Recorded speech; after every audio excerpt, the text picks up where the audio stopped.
cannot leave.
Hey everyone.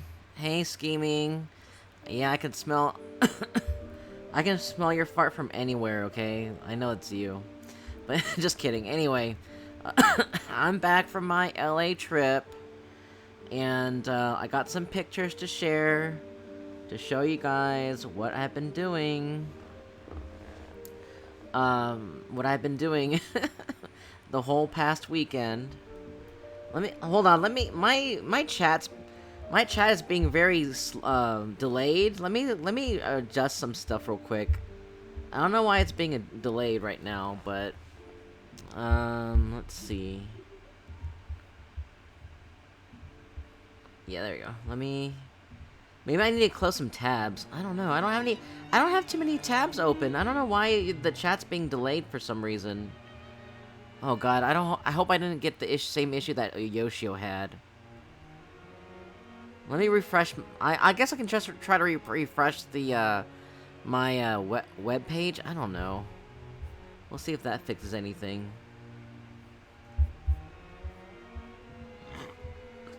Excuse me. Okay. Go ahead and type something. Go ahead and type something, scheming, and see if the web page is gonna and see if my chat on the browser is gonna be delayed again. Oh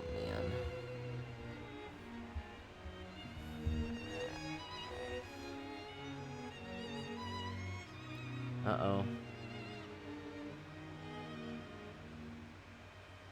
Okay, I see something. Oh no. I'm getting the same issue that Yoshio had. Oh god, is this gonna happen like... Oh no, is this gonna happen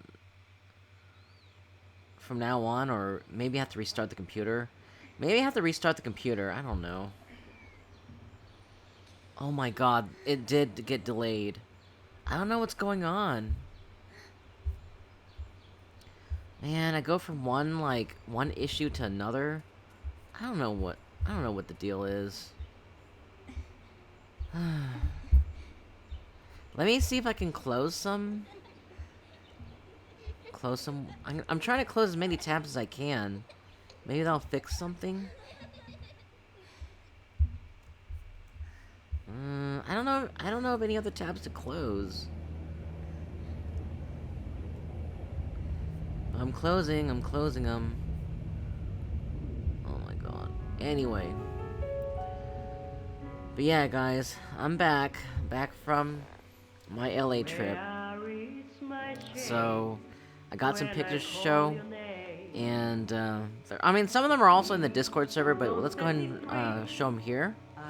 So, as you can see, one of the first things I did when I arrived in LA was to go to this place called the Donut Man.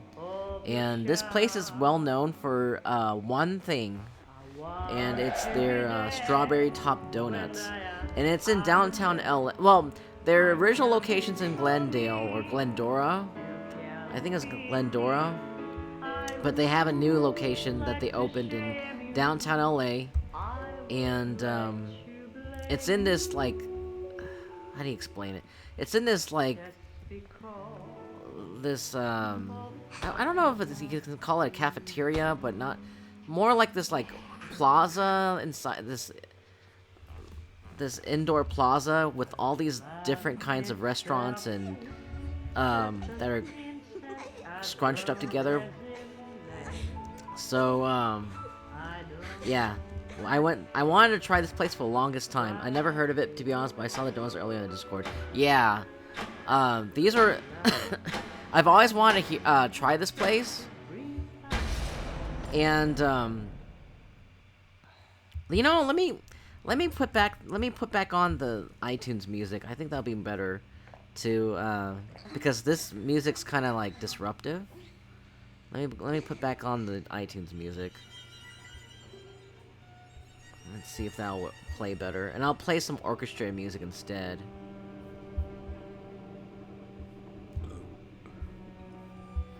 Let's see, because this isn't working out.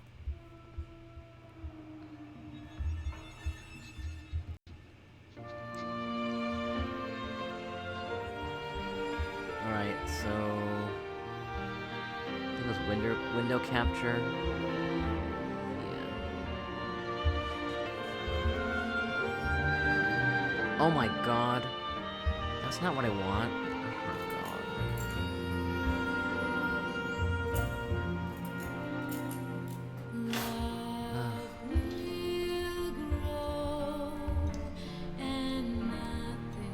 Not what I wanted. It's true that love is here to stay. All we have to do There. is to face tomorrow.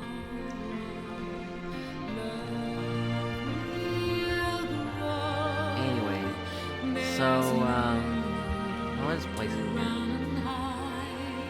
for now. Alright, just place it here. I don't know. I guess you can still see. Whatever. Let's just... You can hear the music, right? You can hear the music of the from iTunes.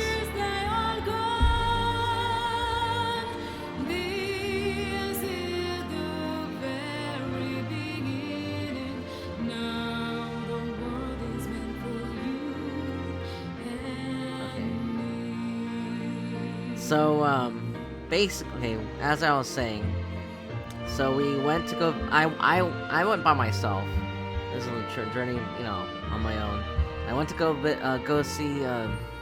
to this place I've been hearing about for like maybe a year or so, maybe a year or two.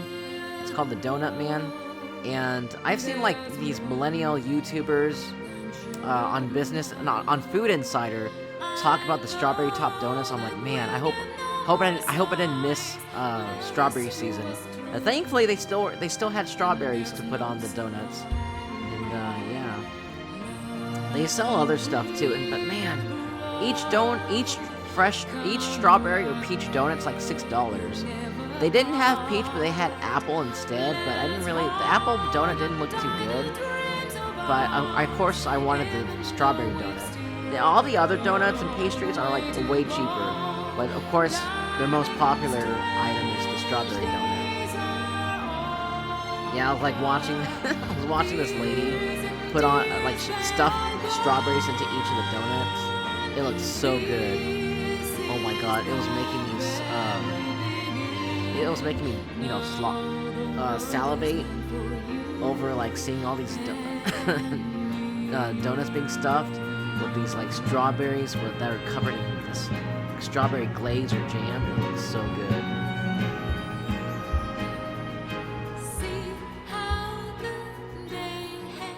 And then like as you can see here, here's the apple donuts that I was talking about. It didn't look too great. And then there's some other pastries they have too, but I came here mainly for just the strawberry donuts. And then there are bees. There are bees that are attracted to the sugar that was like on the pastries. There are bees swarming all over like the pastries. But you know what? I'd rather have bees on the crawling all over the pastries than flies, because you know flies they crawl all over shit, and then they're dirty and and whatnot. They're gross, and they vomit and poop all over the food too. I mean, I don't know if bees do the same thing. I would imagine bees are cleaner than flies, right? You would think. Would you say that bees are cleaner than flies, or maybe they're the same? Maybe bees crawl over poop too. But you know, bees wouldn't want to be on poop though. Bees would be like, ew, I want some, honey. I want some nectar. Ooh, I want some of that sugar. So, yeah. Whenever like the bees would fly, would attempt to get on the pastries, the employees would just like towel whip the bees away. Kind of fun. And then here's another picture of the strawberry top donuts. Oh man, and it looked so good when I was waiting for them to finish. Oh my gosh, the chat didn't pop up until I went back. Music is a bit loud compared to you. Oh shit, let me turn it down. Is this better?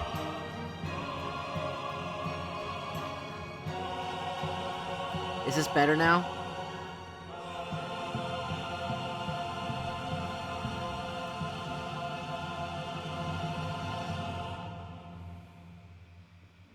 Let's see. I've never heard of it.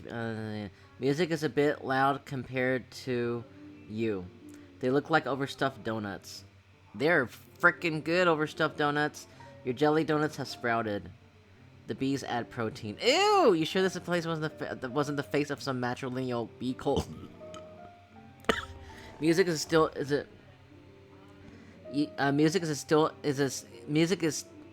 a bit loud compared to you. But yeah, but wait. Do you think bees are dirty? Do you think bees are cleaner than flies though? Do bees like crawl all over poop too, or no, not really? I would think bees wouldn't do that. I think bees would just crawl all over flowers and pollen and nectar. That's what they would do, right? Yeah, we found the egg slut. Yeah, for sure. Egg slut. Oh my god, I've heard about this place too. Have you heard about this too? Place as well, scheming? I've never heard of egg slut until I watched another streamer talk about it. She was talking about egg slut and how much she really loved like the egg sandwiches they had and the egg burgers and egg everything. And they even have egg slut even has this what is it? This puree, this egg puree with gravy or something on top of it. It sounded so good.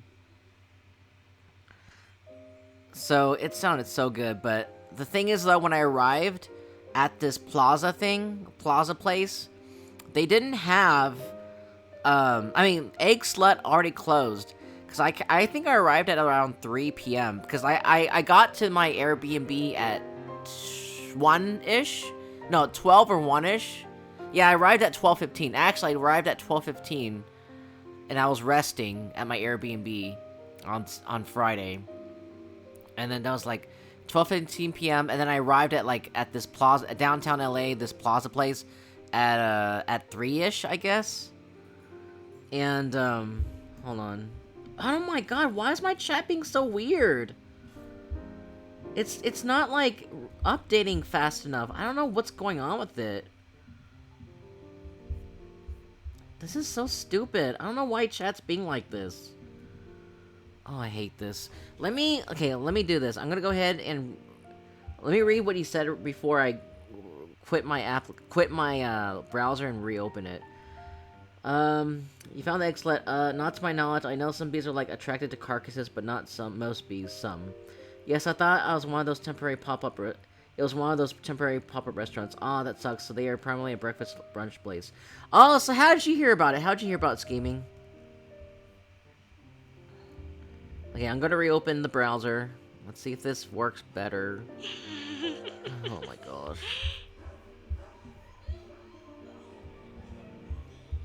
Let's see. Is this gonna work better? Hopefully.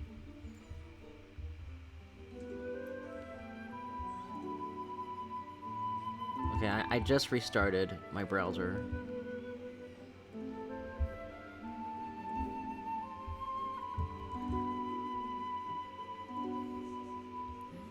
One second.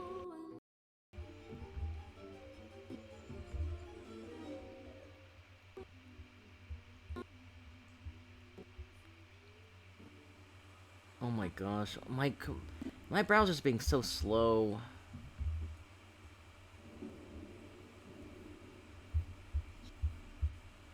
Why is it being so slow?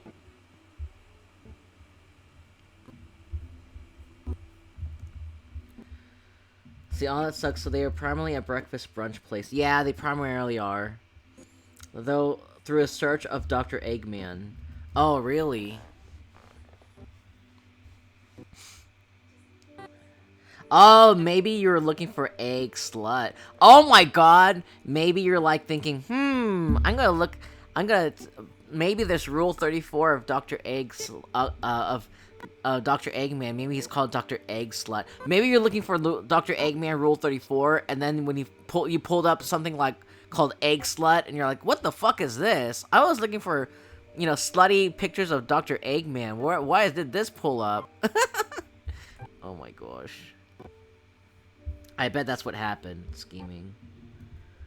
Is that what happened? Was that what you did? So but yeah, I want to try out Egg Slut too. But the thing is, though, I looked up their pricing. I looked up the pricing on Egg Slut. It was so expensive. So expensive for their food. Like, it's like $15, $18. I'm like, you can make this at home. You can honestly make this at home. So I decided against going to Egg Slut. I mean, that strawberry top donut was already expensive enough, but $15 to $18 like breakfast items, fuck that. Even if it's made well, fuck that. Yeah, maybe I won't. I mean, I do want to try Egg Slut one of these days, but it feels like it's I feel like it's a very overrated place. Surprisingly, not through a search of that. Oh my gosh.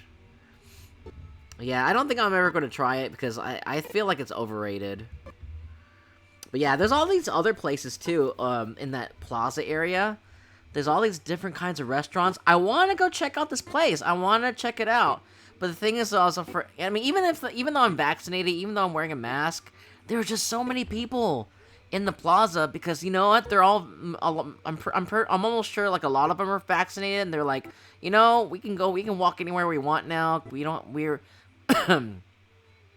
we're not afraid of getting the COVID-19, blah blah blah. That's why there's so many people walking around. Cause like I feel like people are just walking around all over the place, and because a lot of them are vaccinated, they're like, you know what?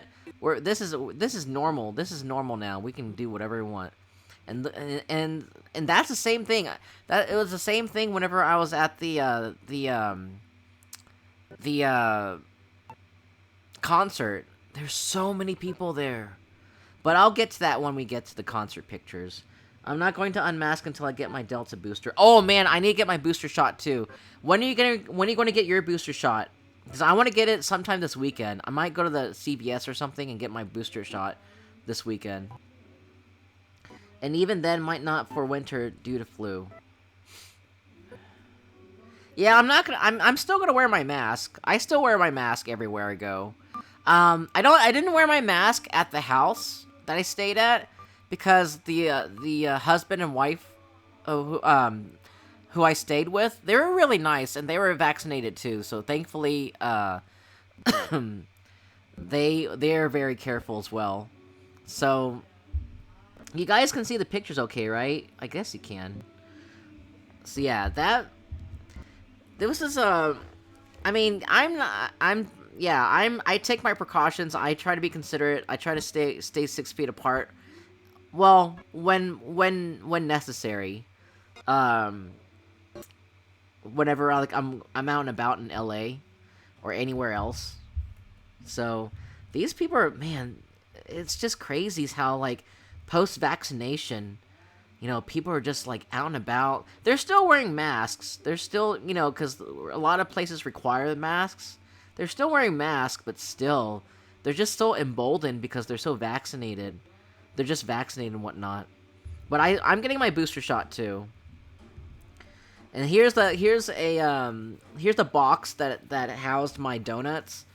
I didn't eat my donuts at the plaza. I took them home. I took them back to the Airbnb place and then ate them in my room. Oh man. But yeah, this is if you go to LA, I can't get my booster yet. Oh, really? Oh, what? Oh yeah, because I think for like non J&J people, you have to, I don't know. They have different requirements, right? Oh yeah, that's right. For non J&J people, only the elderly and essential employees can get the booster shot. For J&J people though, like me, who got the J&J vaccine, I think anyone can get the booster shot. So I'm eligible. Apparently it's not being given to people unless they are high risk. Yeah, I'm essential, but apparently not essential enough. Oh, that sucks, scheming. Yeah, hopefully you can get your shots, your cootie shot. I mean, just kidding. Your booster shot, soon enough. But yeah, I'll be getting mine this weekend. Since I'm eligible. But yeah, but yeah, if you go to LA scheming, definitely check out the Donut Man. I highly recommend it. $6 a donut, it's expensive, but dang, you gotta try it at least once. I don't think Egg Slut I don't think Egg Slut's worth it, so I probably wouldn't recommend Egg Slut, even though I haven't tried it yet. Because it sounds like, after reading the reviews, it doesn't sound very, it doesn't sound like it's worth the hype, and it's worth, like, paying $15 to $18 for food you can make yourself. I mean, I guess in a way you could make the strawberry donuts yourself, but, I mean, the donut one, you probably need a fryer. For the actual donut, you probably need a fryer, but it'll probably be too much trouble to make the donut. But the strawberry and the strawberry glaze or jam, you can probably make it yourself. But still, they make it ready for you. And man, oh man, whenever I bit into like one of the strawberries, ooh, it's so cold, and then the jam or glaze, whatever it is, makes it taste so tangy. Oh man, it's so good.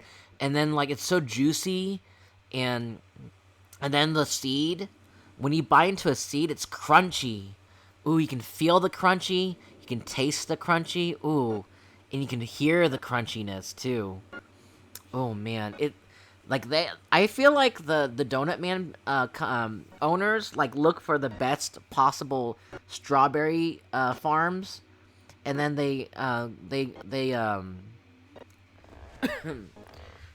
they get those, and then they get those strawberries from those farms. Yeah, these strawberries tasted so fresh, even though it's probably the end of strawberry season. They tasted so fresh, and then when you eat it along with the donut, ooh, so good. Ooh, but I mean, I could just eat just the strawberries by themselves, but dang, eat it with the donut, it makes for a great combination. But I would, if I come, well, not if, but when I come back to LA again, I'm trying this shit out again. They look amazing. They do scheming.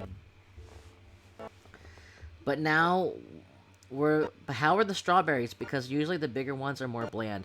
Even when they're giant scheming, they tasted so good. Oh man, they weren't bland. They tasted like strawberries. Tasted like your normal strawberries, but big.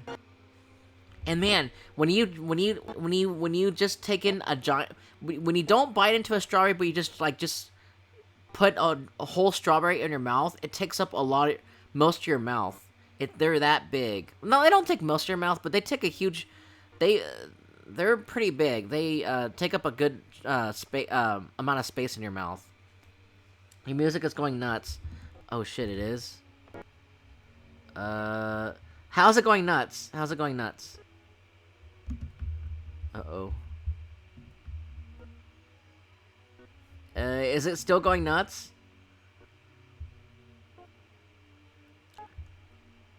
Like, the volume keeps going in and out. Uh-oh. Let me...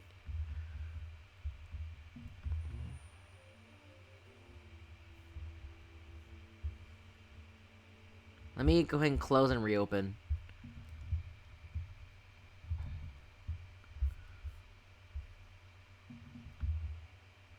You know, let's go play the music from Final Fantasy VII Remake. Let's do that.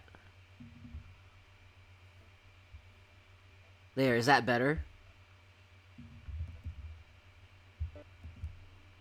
Yeah, we'll play music from the concert too while we're at it. So is this better now? No, it's not better. What's going on? Hold on. I don't know. Oh my god. Wait, hold on. I think I might know. No, I don't know. I don't know why it's doing that.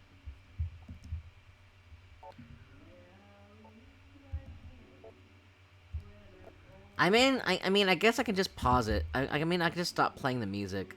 So, okay, now you don't hear any music anymore, right? You don't hear any, music?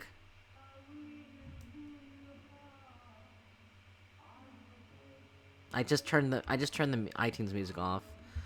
I don't know. I don't know what it's doing. Or maybe... I wonder...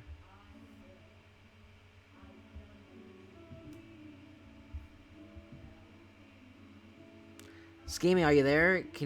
Is the music still playing, or do you not hear the music anymore? Anyway, so let's move on.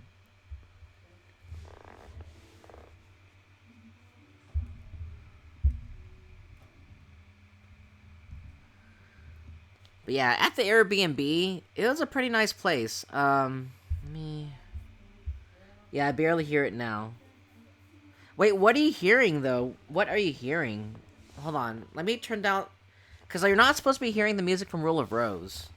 I just turned off the music from my TV.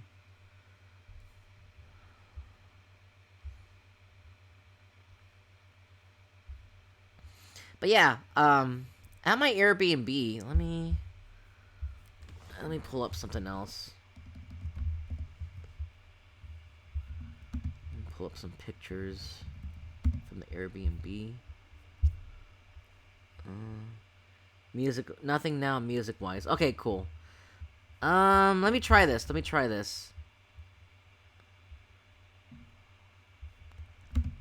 Okay. Now, is the music being weird again? I just turned on the iTunes music now.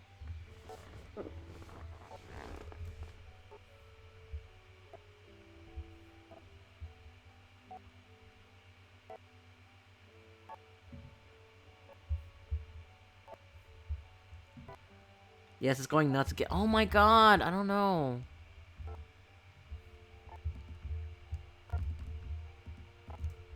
Oh my god.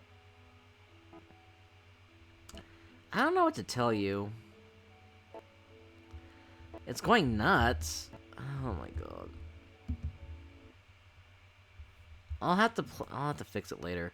Anyway, so maybe no music. Yeah, I turned it off. But yeah, let me pull up some other.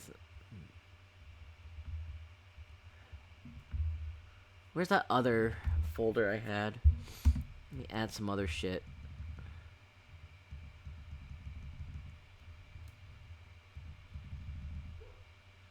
I want to have some pictures of the house, too.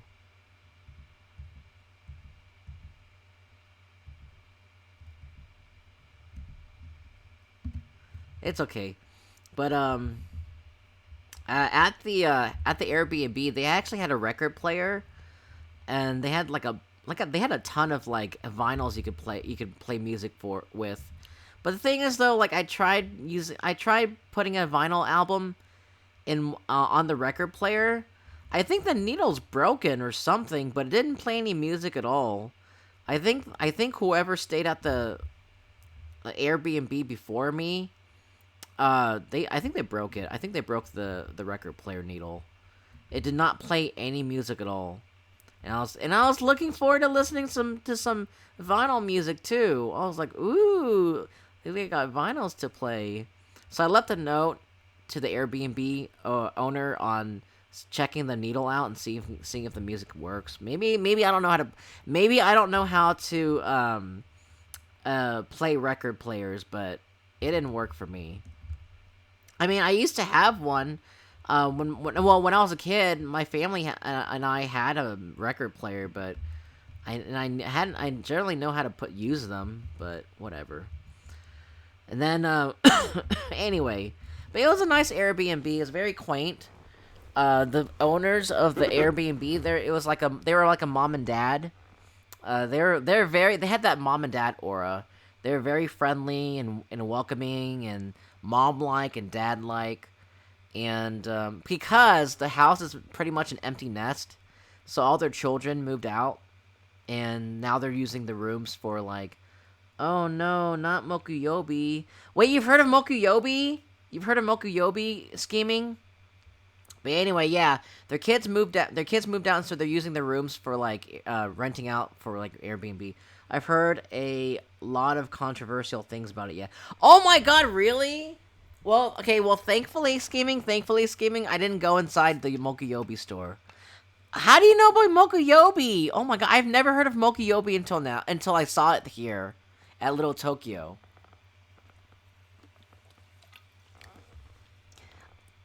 I didn't step foot in it for some reason, but I thought the storefront looked really cool, so I took a picture. Yeah, from stealing designs to appropriating Japanese art. Oh. Okay, yeah, that sounds pretty bad. Good thing I didn't go inside. I'm so glad I never went inside. So, yeah, they're not really a Japanese company either, are they? They're not a Japanese company either. And so they're pretty much appropriating Japanese culture, aren't they? But why are they in Little Tokyo? Yeah, so I was in Little Tokyo, and and I saw this store here.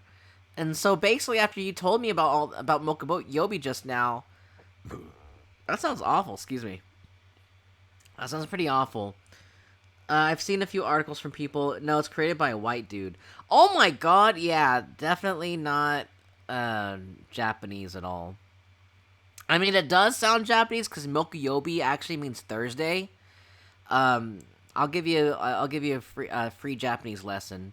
So, all the 7 days of the week correspond to either like nature elements. Yeah, they pretty much correspond to nature elements.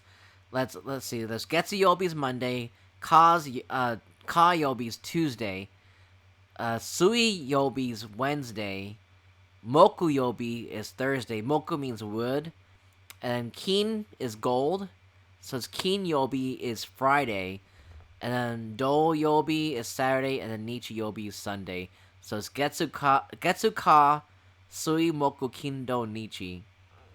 And they didn't even spell Mokuyobi right, because I think with Yobi, you're supposed to have like the little lilting accent over the O in Yobi, and they don't have that on the name right there at the storefront. So they spelled Mokuyobi wrong. It's supposed to be Mokuyobi, like that. You're supposed to stretch out the O in Yobi.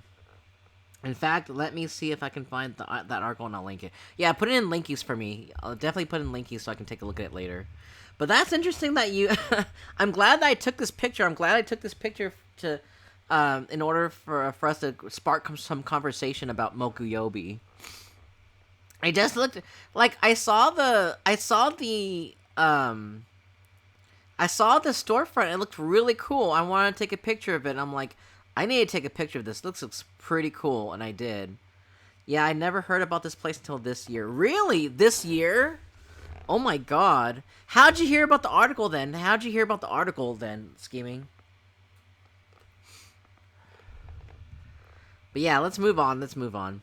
And then, like, I was like, so I drove over to Little Tokyo, and I was like, I hate downtown areas. I always have, ever since I grew up in Houston. I hate downtown areas because you have to find parking, and almost everywhere you find parking, it costs money, and I hate parking on the side of the street too. I mean, I do that every day that I live in that I lived in in California, in the Bay Area, but downtown parking is even worse. So I was walking around, and then I saw the Mokuyobi, but I was really hungry because I woke up and I was really hungry for something. I was thinking about getting Fat Sal's, but then I decided against it, so I wanted to get some ramen instead. And then I drove over to Little Tokyo, and well, I searched for ramen places before I drove over to Little Tokyo at home first, and then they suggested some of these places like Hachioji and Daikokuya, and I heard Daikokuya is probably the most famous ramen place in LA, and it's very hyped. As you can see, there's a bunch of millennial people standing around, especially that millennial guy right there with the short shorts, with those trendy shorts. He's millennial. He's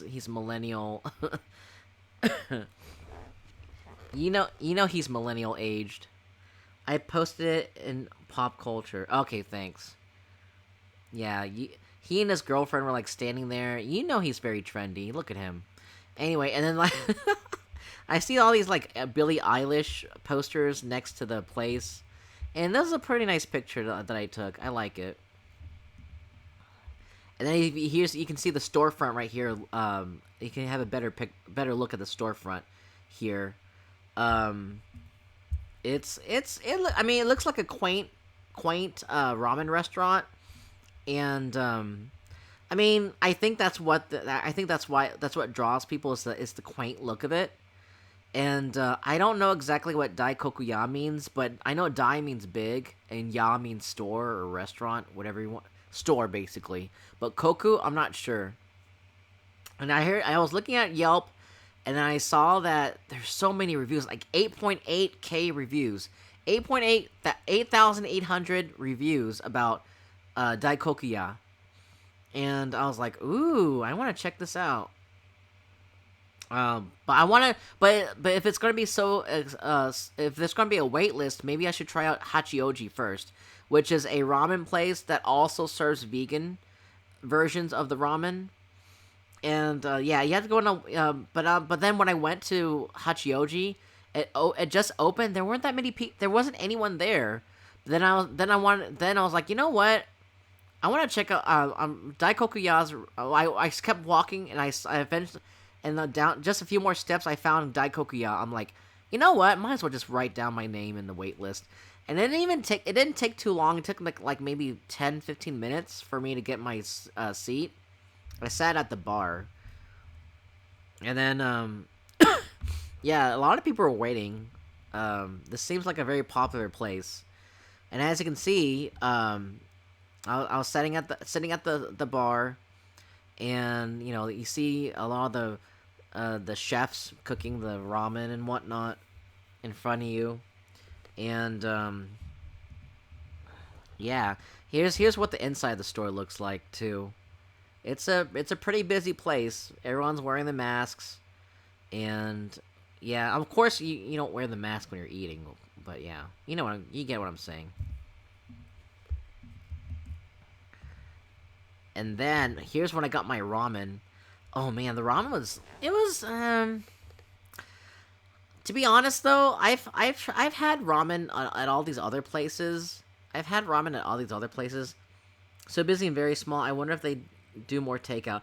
Oh yeah. They did scheming. Because I saw people taking out. I saw people picking up their orders. I saw people picking up the orders at Daikokuya, so they definitely do takeout as well.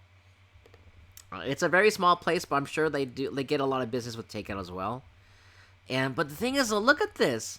I mean, it kind of is. I mean, some ramen restaurants do serve this, ramen with this much amount, amount. But I feel like they didn't give me that much. Like this is like $14 or $15. This is $14 or $15 for a bowl, and they don't feel. I mean, I've seen other restaurants do it this way too, but I feel like they really skimped out on the portions too for this. And I mean, yeah, $15 for that scheming, $15 for that. I feel like I got ripped off, cause like you wait 10-15 minutes. And I came in right like maybe 30 minutes after they opened, but still, the wait wasn't that bad. I've seen more where I live at. I know exactly, scheming. I know. That's what I'm saying. I think they skimped. Because, like, I could have sworn at the other ramen places I've eaten at, they give you more portions. And then it's either slightly cheaper or about the same price, but they give you more. Speaking of, I need to go back to that place near the university where I live at. Oh, yeah. To post some pictures of the ramen of the ramen there and see if they give you more portions.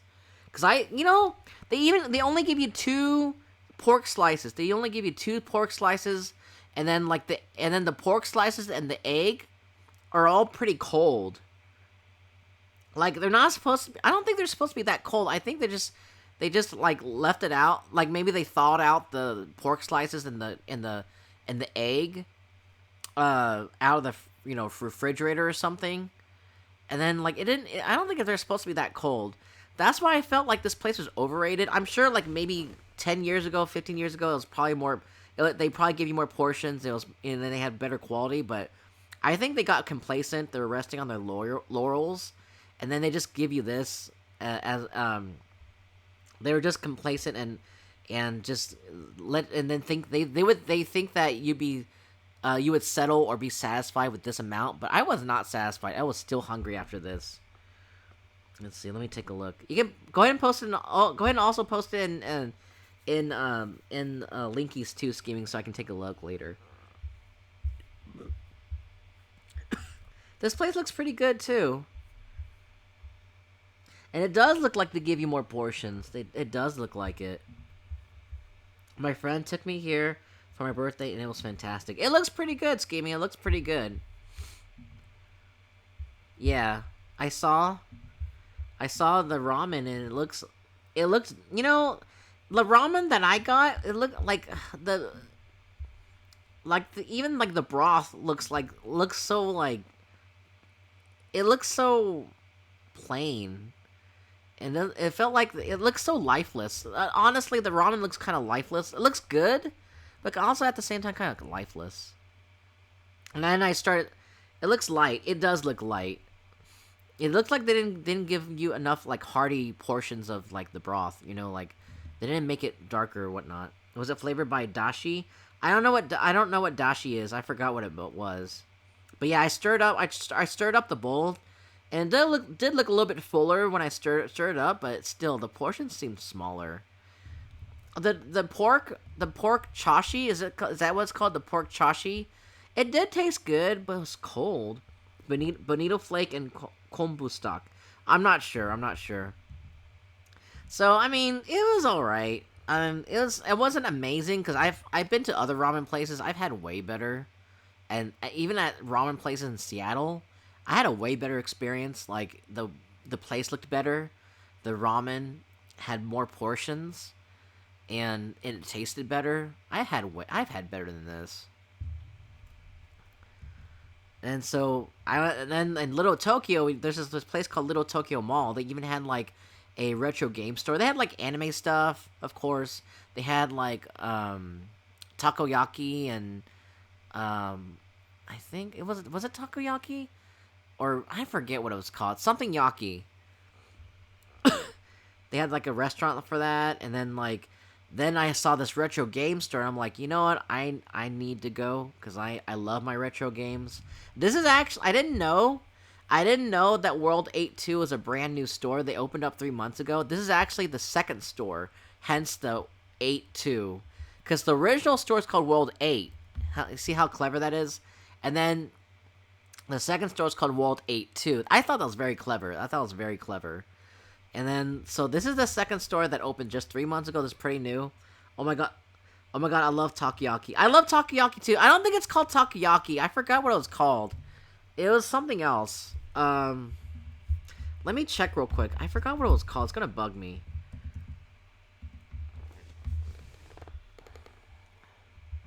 Let's see. Little Tokyo.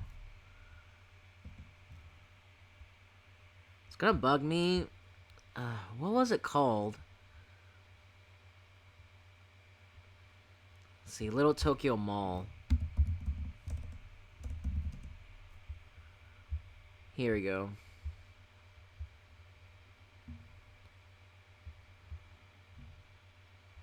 Let's see. If I zoom down to Little Tokyo Mall, it'll tell me what that place was called. Was it Shinchikurin? No, it wasn't that. It's gonna bug me. I need to know what it was.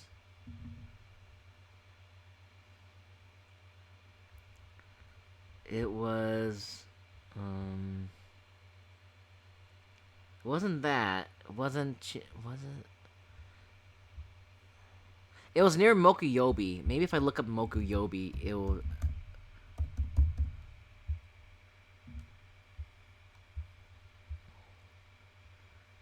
Okay. And I saw this place. It was... I don't know if it was... It was serving something. Maybe it was Omasa. That sounds a little bit more familiar. Oh my gosh!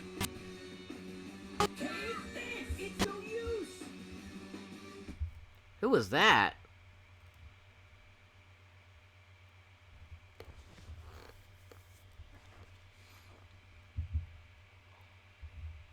Who the fuck was that? Was that you scheming? Let's see. So...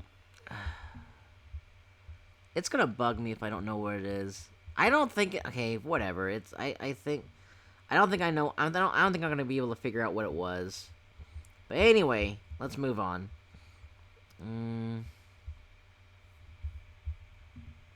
No. Alright, it was you. So, let's see. Let's move on. So yeah, there was a retro game store that was there. There's a lot of Japanese shit over in Little Tokyo. But it's a really small area, but it had like a lot of cool Japanese things. And then, like, of course they have like Japanese imports if you look below. I mean, of course they have North American, you know, fare.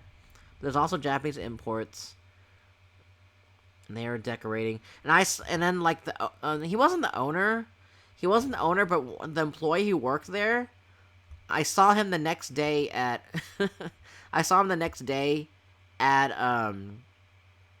at the original store. He didn't even recognize me because I guess he sees a lot of people. So he didn't recognize. I recognized him when I went to the original store on Sunday, but here it was on Saturday, and yeah, it was really cool checking out all the decor and the game imports and whatnot. People are coming in. People are like, of course they limit how many people can be let in. I think it was like 8 at most for this store. And of course, you gotta have a mask on. Because I remember when I went to like World 8, like little kids were like coming in without a mask, and then like the girl at the retro game store was like, "Hey kids, put your mask on. Do you have a mask?" You're just an average dude to him. Did you find anything super bizarre and hard to find? Well, no, it's not. I'm not. It's not that I'm average, dude. I'm not average. Um. But anyway, it's not. I don't think it's because I'm average. It's just that we're all wearing masks, so he doesn't. He can't really recognize people without a mask. I think I'm pretty recognizable without a mask. I bet they were selling a box copy of Earthbound for 150. Did you find anything super bizarre and hard to find? Not really. But I'll get to that whenever we get to the pictures of the original store. So yeah, there's like import games. They look cool. Nothing that really caught my eye. Because I think I think their stock wasn't like really settled for this new store. They just opened like 3 months ago, but they have like, games like I think that's Pokemon. I think no, that's Pikachu channel, whatever, Pokemon channel or something. If you look in that, there's that one right here. Can you see my selection? Yeah, you can. You can. Cool. You can see, like, Pokemon. I think that's Pokemon channel. Let me zoom in. Yeah. And then what else? What other games do they have? Oh my god, they have Japanese Banjo-Kazooie, too. And they have Japanese Banjo-Kazooie, too. I'm not sure what this game is, though.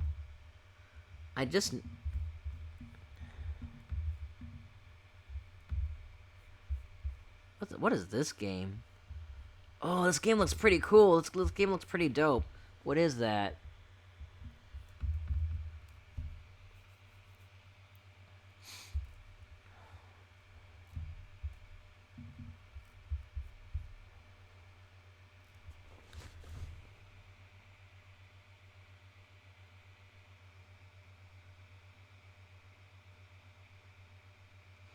Yeah, I can't tell what it is. Dual Heroes? It's called Dual Heroes or something?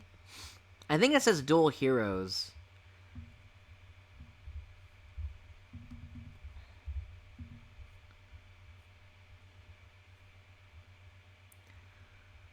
But yeah, wow, it looks like they have a lot of copies of Banjo-Kazooie, too.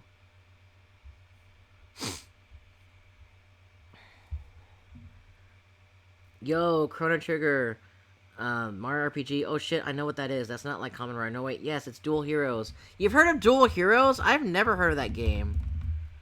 Let me look this up. Dual Heroes? How do you know about this game? What is this game about? Hudson Soft, Electro Brain in North America, and Gaga Interactive and Media in Europe? I've never heard of it.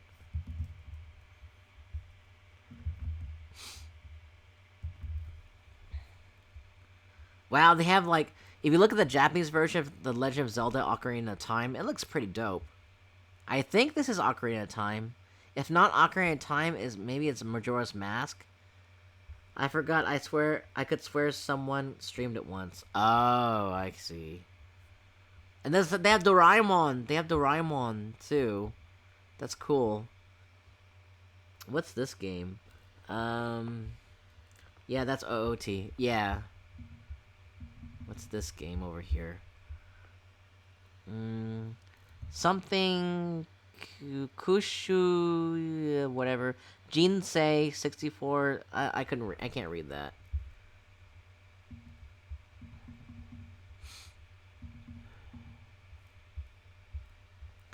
What other games do they have? Oh, and then they have Super Famicom games too, like Final Fantasy 6. Of course, Super Mario World.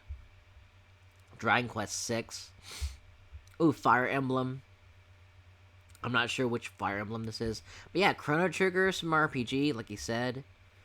For the Super Famicom. They have some pretty cool games. I'm not sure if my Retron 5 can play Super Famicom games, but they can play Famicom games, I think. It's Jinsei Game 64. Jinsei Game. Let's see. Jinsei Game 64. Oh. It's a virtual board game for the Nintendo 64 based on the Game of Life. If, in fact, I recall, I think they had a few SNES games. You've heard... How do you know about Jinsei games, Scheming? You know a lot of weird shit. I mean, not weird. You know a lot of obscure shit.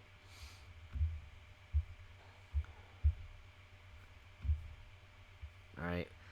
So that's interesting. Let's take a look at these.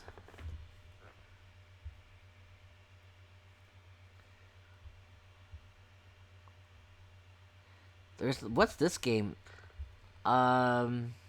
Arrows, Gauge, Frankomatic OGT. Oh, cool. Him and his wife used to play a lot of Japanese exclusive games. Oh, that's cool. That'd be cool to to watch a streamer do all that.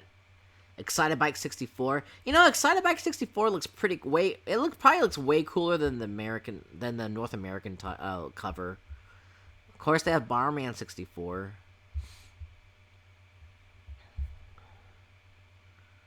And then let's see. What is this? Custom Robo version 2. Pilot Wing 64. More Doraemon. Man. And then Yoshi's Story. Oh my god. That looks terribly cute.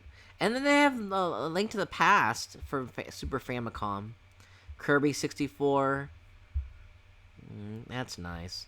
Star Fox 64. Man, you know, all the Japanese N64 covers look so cool compared to the North American ones. They look so cool.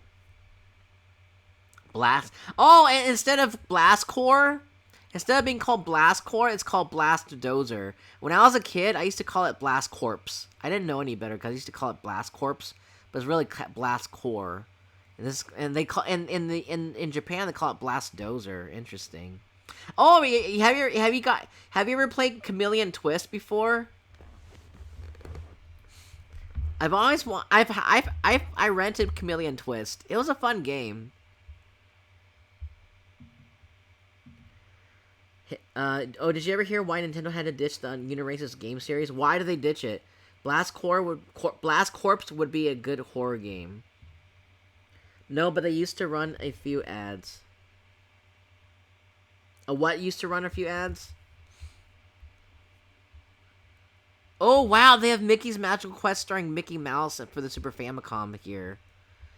That Dragon Ball Z. I think I might have played this game when I was in Vietnam. This Dragon Ball Z game for the Super Famicom. I might have played that one. Or maybe this one. Donkey Kong Country 3. It's called Super Donkey Kong 3. Instead of Donkey Kong Country 3, they call it Super Donkey Kong 3. Interesting.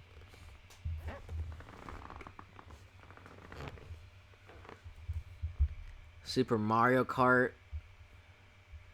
What's this? Super Mario... Oh, Super Mario Collection. It says on the tag. Oh, that must be Super Mario All-Stars with Dinky Kong. Is he really called Dinky Kong? Apparently, Pixar sued them over the use of a unicycle. Apparently, Pixar sued them over the use of a unicycle and claimed it was infringement, and the judge agreed. Wow. Really? Wow, really? With Dinky Kong Super Mario All-Stars, yes. Oh my god, Dinky... That's what they called... He was called Dinky Kong? You must be joking. Let's see. Area 88. And then I guess that's... No, that's... I thought it was a soccer game at first, but it's something else. SimCity 2000. From TV Animation. It's called Slam Dunk or something. Oh yeah, Goemon. Ranma and half. Ranma 1/2. That's some pretty cool games. I'm glad I took this picture. I didn't really get to really soak it in until now, because you know when you're at the store, you don't really want to stick around there for too long because of so many people there. Romancing Saga 3. And let's move on. But yeah, they have some other cool items there. Yeah, they sell of course, they have like your modern games too for PS4. And then I went to Boba Loca. That's where, that's the place Wind used to work at, or works at occasionally now. I didn't go to his store because he said that the store that he works at is the more superior store. I went to Boba. He always talk because like he doesn't always talk about Boba Loca, but he told us that he works at Boba Loca, and then I went to one random one, and then like and I wanted to see what was up, what was the deal with this place. I don't think it's owned by Asian people. I think it's owned by like a white person, because like who would name their place Bobo Loca? So I decided to go try it out, and I got myself an Oreo milkshake with boba. And I thought, hey, that's simple enough to make, right? They can't fuck it up, right? But apparently, but the employee who made my drink still fucked it up because he made it a regular sized drink, and when he found out it was a large sized drink, he added more ice to it and it diluted the flavor. And so when I drank it, it tasted very watered down. It literally tasted watered down, and it was really runny. So my first experience at Boba Loca wasn't a good one. And I don't think I don't think I would come back to Boba Loca again. He definitely nerfed my drink by adding too much ice to make it a large drink. You know what he could have done? He could have added more Oreo. He could have added more milk. He could have added more cream, and along with more ice to make it a large drink instead of just adding just ice. So it was a crappy drink. It was not a good drink. It did not taste good. And that's probably gonna be my first and last time drinking at Bobo Loca. No, thank you. I've had way better boba drinks than this. But but to be honest though, it was in kind of a ghetto area. And then when I was driving, I took a picture of this area. While I was just driving around LA. I don't know, cause like I saw this one guy taking a picture. I was like, ooh, why is he taking a picture? I want to take a picture too, cause this looks kind of cool. Like it's like this. It's this. I was driving around like these really nice, not really nice, but it's a decent area of LA. LA is a fucking huge city. Like there's different subdivisions, different parts of LA. Like there's like there's the greater LA area, like Glendale and Burbank and whatnot, and Hollywood. Those are like the greater greater LA area. So I don't remember where I was for this place. But it was interesting how there's like this lake or man-made lake or something was closed off by these fences and whatnot. So I decided to go take a picture of it because the other guy did. And then here comes the night of my Final Fantasy VII Remake concert. We were waiting in line. Let me go see what he said. Kiddy Kong is really known as Dinky Kong outside of the U.S. Really, Dinky Kong? Oh no, you and the boba tea again. Oh no, he never drink. Oh wow. Yeah, it was sold out. I'm so glad I got my seats when I did. Hey, what's up, Frodo? We're talking about the my LA trip. So I'm showing pictures of my LA trip right now before we start the game. But yeah, here's a picture of me standing in line, waiting for my for the Final Fantasy VII Remake concert to start. And man, there are a ton of people there. There are tons and tons of people there. And because there's a reason why. How'd you get around town? Uber, rental, over scheming. Like I said this like a bunch of times already. I took a road trip. I took a road trip to LA. I said that in the Discord and then also in previous streams. I guess you forgot. But yeah, I drove my car all the way from the Bay Area to LA. Yeah, I drove down. Yeah. And it took 5.5... Well, we'll get to that part. So,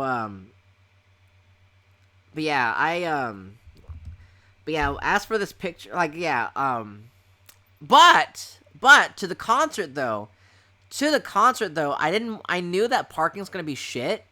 I knew that parking's gonna be shit, so I did not drive to the concert this time. Or, I didn't drive to the concert, I actually did take Uber. I did take Uber to the, Staples Center. That's where the concert took place. Well, more specifically, Microsoft Theater at Staples Center. And then, so I actually took Uber instead. It was like 9 something for the ride to with Uber, but then on the way back it was like 12 something with Lyft. Because if I took Uber again on the way back, it would have been like what, 20 something dollars, and I was like, that's a rip off. So I had I always check both apps to see which one's cheaper, or I always try to refresh the apps to see if the rates get cheaper too. Oh, I was just stopped popping in since I just got done streaming myself, but I'm gonna go to bed. Alright, see you later, Frodo.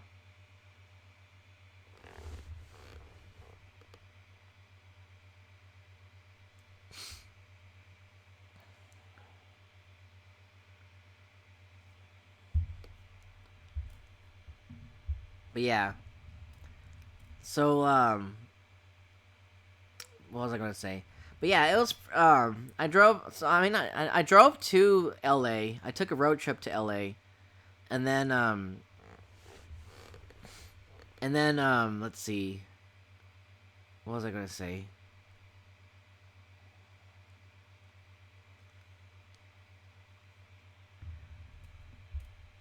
And then, basically, I wanted to go to the merch store that was outside to get some plushies, but in some other merch, like the CDs. But then, like, I was thinking, I don't want to have to wait in a longer line, so I went in the line that was already long already. And then, but yeah, this is actually, this concert is actually, supposed to take place in March 2021. It was supposed to take place in March 2021, but then it got postponed because of COVID and all that. And then it got postponed to October. I didn't know about the concert taking place in March of 2021 because I got the tickets like in June or July. I think in July or something, June or July of 2021. And then so when I did that, there's still a bunch of seats left, but not too many.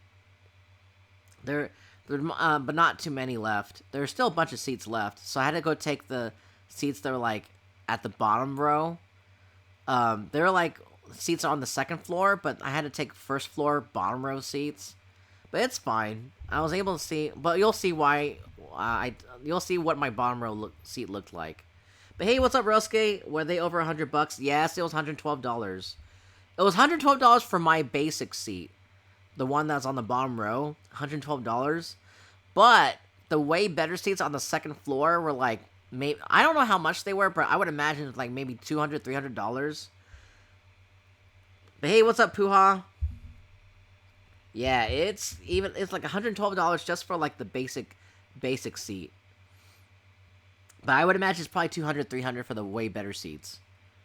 So yeah, I'm thankful that I was able to get my ticket, and it was already sold out by the night of the concert. But yeah, I went inside, and I was able. And not only is there a merch store outside, there's a merch store inside too. But they don't sell the plushies. They sell everything else except for the plushies. But I wanted the plushies so badly too. And then, as you can see, there's people inside. And then, like,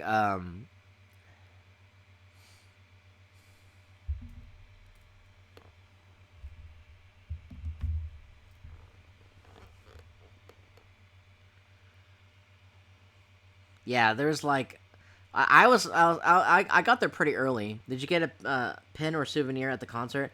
I didn't really get any souvenirs. I just got the albums, the orchestrated album and the remake album as well. I just got those, the OSTs. I got the orchestrated album and then the remake OST. But yeah, it's a pretty big concert hall, as you can see. And then, cool. But yeah, what's up, Puha? Have you been over? How are you doing over there? That's sick. Yeah. And then, if as you can see here, um, yeah, Final Fantasy VII Remake Orchestra World Tour concert. Yeah, pretty dope, huh? Let's go take a look at that harp. Oh man, it's a pretty. No, that's not a harp. Just kidding. Where's the harp? Is it? No, it is the harp. It is the harp because it's just covered up. It's just covered up. But we'll get to the harp later. But yeah, no one's sitting. No one's taking. The orchestra members aren't taking their places yet. But let's go to the next picture.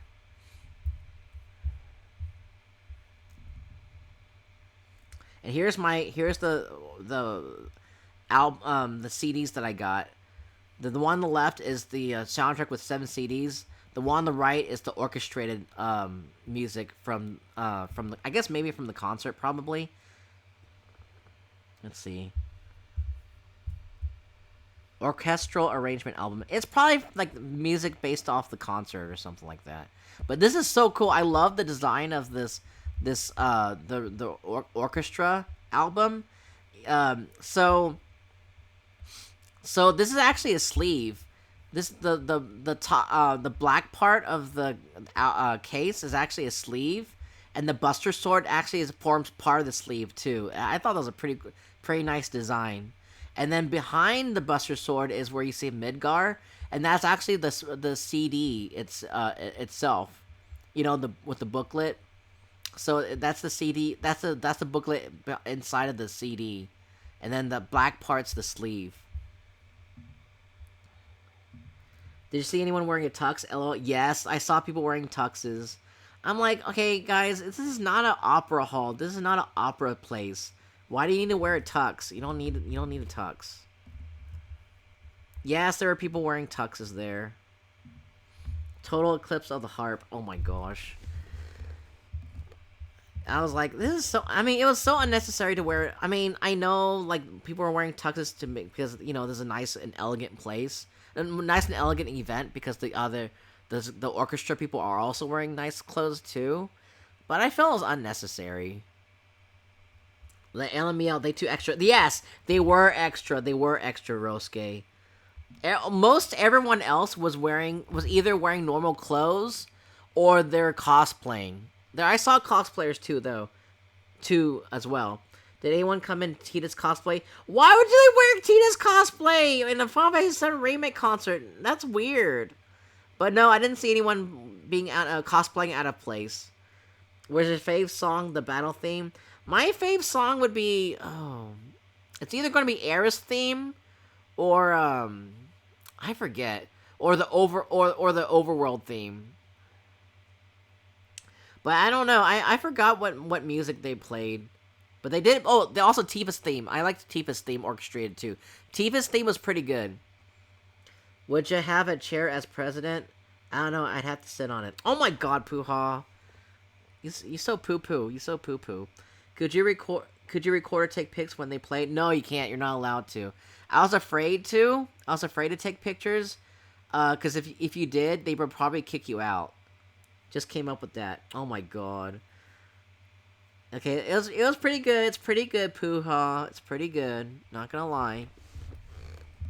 I mean, if you did take pictures or try to record, I think they would just kick you out. So I can't risk that because I spent $112 for this concert. And I waited months for this too. It was worth it though. It was worth it. I like the music. So yeah, here's another picture of me of the CDs. And then as you can see, look at how many people there are here. How'd I find out about the concert? Actually, that's funny you ask. One of our viewers, Reggie Universe, mentioned the concert, and then that's how I knew about it. He said, "Oh man, the Final Fantasy VII Remake concert came out," and then I was like, "Oh, you know what? I should go ahead and get some tickets so I can go myself." So that's how I knew about it. So, yeah. Yeah, there's so many people. man, whenever we had the intermission, oh my god, there's like crowds of people walking all over the concert hall. It was like you can barely move anywhere whenever they walked out. And then like, I mean, another thing is about the concert is, let me go back to a previous picture. Was there a standing ovation? Yes, there was a standing ovation. Whenever before you entered the concert, of course, right before they opened the doors, of course they ask you to put on a mask. Not only that, not only do they ask you to put on a mask, but they also ask you for proof that you got vaccinated or you got a negative COVID test result. So they asked you for that before you're able to come in. So thankfully, I brought my vaccine card with me. So I can get in, because if I did not have that, they will not let you in. You waste your $112. So so going back to what I was talking about, most of these people are vaccinated or have a negative COVID test result. I don't know. There could be people who don't have either one of those and they snuck in. But yeah, there could be people who have COVID in this crowd. How long was it? 3 hours. It was 3 hours, from what I remember. 3 hours. But it was a pretty 3 hours with a 30-minute intermission, so it was more like 2.5 hours. But it was pretty cool. I liked it. It was a really nice experience. But look at all these people. Oh my god. I should have taken a picture of all like the huge crowds of people walking around. It was unreal. It was so unreal because I haven't been to a concert in like maybe 3 years. No, it's been 3 years. It's been 3 years since I've been to a concert. And the last concert I went to was the Final Fantasy Distant Worlds concert. And that was in 2018, before the pandemic. So you can imagine like me walking around with like so many people, like, you know, crowding and whatnot in 2018, and that's normal, right? And then when I come back to a concert this year and see the same, see crowds of people walking around, and then, you know, knowing that, you know, we have a pandemic going on, it felt weird, because no one's walking around 6 feet apart. They're all next to each other, walking next to each other, walking past each other, so snugly and close. It was so weird, because I'm trying to wear a mask myself.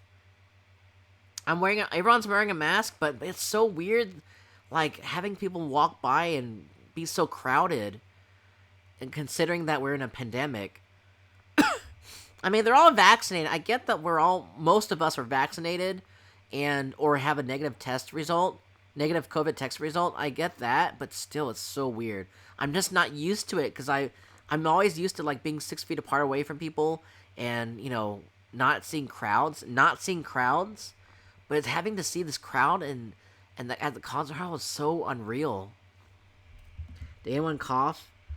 Damn, were the bathrooms full during intermission? I didn't go to the bathroom. I was trying to. The reason why I left the concert hall.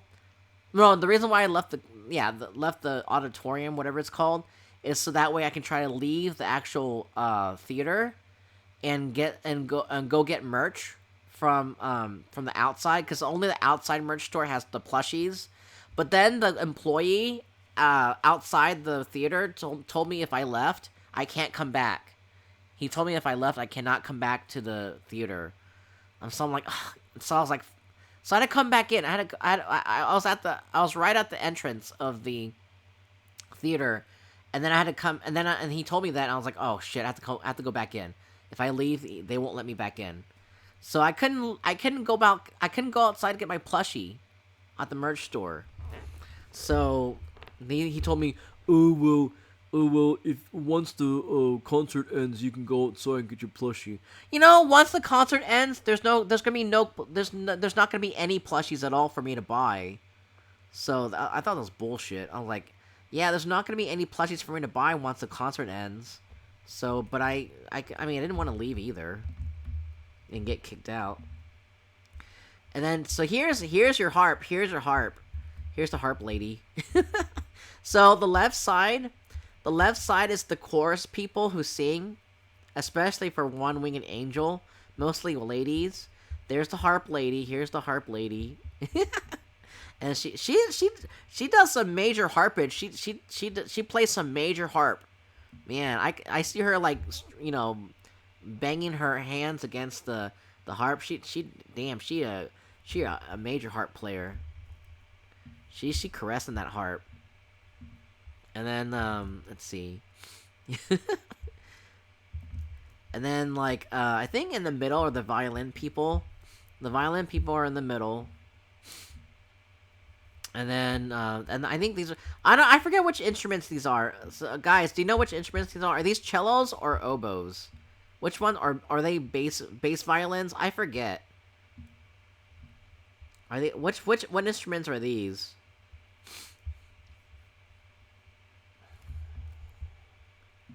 But yeah. It's a pretty cool concert. And I was trying my best. I was trying my darndest not to look at the video screen. I did not want to look at the video screen because of spoilers. I did my darndest not to look. And then so what I did was, I mean, the most that I ever saw was like maybe a few seconds worth of spoilers. I only saw a few seconds worth, but I definitely did not look at the end. I did not look at the end of the game. Because I did see some swirling things going on at the end of the game footage, and some sparkly shit. I did see Sephiroth from my peripheral vision. I know Sephiroth appears, because I got spoiled that much. But I didn't know what all that swirly, sparkly shit was happening at the end of the game. I saw that in my peripheral vision, but I didn't know what that was all about. And then here's me trying to take a picture of the guy who sings Hollow from Final Fantasy VII Remake. You can't really see him that well. And then here's me trying again, but I took a shitty picture, as you can see. And then here's me. Here's a better picture of that Yosh guy. Here's Yosh. That's Yosh right here. So that's him. But yeah, no one coughed. No one that I saw coughed. I coughed though. Even though I'm not sick. But yeah, that's Yosh who sings the theme song for Final Fantasy VII Remake Part 1. That's him. You can't really see him that well. And here's Arnie Roth. Arnie Roth is the conductor for a lot of the Distant Worlds concerts. For a lot of the Final Fantasy Distant Worlds concerts. He's very notable for being the conductor. He's very knowledgeable about the Final Fantasy series. Well, of course he has to be, in order for him to talk about it. And he knows how to pronounce the Japanese words that pretty well. And, and also like Final Fantasy VII terms like Mako. So he knows his shit. My god, they're going to hyperspeed. Oh my god! Let's take a look at that. Yeah, they're playing their instruments in hyperspeed for sure. Hans Zimmer, yeah. It's Hans Zimmer. It's Hans Zimmer, Rosuke. Yeah, that's Hans Zimmer.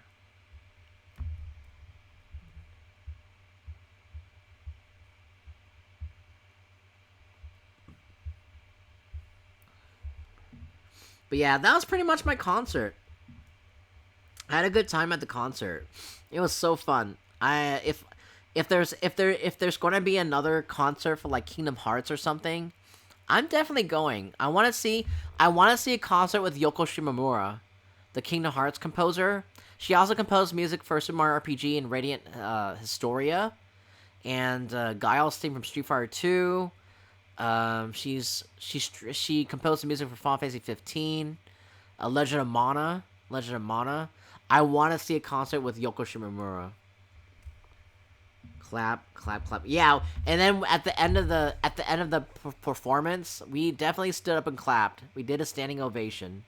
And then they played One Winged Angel, and the lights started turning red. All the lights turned red, and honestly, to be honest though, like the Distant Worlds renditions of all the Final Fantasy music, they're decent. But I feel like in the Japanese concert, like the actual Japanese concerts, for Final Fantasy music, they sound way better.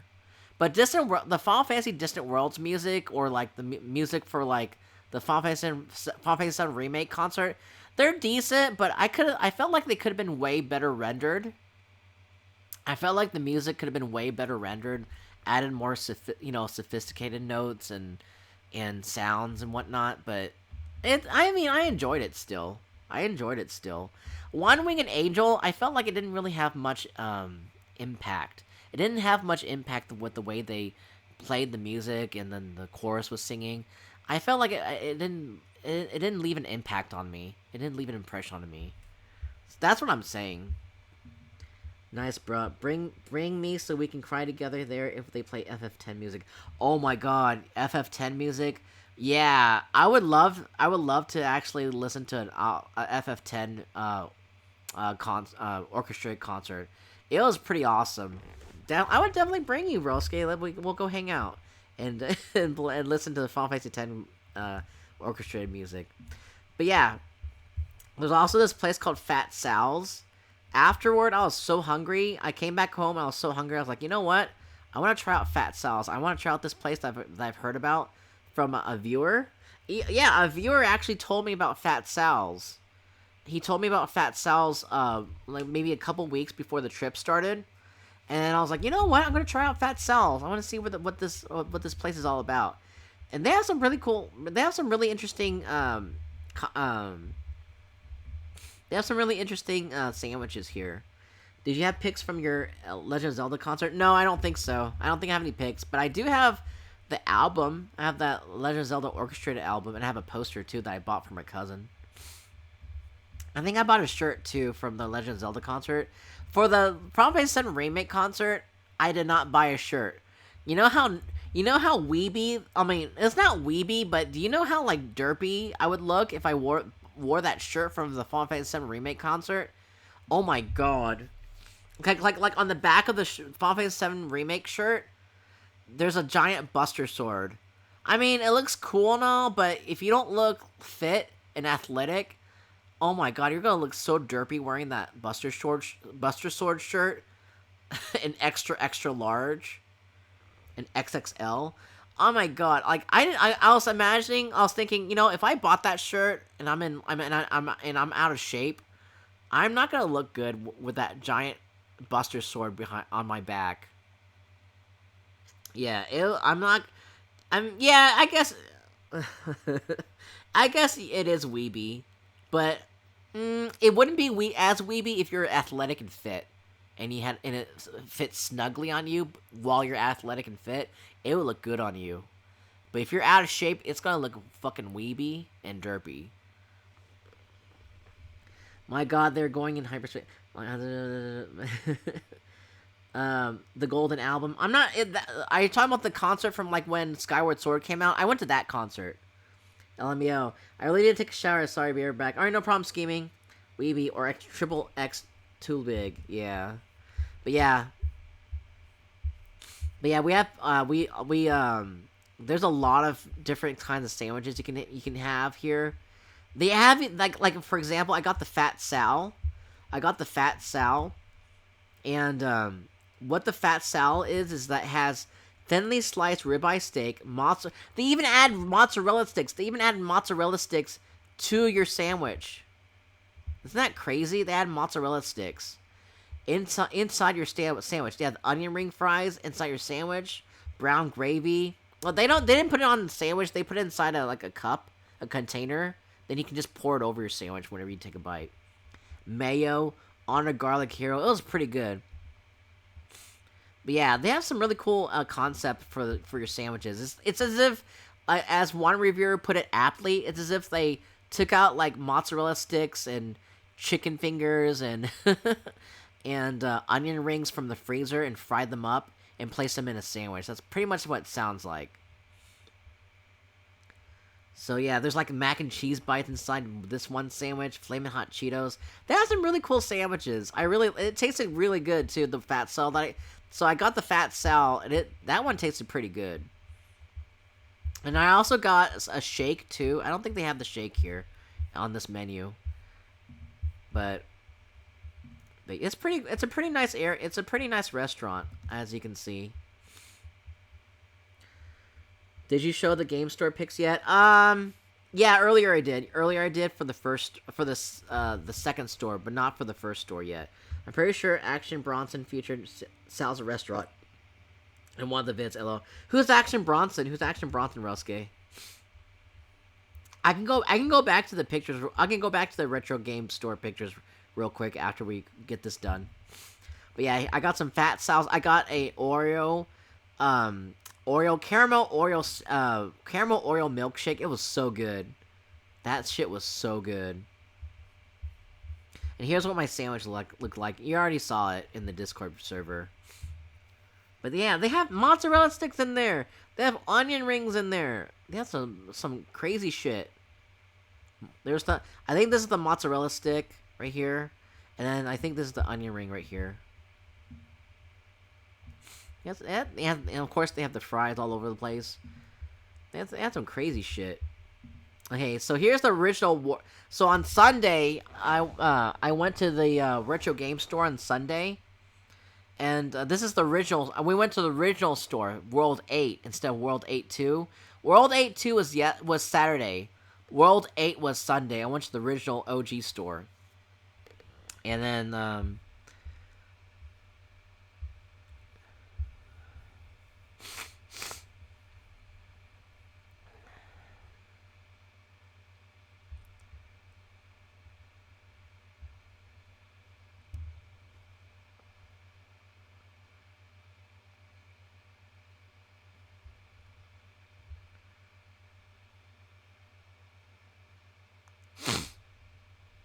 let's see.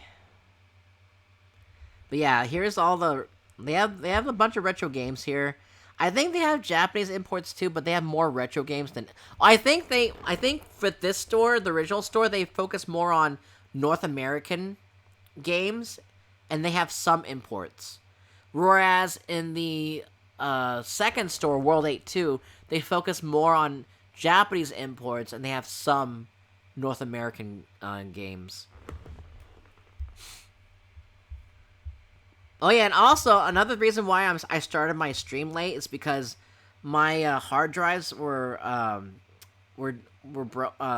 they stopped working for on my PS2. Like I load my games off of my hard drives on my PS2, but one of them was or two of them were broken because I accidentally dropped them one time when I was cleaning out my room, and so I had to go re-rip. I had to go re-rip Rule of Rose again onto my hard drive, so that way I can play it onto the hard drive, and it took a while. It took like 30 minutes or something. So yeah, that's why I had to start my stream late. So that sucked, but hey, we're streaming now. So yeah, we got a bunch of games. They have an interesting a good assortment of games here. But when I wouldn't say like they have like the best assortment, but they have a good assortment. I mean, they've been around for a while, so I can imagine why. And then, yeah, they can be weeby. They can be weeby at the store. And I like how they have Mario wearing a face mask. I thought that was cute. But yeah, I was supposed to leave. I was supposed to like stay here for like maybe like get here at 12 o'clock and then stay until like maybe 12:15. I wasn't meant to stay here for that long. But then I ended up staying way later. Not way later, but staying later than usual. So it was this store is right next to a tow truck company. So I was afraid that that if I parked my car on the side of the street, they might tow me. That tow guy might tow me. So I had to go park at a Korean supermarket parking lot that was a block away. It's a pretty cool place. And this is in Koreatown. So this World 8 is actually in Koreatown. That's also where I stayed too. I stayed at my Airbnb was also in Koreatown as well. But the couple that I stayed with was they were Caucasian. So I stayed in Koreatown at an Airbnb with a Caucasian couple, and they're really nice. They're really friendly. I liked them. They said that if I ever wanted to stay with them again, they're happy to. So I'm happy. And as you can see, Koreatown has a lot of not only do they have a lot of Koreans there, they also have a lot of Hispanic people too. So so it's natural that you'll have like signs in Spanish like por favor and espera, permiso, para, and trar. Please wait to be allowed inside. So yeah, they have Spanish signage. Oh, mascara means mask. I didn't know that. Para entrar. That's weird. I've never stayed at an Airbnb with the owners. LL. Yeah. Well, like with the Airbnb, you've done Airbnbs before. Oh yeah, you did tell me that you done Airbnbs, but yeah, the first Airbnb I stayed at was with the owners. There's rooms that are located separately from the. Well, it's still inside the house, but the owners' rooms are probably somewhere else in the house. Second Airbnb had my own private entrance. Thankfully, I had my own private entrance, and the rooms that I stayed that were for me were locked out. Were like locked out and separate from the rest of the house. And then the third Airbnb I stayed at, I stayed with a couple. They were an older couple. But they were really nice. I liked them. They liked me too. And then so it was an empty nest house. So they had so they used their children's rooms to rent out rent out for Airbnb. And then here's the games that I bought. So I was telling so I saw the same guy at World. Okay, I'll show you. Let me go back. So here's the first place I went to, which is called World 8. And then the second place that I just showed you was World 8. No, this is called World 8 2. This is called the first place is called World 8 2. And then the second place I went to, which was the original retro game store, which was World 8. This took place in Little Tokyo. And they have North American games too. So that's what I was saying. I think the second store focuses more on Japanese imports and some on North American games. And then the original store focuses more on North American games and a little bit on Japanese imports. So it's the other way around. It makes sense that way. And then I met one of the employees at this store, and then I knew it was him when I went to the second store the next day. I knew it was him. I'll show you more pictures. So yeah, here's the pictures of the place. It's pretty nice. It's in Little Tokyo. It's inside Little Tokyo Mall. There's some Japanese imports and shit. Let's zoom in. What are these games? Revolt. What's this one? Bittersweet Fools. That sounds pretty dope. Bittersweet Fools. That sounds like a cool game. Probably like a yaoi game or something. or a Lolita game. Lolicon. Sega Marine Fishing. Tomb Raiders. What's this? Oh. This is Yoshitaka. This looks like Yoshitaka Amano's art. Let's see. This is El Dorado Gate Volume 2. Yeah, that has to be Yoshitaka Amano's art. Or Amano Yoshitaka. Redline Racer. These are I think these are Dreamcast games, maybe? Yeah, they're Dreamcast. Coaster Dream. Jet Coaster Dream. Is this Time Crisis? I think that might be Time Crisis. Grandia, Gulliver Boys. I don't know what this is. Anyway, so yeah, some more games that we saw, more Japanese imports like Pokemon Channel and Banjo-Kazooie 1 and 2 and Chrono Trigger and Super RPG and all that shit. Final Fantasy 6 and Dragon Quest 6. And I think, which one was this? Oh yeah, and Fire Emblem. I saw a bunch of cool games, N64 games, this Japanese imports, N64 games like Star Fox 64, and the covers look so much better than the North American covers. They look way better, especially the Star Fox one, Star Fox 64. That looks way better than the one I have for North America. I'm not gonna lie. If I read Japanese, I consider buying. Yeah, I might consider buying too. But I think you would need a Japanese N64, though. But yeah, they also sell, like, regular PlayStation, regular modern games, too, along with the... Yeah, along with the Japanese import. But man, do not get Bobo Loca. I had a really shitty experience drinking Bobo Loca. Oh my god. I went to a really bad one. I think the guy who made my drink was inexperienced. Because, like, okay, I ordered a large drink, but it's priced as a regular drink. It's a large drink with a regular drink price. And then the guy, he misinterpreted that to be a regular Oreo milkshake with boba, so he made it regular sized. And then the girl who took my order, she told him, "Hey, that's not regular, it's large." He's like, "Okay." And then, like, so you know what he did? He added, okay, instead of adding more, cream or milk or Oreos to the drink along with more ice, he added just ice. To make the regular drink a large size drink. And then what that did was dilute the drink and water it down. And then it didn't even taste that good. It tasted so runny. Oh my god, yeah, I know. Seriously, the guy was so... Oh my god, I don't know. He was kind of... Like, he's one of those good-looking guys who are kind of slow. You know what I'm talking about, right? He's one of those good-looking guys who are, like, kind of slow.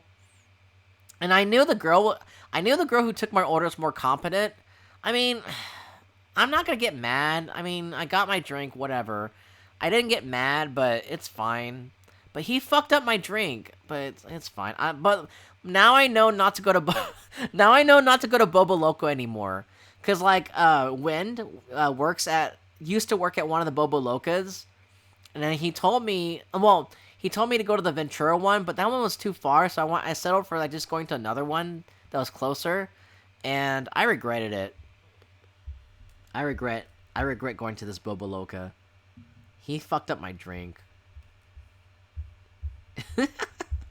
Anyway, let's go back. Let's catch up to where I was earlier. So yeah. Alright, let's see if...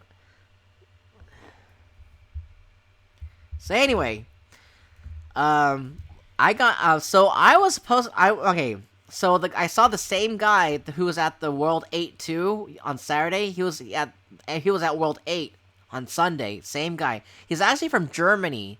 I found out he had a slight accent. I think he started losing his German accent since he stayed in the U.S. for so long. So I noticed him. I was like, "Hey, you're the guy from World 8 2 yesterday." He didn't recognize me because I was, obviously I was wearing a mask. He doesn't remember what people look like. It's gonna be harder for him to recognize people with a mask. But if he saw me without a mask, he would have recognized me. But yeah, I saw him there again, and then like I showed him a lot of the games I want that were on my eBay list, my save list. A lot of them he didn't have, but Dino Crisis he's supposedly had, but he couldn't find it. He couldn't find it anywhere. So I ended up having to text his coworkers at the store that he was at yesterday, World 8 2, and they said they didn't have it. So supposedly he has it in his inventory system. They had a copy of Dino Crisis they had a copy of Dino Crisis, but they couldn't find it. I wanted that game too. Oh man, because I want to own Dino Crisis for the longest time. But hey, we found some other games. We found Sonic Lost World. It's not a great game, but I want it anyway. So, and then we got Project X Zone 2. And I've actually wanted to get this game as well. I've always wanted to own this game. I don't have the case for it, but it's fine. I don't really care about if I have the case or not. I'm not that much of a collector. I mean, I'm a collector, but I'm not that hardcore collector, And I got Shining Soul 2. This game looked really cool. I was like, you know what? I'm getting this game. Shining Soul 2. When I saw it on the display, I was like, fuck yeah, I'm getting this game. And of course, I never owned Ninja Gaiden before, So I decided to go get Ninja Gaiden. So I was like, you know what? Why not? Hey, what's up, Piccolo? We're doing our vacation pics. I'm showing you guys I'm doing my vacation pic portion right now. We're almost done though. We're almost done. But yeah, Piccolo, since you're from I think you're from the LA area, right? Have you ever been to Fat Sal's? Have you ever been to Fat Sal's or the Donut Man? Or Egg Slut? Or Porto's? Come on, I'm almost sure you've been to Porto's. But have you been to Fat Sal's? I've tried Fat Sal's. It was pretty good. It was pretty good, actually. So yeah, we're getting to the last pictures. So here's me in Porto's. Porto's is a really great place. I've been there before. This is my second time going to Porto's, and I'm from Orange County, which is a county below LA. I see, but still, come on. You've been to LA. I'm sure you've been to LA a few times. I'm sure you've been there quite a few times before. But you haven't heard of those places? But yeah, Porto's has some good ass shit. It's a Cuban. Yeah, I have not heard of it. It's a famous Cuban bakery. They have some really. Yeah, it's so crowded because people come here because the food's so good. It's so fucking good, and I've tried it. It's freaking good. People, as you can see, people aren't really social distancing anymore. A lot of people are vaccinated by now, so they don't give a shit about social distancing. I'm not even social distancing at this store. At this restaurant, I wasn't even social distancing because I was vaccinated. I mean, also, there's no signage anymore about social distancing, so I don't think that anyone gives a shit. I mean, but if it's not a crowded place, I would try to social distance though. If it's not crowded, I try to social distance. But yeah, it was that you can look at these lines. It's so crazy. But welcome back, Scheming. Oh my god, this line stretch all the way back to the entrance. People really want their fucking potato balls. Let me show you the potato balls. They're really good too. I've been a couple times, yes. Wait, we've been a couple times to Porto's, Piccolo? Ooh, God, I wish we had something like that here. Ooh, did you try any of the guava pastries? I missed those. Oh, you've been to Porto's before, Scheming? Oh, I tried it the first time. I tried the guava pastries the first time. I think you're talking about the cheese rolls. You're talking about the cheese rolls, right? I decided not to get the cheese rolls this time because, like, I already tried them before. I want to try something new. I didn't know to LA. Oh, I see. You tried Porto's before, Scheming? Where'd you go to Porto's? I mean, when did you go to Porto's? You've been to LA. No, guava pastries are big wherever there are Cuban population. Oh. No, I didn't. I didn't try it because I already tried it the first time. Those are vaccinated people. Spooky. I mean, I'm assuming they are. Puha. I mean, I don't know if every one of them is vaccinated, but I'm vaccinated at least. So yeah, let's see. But yeah, these potato balls are where it's at. People come to Porto's for these fucking potato balls. They're so fucking good. Oh my god, I can't state how much these fucking potato balls are so fucking good. They're so fucking good. Turkey and gravy. Yes, they have turkey and gravy too. Yeah, they have the turkey and gravy potato balls.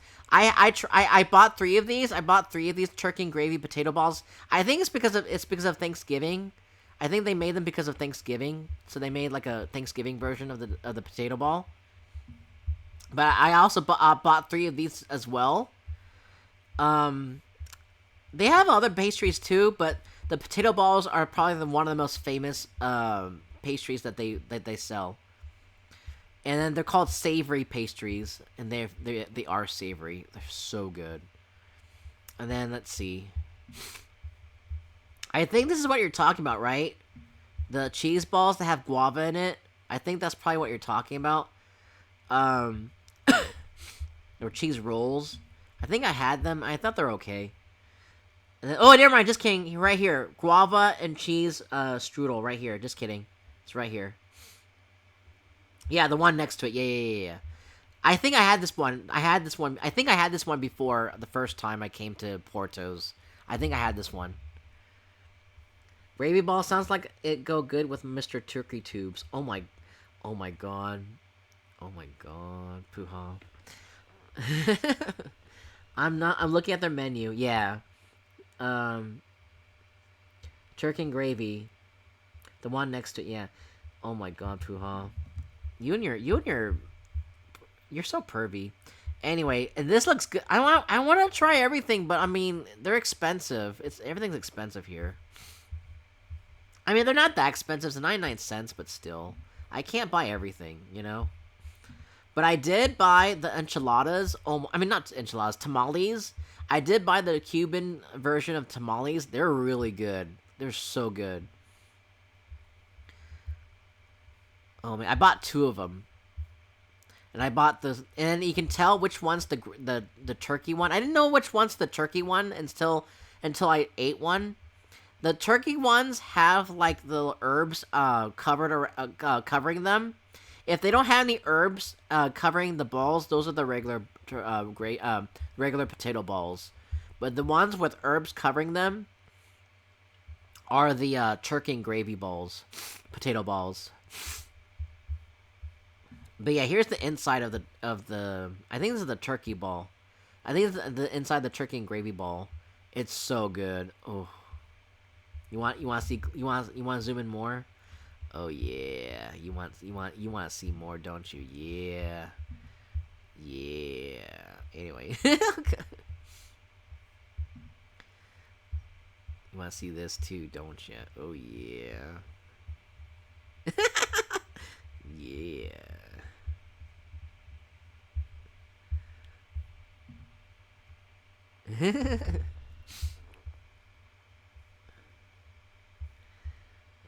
I want to become a cheese roll and eat myself. Oh my god, really?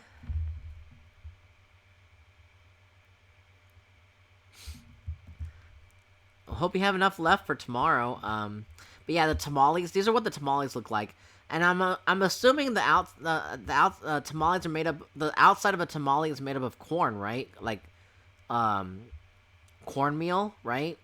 Grounded cornmeal. So it was. You can really taste the corn from the outside of the tamale. It tasted so good. Here's what the regular potato ball looks like. Yeah. Let's zoom in even more. Yeah. Looks very sexy. Yeah. Very sexy. Yeah. Beef. Yeah, it's probably beef. So, and then finally, after I got my Portos, that's the final place I was staying. That, like, I wasn't expecting to take so long to leave LA. I was supposed to leave at like 12:15 at the latest. I was supposed to leave at 12:15 and then get home by like 6 something. But then I got so like caught up in like going to that retro store and going to Porto's, so I left at like 2 something instead. And then you can see in the mountains from the LA mountains, they're pretty nice. Driving back and just seeing like the view, it was totally nice, totally nice. Ooh, it's very beautiful. I mean, we have mountains here in the Bay Area too, but still, I mean, just seeing LA mountains, that's pretty nice. Here's more mountains. I mean, I don't really consider them mountains, though. They're more like hills, right? But, like, I think some of these are mountains, though. But these over here, they kind of look like, more like hills.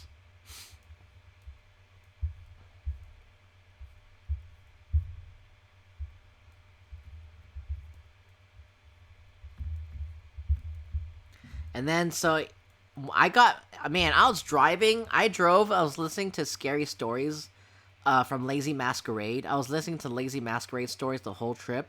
Like, from driving to LA, driving from LA, I was listening to stories from Lazy Masquerade during the whole drive. to and from, and even during the trip too, when I was driving around in my own car, I was listening to Lazy Masquerade. And the thing is, though, like, oh my god, you know what? I don't think I can. I don't think I can drive in a rental car anymore. I don't feel comfortable driving in a rental car. There's a huge difference when you drive in a rental car and drive in your own car.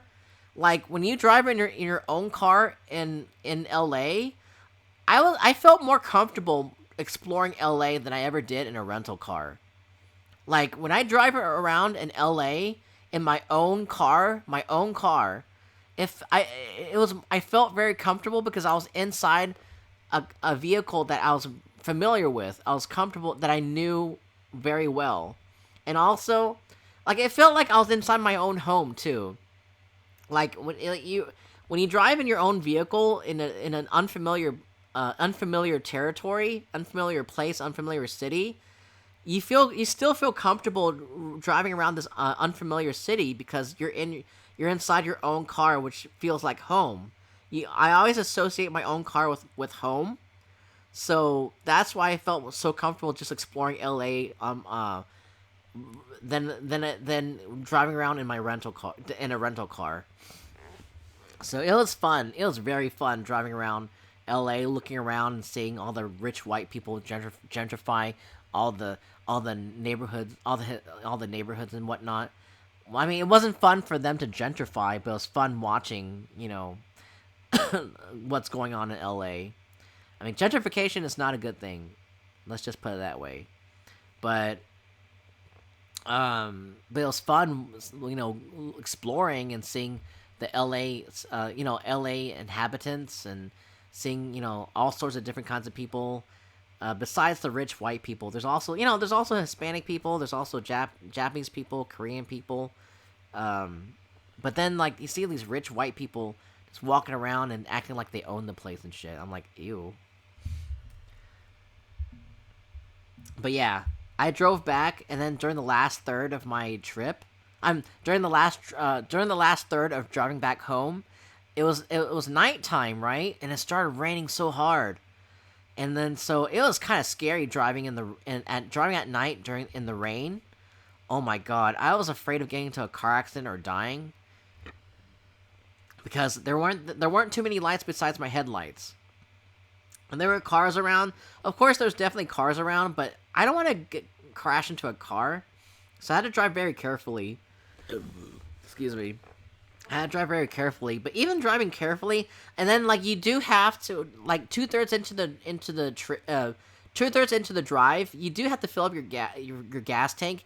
You cannot make it to LA on a full gas tank. It's not possible. You have to stop at a gas station and fill it up all the way again.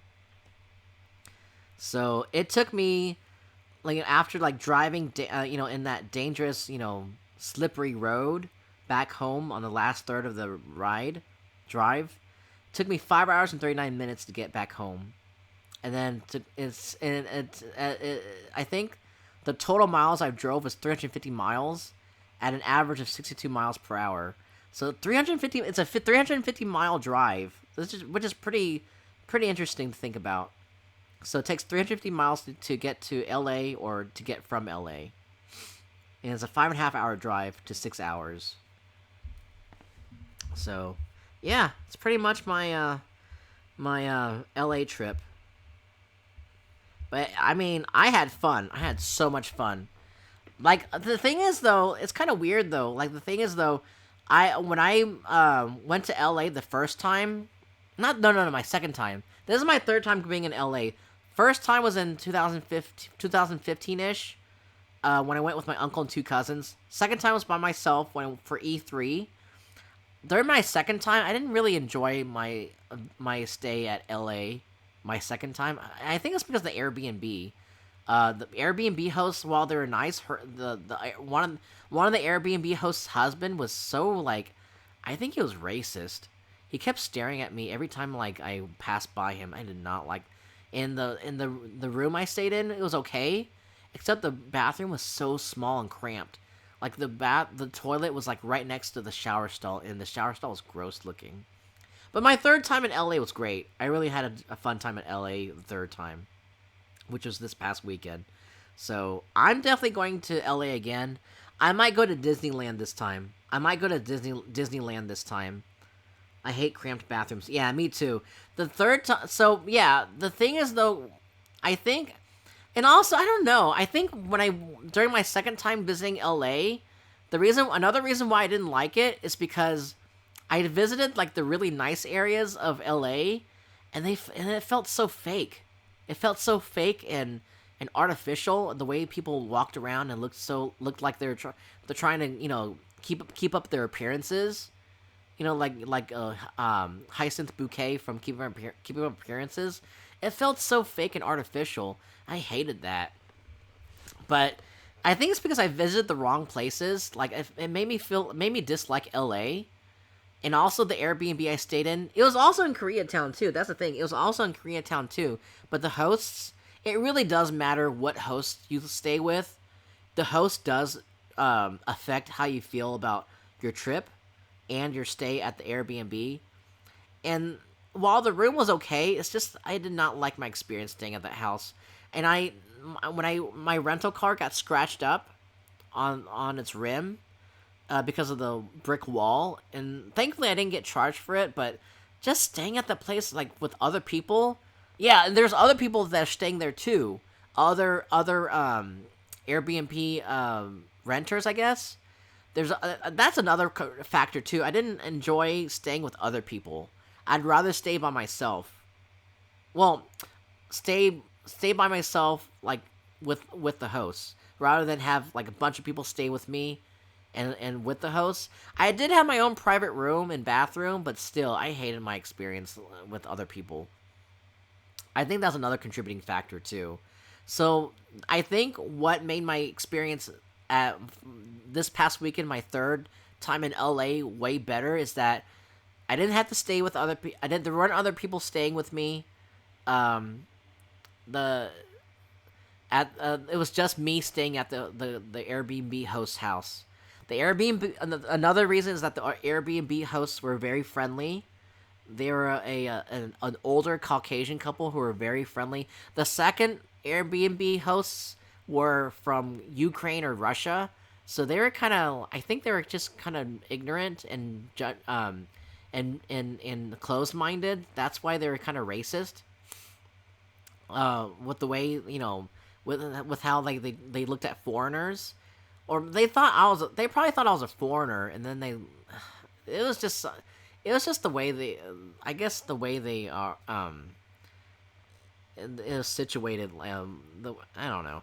Anyway, then I think they were racist. Like the husband was racist at least, but the host was the Airbnb host, and the other hosts were nice. Just the husband was really he really made it. He really made my stay dour. Cramped rooms in general. Do you see any of the fake Spider-Man or Elmos? No, I didn't. I thought that was a New York thing. I thought that was a New York City thing, scheming. But yeah, my opinion on LA has changed since, and that's the thing though. I stayed in LA the second time for like a whole 5 days. I stayed in LA the second time for 5 days, and I didn't like it. But I only stayed in LA for 2 days, Friday, Saturday, and part of Sunday. I guess 2 1/3 days. I stayed in LA for this past weekend for only 2 1/3 days, and I had a great experience. And it really helps to drive in your own car. I don't like driving in a rental car because I drove the rental car my second time, and I didn't enjoy that. Driving in your own car really made a difference my third time. And then staying in Koreatown and exploring the more like middle class areas or lower and middle class areas made me feel more comfortable. I felt more at ease rather than going to like Beverly Hills and shit. Ooh, no, thank you. No, they have them in LA too, in Hollywood. Oh, I see. I didn't go to Hollywood yet. This past weekend. I did go to Hollywood my second time. I think that's another reason why I just didn't like that part of LA. But the third time it was great because I was in the more lower middle class areas, it felt more. I felt more at ease. I didn't feel like I was around fake people, you know. So, yeah, that's my vacation. That's my vacation. I'll be going to LA again. The next time I go to LA, I'm definitely going. I'm gonna try to go to Disneyland. I'm gonna try to go to Disneyland for the weekend. But I had a lot of fun. I'm gonna be having more fun next time. I'm probably gonna be staying with the same Airbnb host as well. Yeah, let's go ahead and. Wow, we've been talking for like 2 hours. We need to get to the game now. All right, let's go. Let me go and get the game ready. Well, the game's been ready. Let's see. Where's? Okay, there. It should have removed it. Oh wait, hold on. I need to do this. There you go.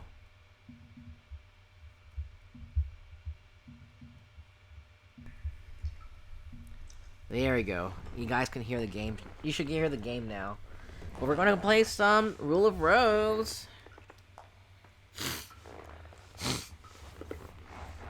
I wasn't expecting to talk about the trip so much, but hey, it was fun talking about the trip.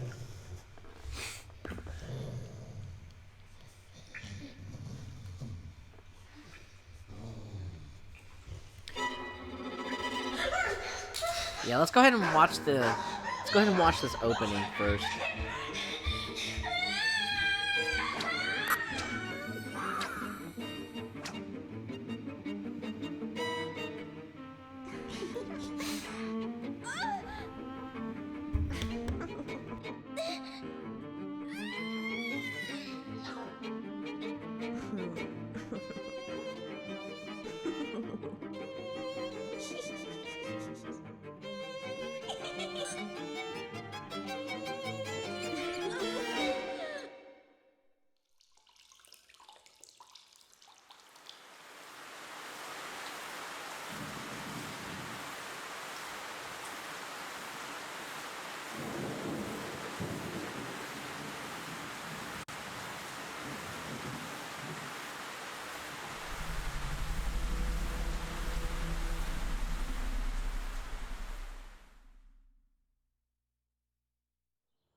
My name is Joshua.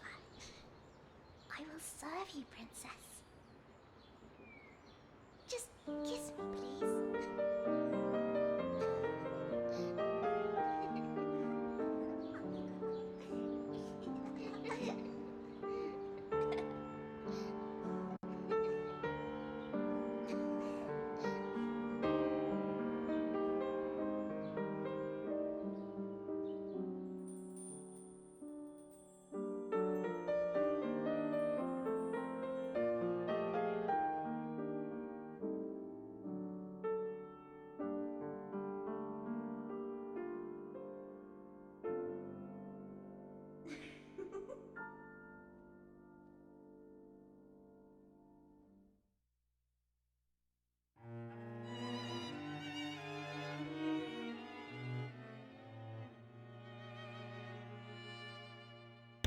Yeah, you gotta watch this intro first. It's really good. Like, I mean, like, remember how we were watching? Remember how we were streaming Tulip, last year scheming? Um, so this, yeah, like you said, this game is also made by the same people who made Tulip, which is who is Punchline, but they don't exist anymore. And I think another company owns the IP for these two games, Tulip and Rule of Rose. Maybe, I think. But yeah, I think from what I understand, from what I see, I feel like Punchline is more of a company composed primarily of artists rather than developers. They're artists first, then developers second. That's why the gameplay in both Tulip and Rule of Rose are. That's why the gameplay is so wonky and derpy, and then the art is so well done.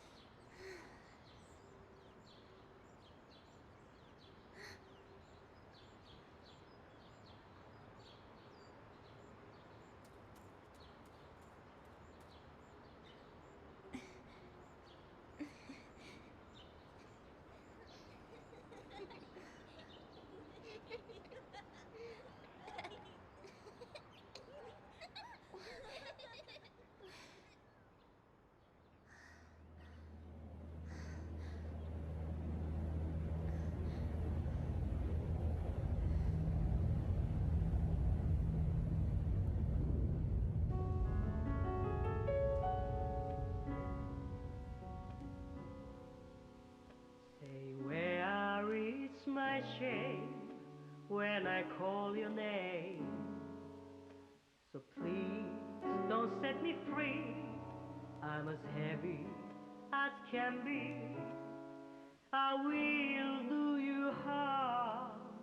I will break my arm. I'm a victim of your charms. I want to be dead when I'm in bed. I can be so mean, you can't beat me. I would like to shame you, I would like to blame you, just because of my love to you.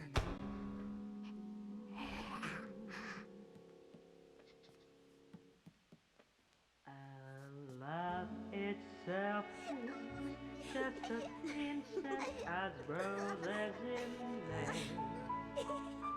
I know nothing can drive it away. Though love itself is just a breeze.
My name is Joshua. I will serve you, princess. Just kiss me, please.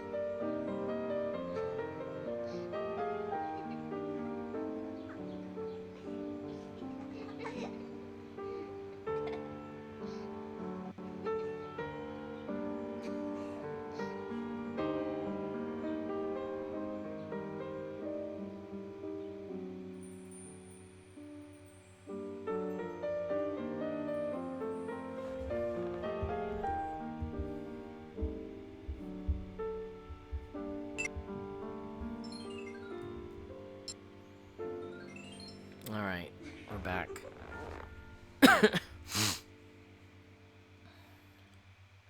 But yeah. This, oh my god, this game is so good. I love the graphics in this game. But gameplay, you'll see why people poo-poo on the gameplay. Yeah, we're gonna do a new game plus. Let's see. Ma, there's a weird fucking fish out there in the backyard. Yeah. I was gonna bring that up too. That there's a lot of like, I don't know, what is there something about Japanese culture? Like, does Japan have like a fascination with flying whales? Cause you see that a lot, especially in the Zelda games. You see like a lot of flying whales in Zelda games, like the Windfish in Link's Awakening. Then there's the, I guess it's also called the Windfish in Skyward Sword. And then you see this flying whale over in Rule of Rose. I want to say there's something there, but I can't recall. There's probably some Japanese folklore shit about a flying whale. There has to be something about a flying whale in the Japanese folklore. No Rule of Rose saved at present. What? No, there has to be. No, you're lying to me. You're lying to me. There has to be. Let's see. There we go. Oh, it's from 06. Oh, here's some more. Okay.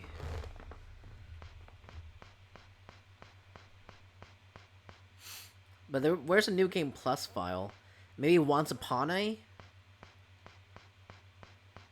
Maybe it's Once Upon a. I streamed this game back in August of 2018. I thought it was October. There's a Reddit post that asks the same thing. Oh my god. We're all probably wondering. Alright. Hopefully this is a New Game Plus file. January 1930. Once Upon a Time. Once Upon a Time? Is this the beginning of the game? Oh no, I don't think this is the beginning of the game.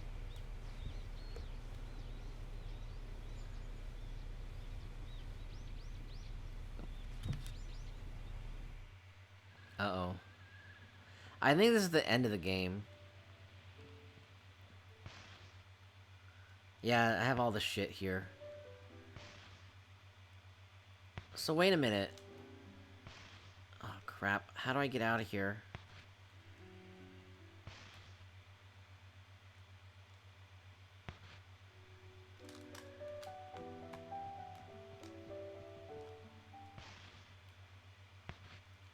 Maybe if I just... Okay, I have an idea. Maybe if I just leave... and go to the entrance, I'll just end the game that way and do a New Game Plus file. It's a very common trope. Put it in linkies for me, Scheming. Put it in linkies for me so that way I can see it later. If you can, thank you. I'm gonna go ahead and just end the game, and then we can get a New Game Plus file this way.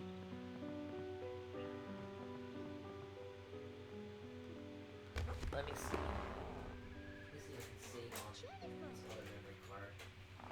But yeah, some stupid shit came up with my PlayStation 2, and it made my hard drive that had my Rule of Rose file on it get corrupted, because I think I dropped two of my hard drives, my IDE hard drives, a few months back, and I didn't know whether they were broken or not.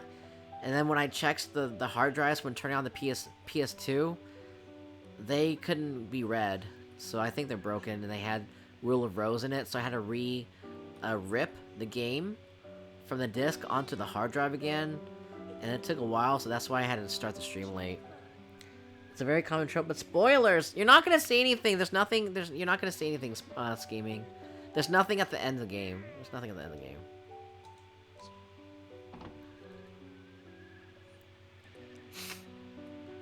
You're just gonna see the very end. You're just gonna see the very end.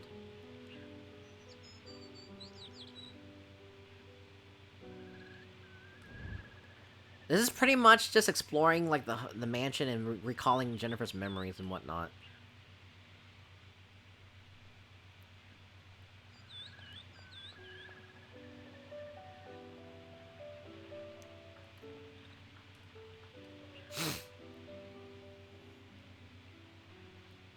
Wow, see?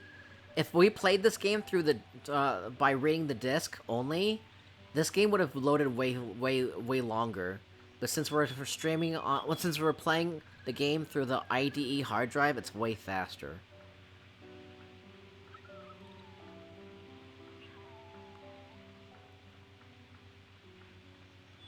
I wanted to stream on Sunday. I wanted to stream on Sunday, but it couldn't happen.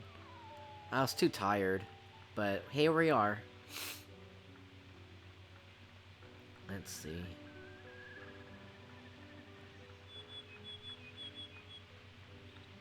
Cause I don't remember how you get a new game plus file anyway. We'll just have to make our own new game plus file. Where the fuck is that farm house? Is it over here? Oh no, I think I went too far. I think I went too far.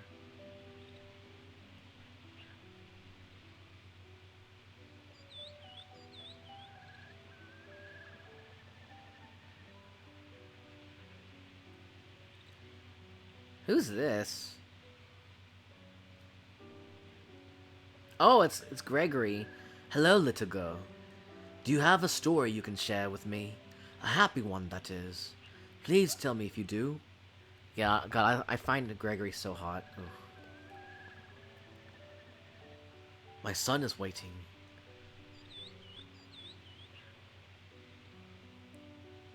Okay, so that's Gregory. That's... Well, you'll find out who Gregory is later. Not Gregory... That Gregory Horror Show, not that thing. Not that thing scheming. Not Gregory Horror Show. Man, she walks so slow. She runs so slow.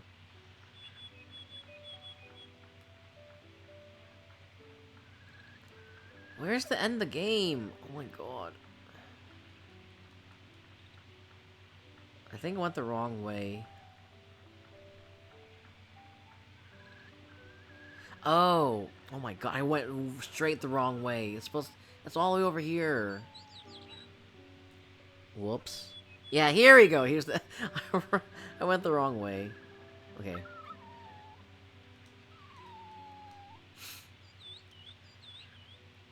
Please wait for me.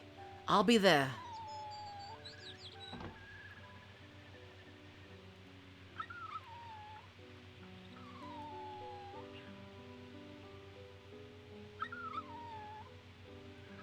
This is so sad.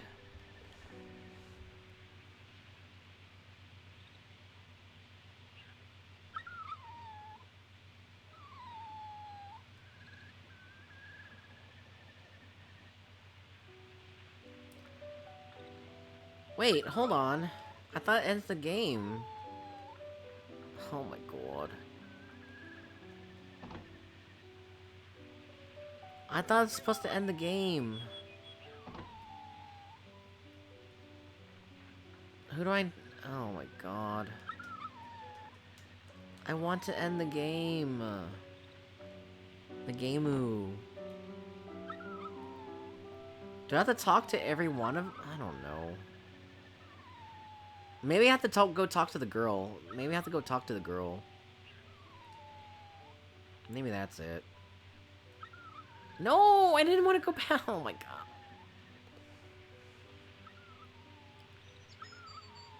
I want to go here.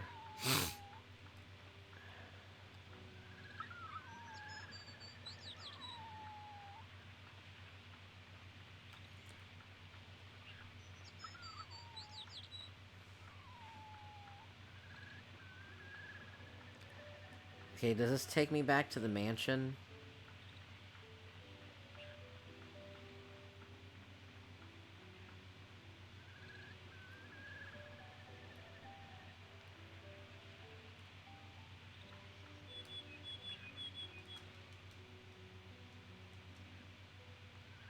Uh-oh.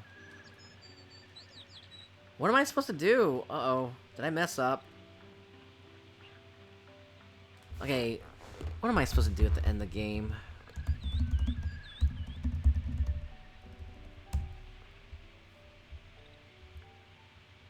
Ugh.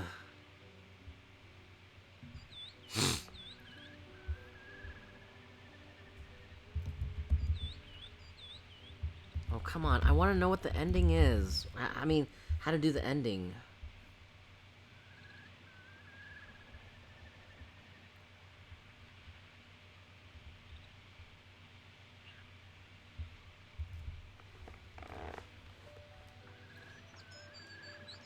How do I get... Okay, never mind. This one's blocked out, so... Yeah, I am supposed to go back to the dog.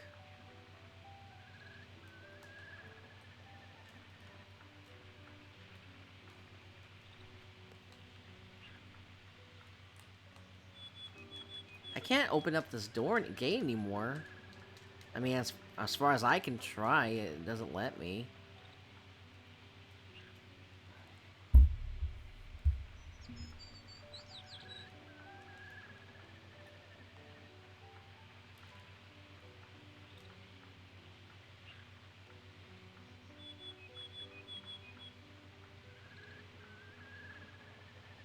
The game does look pretty good with the upscaler. It does look pretty good. I'm happy I bought this upscaler. So yeah, I am supposed to come here. And then when I approach the dog, it's supposed to end the game. Wait! Oh, maybe I was supposed to do something else over here. Maybe there's something else I have to get. Like, maybe there's like a collar? Maybe? Oh, it's collar maybe. Over here? No.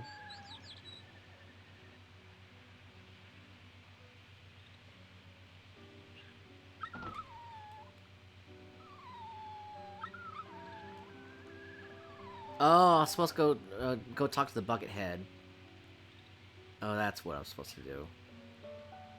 There you go. My dear friend, I never want to lose you again. I'll protect you. Forever and ever until I die. Everlasting, true love, I'm yours.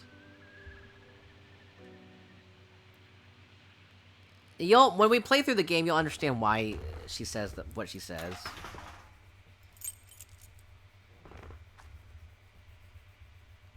So, even if we get spoiled by this, it's not really... I mean, it's not really revealing too much, but you'll see why we come to this conclusion, come to this ending, when we play through the game.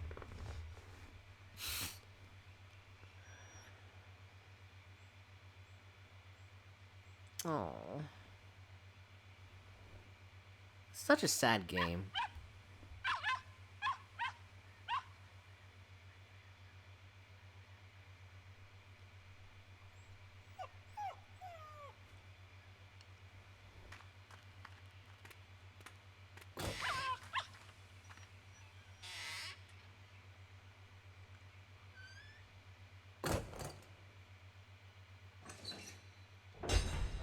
I'll protect you. Forever and ever until I die. Oh. Okay. Yes, we'll like to save. But we'll save on a new file.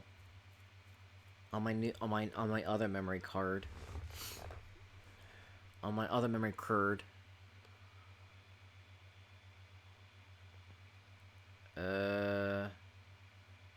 I hope the game didn't freeze. Okay, good. It didn't freeze. Phew. I think it just made a new save file. Oh, so that's where it is. So it's called Little Princess. Oh. Here we go. Okay, so we have a new save file. That's why I need to do this, so I can make it a new game plus. I had to beat the game, basically. Alright, now we're starting the game. Once upon a time, there was a precious little girl.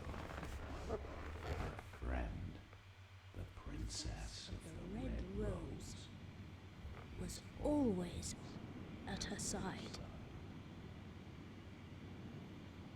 Then one day, her mummy and daddy died suddenly, and the poor little girl was sent away to a strange house.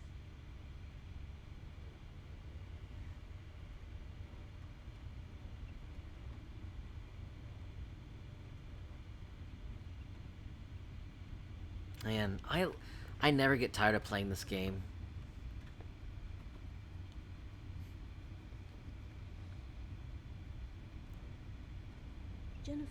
Jennifer, play with me, Jennifer. Read the story. Please read the story. What happens next? The little boy can't read.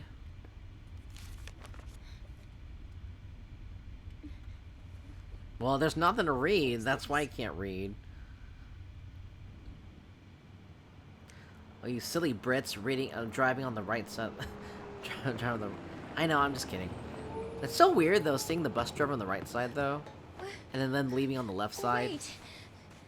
Please. That's so weird.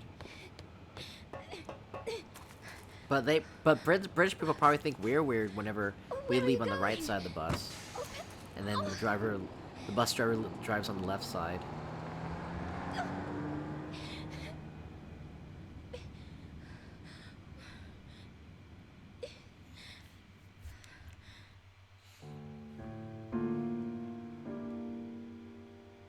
March 1930, The Little Princess. Such an ambitious game, but then, like, their studio closed down. Such a shame.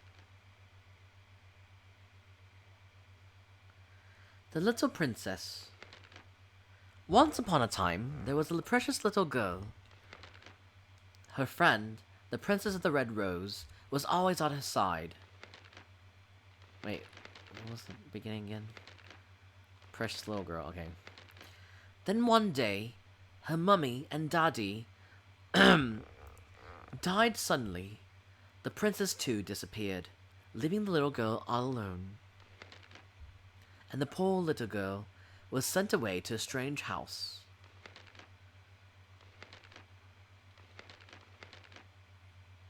Oh shit, she got dragged. Ooh, that looks kind of... Ooh. Oh, so they died... Oh, I see. I see. So the parents died in that blimp. That giant blimp. That's why they keep showing that giant blimp, because they died? Oh, I see. I don't think all the little kids died. When I first played this game, I thought all the little kids died in the blimp. Well, all the little kids became orphaned. From the blimp, you know, crashing and burning. Zeppelin. It's not a... The parents died in the Hindenburg. Yeah, that could be it too. I was thinking that too, that they probably died in the Hindenburg. But is it called a Zeppelin? It's called a Zeppelin, right? But yeah, they probably died in the Hindenburg. It's probably I was thinking that too. And then but I thought a lot of the kids survived too from the crash along with Jennifer, and they stayed in that orphanage, but that's not the case. I think what happened is that Jennifer and her parents were in the Hindenburg blimp for Zeppelin, and then it crashed and burned, but then the parents died, and only Jennifer and maybe some other adults survived. And then Jennifer got sent to the orphanage to stay with the kids that are already there. Zeppelin. It's not the Hindenburg. I forgot. I think the UK had one similar to it. Oh, I see. So they crashed and died. Yeah, so those brats from the orphanage aren't from the Zeppelin. Only Jennifer's from the Zeppelin, I think. So it makes sense now. This is like my third or fourth time playing this game, but the game's story is very convoluted.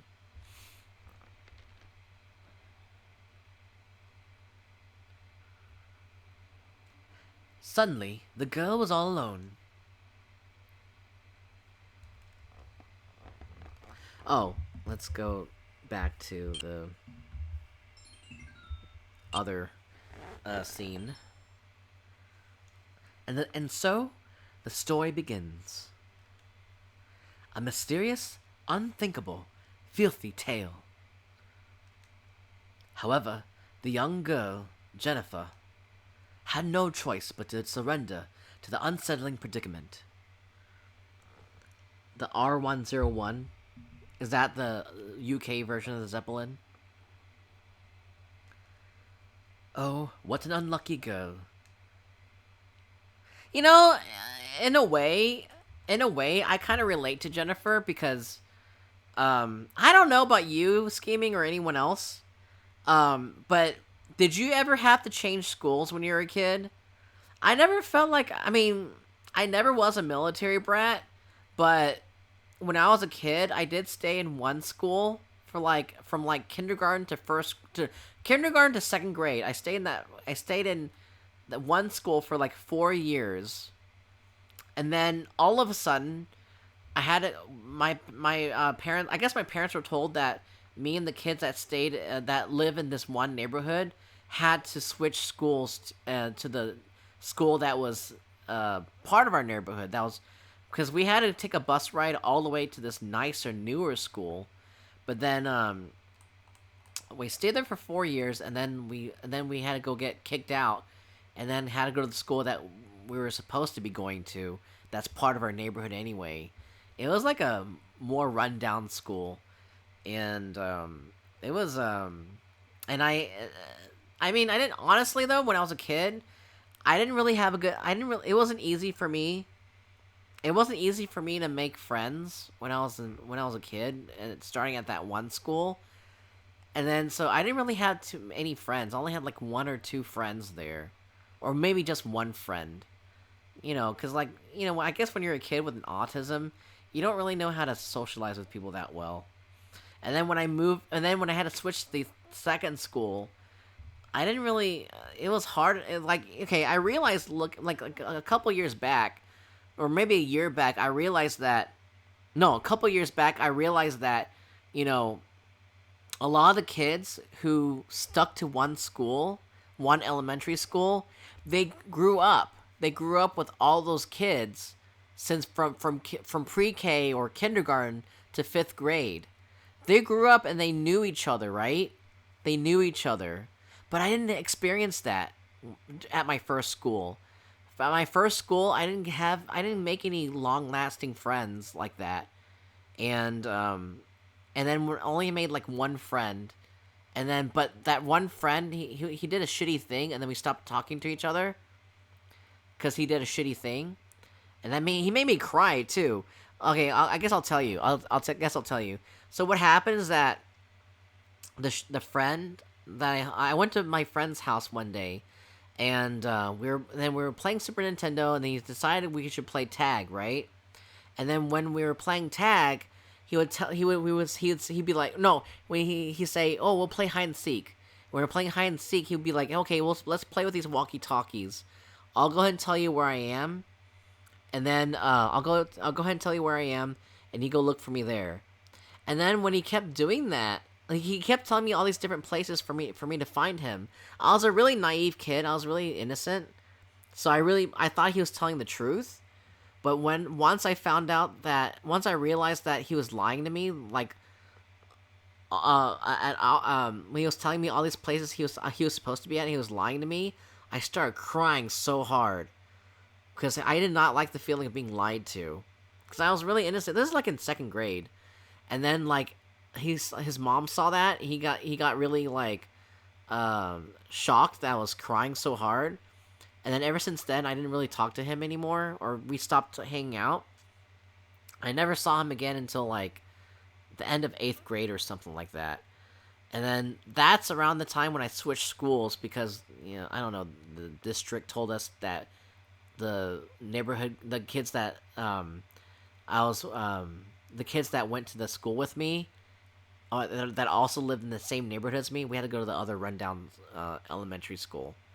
And that's when that's how I can relate to Jennifer, because just like how Jennifer had to like start over and live in this orphanage with these other kids, I had to go switch to another elementary school, and that's what I'm getting at. All those kids who at that second school, all those kids that I met in 3rd grade, they all knew each other since pre-K or kindergarten, or somewhere along the way. They all knew each other. They're all familiar with each other. So when you're that new kid, you can't really connect with those kids. They already have an established bond with each other, whether they're, whoever they're friends with anyway. And I'm not saying everyone's friends with each other, but I'm just saying they already established bonds with each other, and I didn't. And then I couldn't make any friends in 3rd grade, and I started making friends in 4th and 5th grade, but still, it wasn't the same because those kids already knew each other very well. I was apparently one of the lucky people who lived off of the base. I had friends, but we drifted apart when we got older. Yeah, that tends to happen, of course. Yeah, they redistricted you. Yeah, they redistricted me. Yeah. They did the same to me in middle school. Yeah. So, yeah, it was... yeah, that's what they did. Like, I wasn't part of the... I guess it's not called charter. It's not called district, but, like, what do they call... my neighborhood wasn't part of the... What's it called? Funnel? It's called funnel. What was it when they call like certain neighborhoods get funneled into a school? What is it called again? Not magnet school. Not magnet school. Whenever they get like for example, one school handles all these neighborhoods, so they all get funneled into this one school. This other school handles all these other neighborhoods, so that all these neighborhoods go into this one other school. What's it called again? I forget. But it's not magnet school, because I thought magnet schools mean that you're part of, you go to a special school where you're taught, more, convoluted subjects, more, specialized subjects. Yeah, I can't remember. Yeah, it's gonna bug me. We'll figure it out, but it was, yeah, I couldn't make, like I remembered when I was in 3rd grade, there's these 2 girls. They were like already mean girls. They're already mean girls. And then they weren't like, mean girls as if like they hated me. They were just mean girls because they were teasing me, and they thought I was weird or stupid or something like that. And so they were, but it was still mean. It was still mean. Their names were Monica and Audrey, I think. But I knew, but Monica stopped being mean. She started becoming more of a, I guess, not friend, but an acquaintance over the years. But then she switched to a different high school once we went to high school. I never saw her again until I went to college. And we ended up going to the same college, though. Monica. Bus stop. Rose Garden Orphanage. But yeah, I mean, I don't think I have started making more friends until I reached middle school. But even then, I didn't have that many friends even in middle school. I only had like a couple of, like at least a handful of friends that I could say were friends. Did you T-post to assert your dominance? I derped I guess I derp posed and then people teased me. So, not so much scheming. No, I didn't make any power poses or whatever.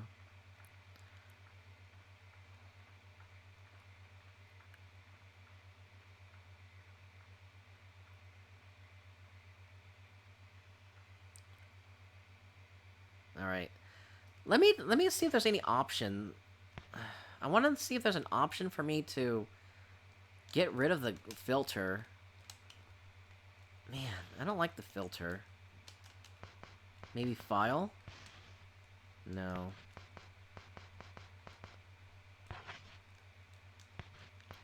There's a way for me to change the... Wait! Oh.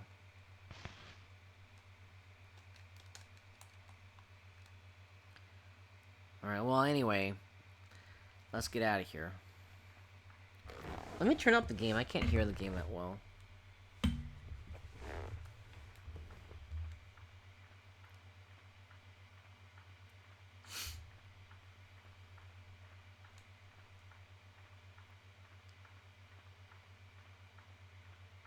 Yeah, I'm glad that I was able to get. I'm glad that out of the 3 hard drives that I had, 1 hard drive did work still, and it had enough space for me to add Rule of Rose to the hard drive. As the girl approached the sign, she heard a dog's bark. It sounded strangely familiar to her, and beckoned her to come.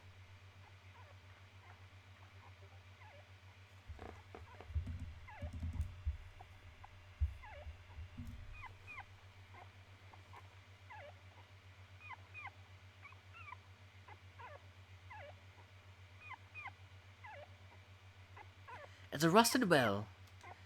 Cold air flows from inside it.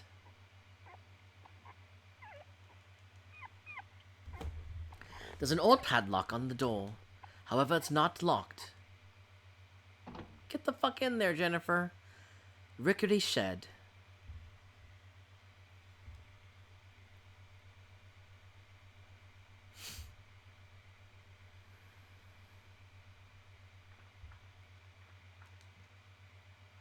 A slip of paper is tied to the dog collar. It's a slip of paper with boarding pass and a picture of a fish on it. Oh, there goes that whale thing. So I'll have to take a look at that article that you, I'll have to take a look at that link that you sent me, later. Because, come on, I mean, there has to be why there's imagery and, you know, and metaphors and symbols for that flying whale. Why? Why is there, like, a flying imagery of flying whales? There has to be some importance, you know, yeah, some importance to it, some meaning, deep meaning for it. Jennifer found boarding pass. The name Brown is on the dog collar. Jennifer found dog collar. I should have like a key too for this new game plus. I don't have the key. Where's that fucking key? Oh my god, where's that key? I should have a clover key.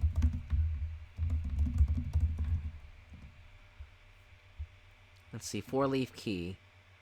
Upon the completing the game once. Okay, well, how do I get it though? Oh, rubbish bin complete. Okay, it's in the rubbish bin. Okay.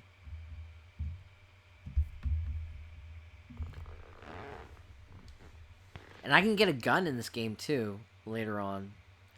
About saving, you can save your progress by talking to the Bucket Knights, located throughout the game. Oh, it's not. His name's not Mr. Bucket. It's Bucket Knights. Save your game. Oh fuck yeah, I'm gonna save it.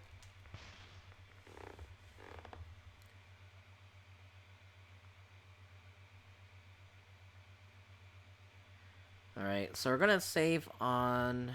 I guess we'll save on this file. No, we'll save on this file.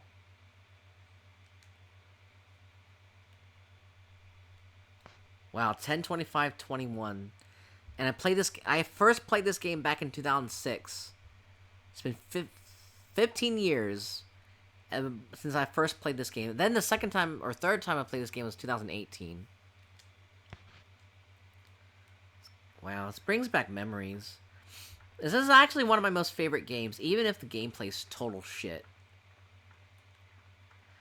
I don't really like the filter. Do you like the filter effect on this game? I don't really like it. I'm gonna try to turn it off. But there's no way to reset the game. The game won't let you reset it. So I'm gonna have to do it the hard way. I have to turn it off and turn it back on again.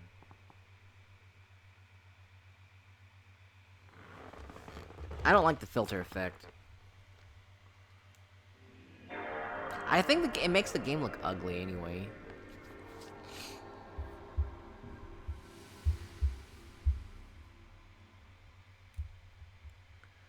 Alright, so...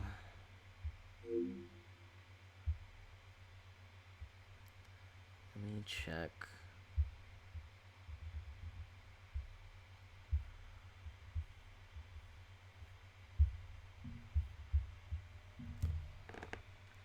So...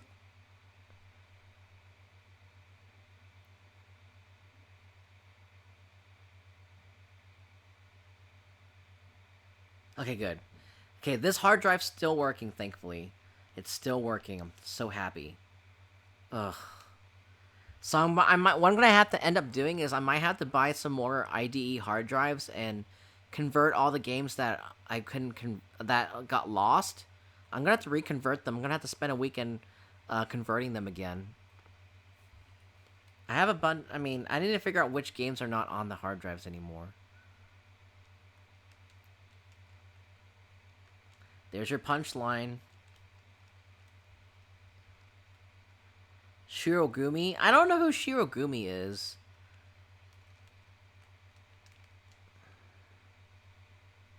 Published by Atlas USA. This game is so good. I mean, this game looks amazing. And so does the game box itself.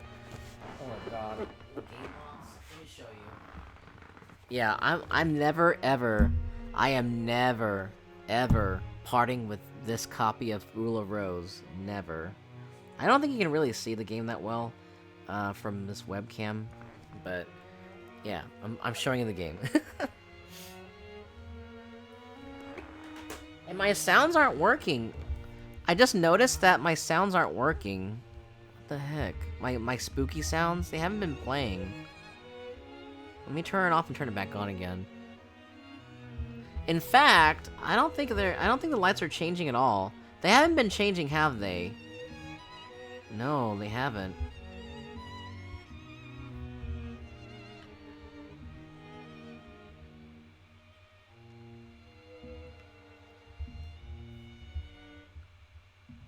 No one said anything.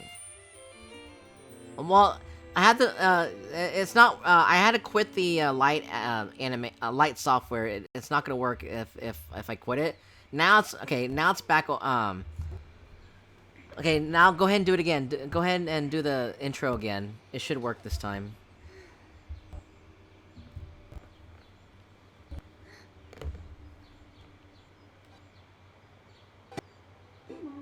There you go.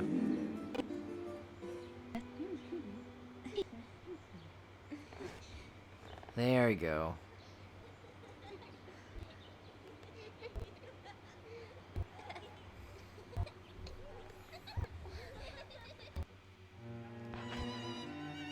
Alright, we're gonna go ahead and change the filter, because this is ugly.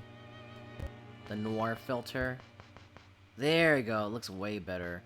If we make it up to 9, ooh, it looks gross.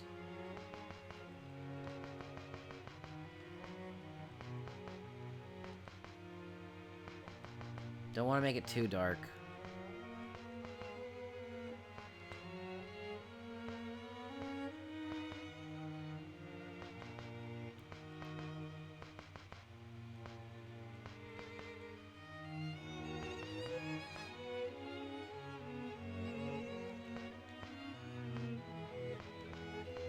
I think that's good enough.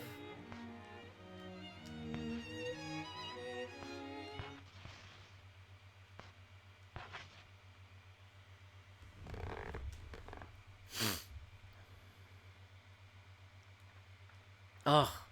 It looks way better. Ugh.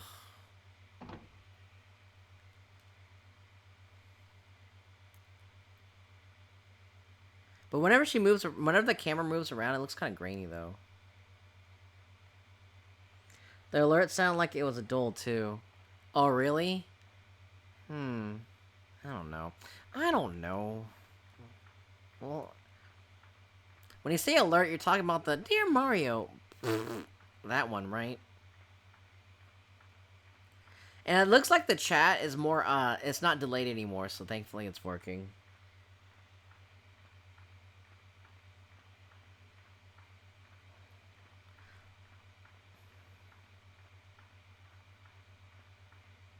Yeah, like it was on other speakers. Oh my god. I'll have to figure it out.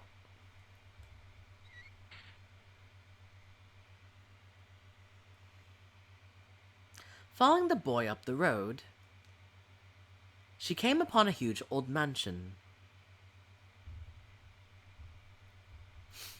For some reason, this place seems familiar to the unlucky girl. Yeah, I have it all set up. correctly. I don't know.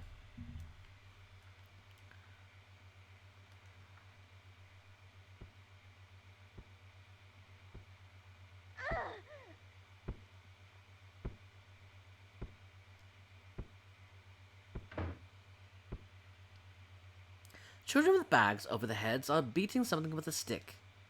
The unlucky girl was frightened and backed away from the gate.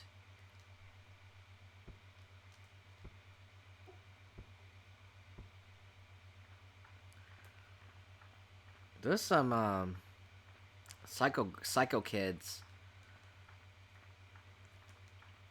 Instead of Psychonauts or Psycho Kids. I definitely want to play Psychonauts 1 and 2. I'm sure you've seen other people stream Psychonauts 2, right? Is the game too dark for you, Scheming? Does it look too dark? I feel like it looks too dark.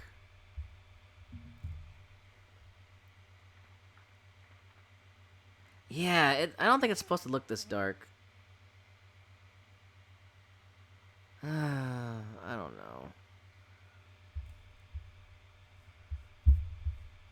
Or maybe it's just because we're in the dark area. I'm not sure. It's hard to tell. It's really hard to tell. Let's see. Let me try to fix it, I guess. I don't know. Every horror game looks like X-Files with how dark it is. Yeah. Let's see. Well, that doesn't make it any better. Ooh, that makes it worse. I think it's just the game. Okay, well, it looks better now. Okay, it looks better now since we increased the contrast, but... I don't think it's supposed to look that bright, though. But the thing is, though, it's not supposed to look that bright. Either.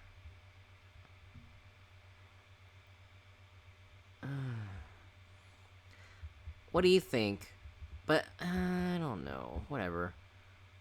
Okay, I think this looks okay. Now you can see. I might have to increase the contrast on my TV, too.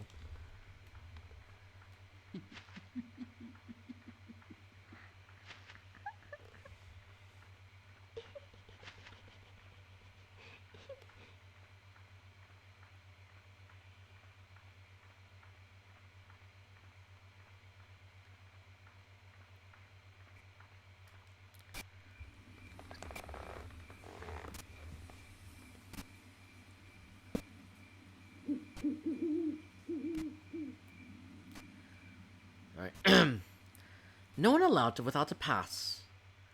About using items. At certain locations, you can use items to interact with your surroundings. From the menu screen, choose an item and select Use.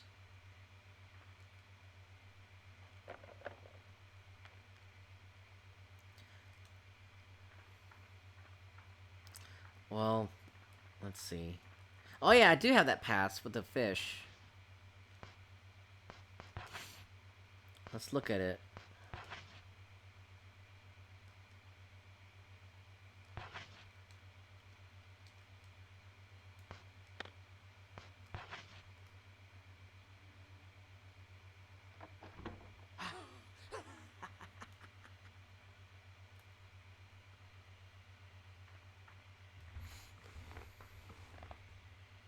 Brat.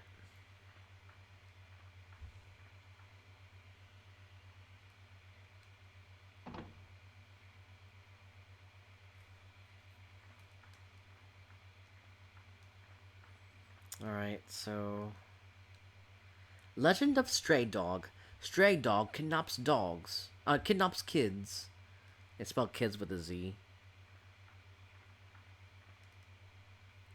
It's a large incinerator.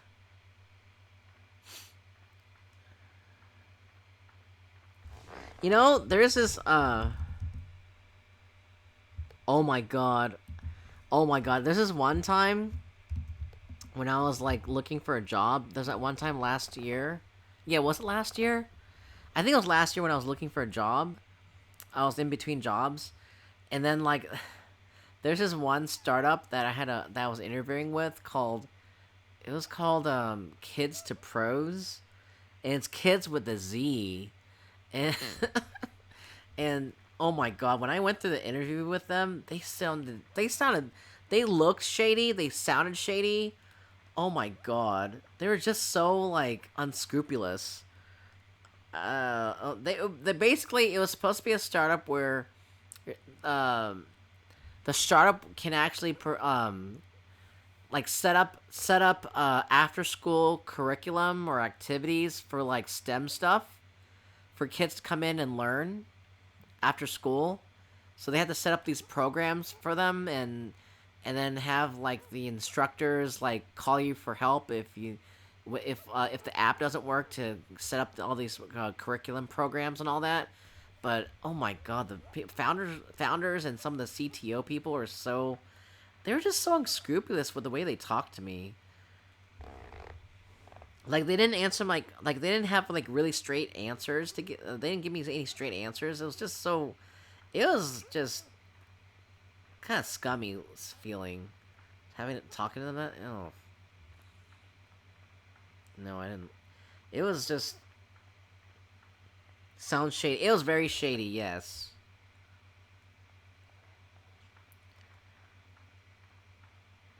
And then like whenever like the lady. When I interviewed, like, she was the CEO. I had an interview with the CEO, and then like okay, and then like they would have me like right after like I spoke with this to the CTO. He's like, okay, well why don't you go talk to the CEO? I'm like, I just spoke to you. I just spoke to you. You. So we're moving on to the next step this quickly. Do you want to talk? When can you talk to the CTO? I'm like, maybe in a few hours. I guess. They're like, and then he's like, oh, the CEO's actually available in 30 minutes. I'm like, what? And then like when I talked to the when I talked to the CEO, she was like, I don't know, what?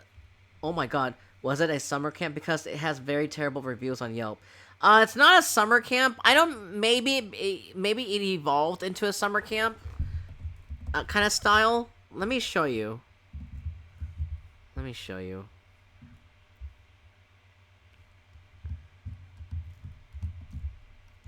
It's this one. It's called Kids to Pros with a Z.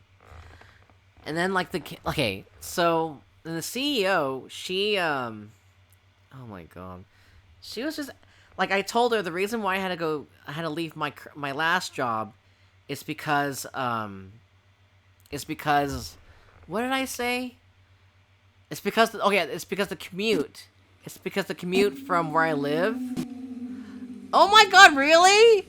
Oh my god, really, Scheming? Oh my god. I'm gonna have to check it out on Yelp, too. I'm gonna check it out on Yelp later. Put in linkies. Put the Yelp thing in linkies. I want to see it later. Oh my god. So yeah, like, okay, I told her because I was in between jobs because the commute between where I live and San Jose was so far.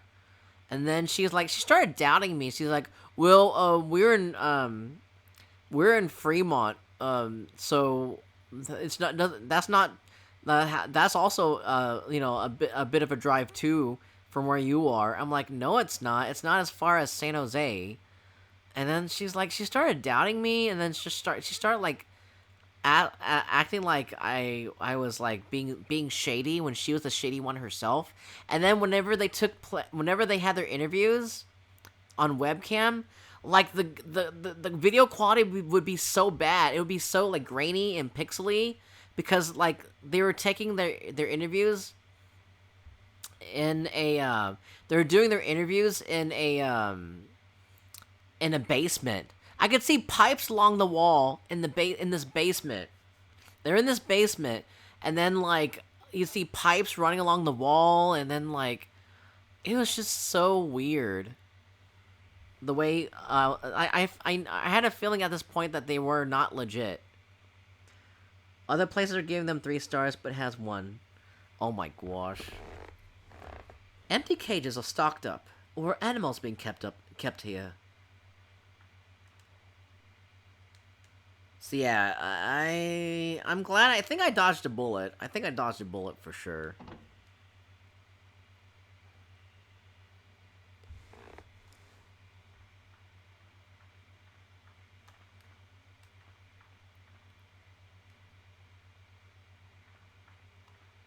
All right, let's see.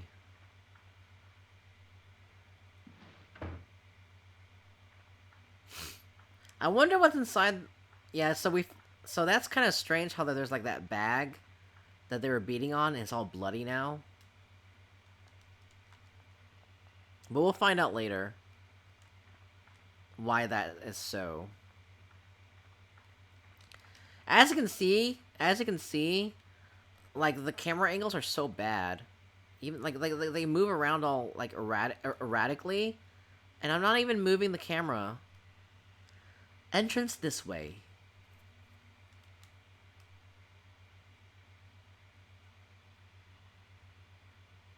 Wait, what do you mean? Okay, there we go.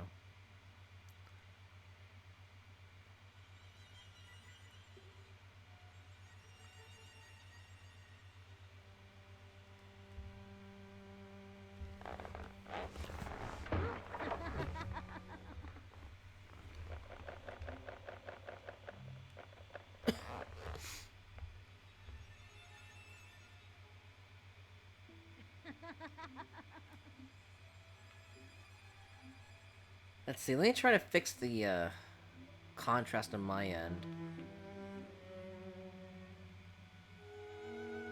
Oh, whoops.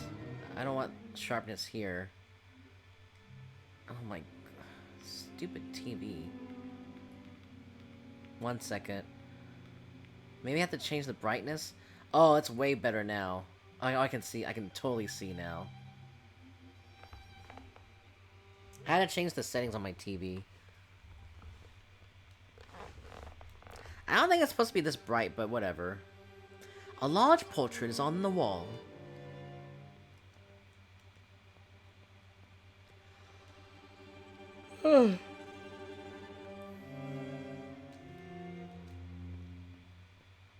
Again, they are artists first and developers second, it seems like. The lucky girl felt the chilling gaze of many eyes upon her. Yet, she was all alone. Feeder school! It's called a feeder school! Okay, I remember now, scheming. It's called a feeder school because all the neighborhoods get fed into that school. I think that's what it's called. Does that sound about right? The plants are covered with dust. Oh, I've never heard of that. Yeah. A white vase sits atop of a case.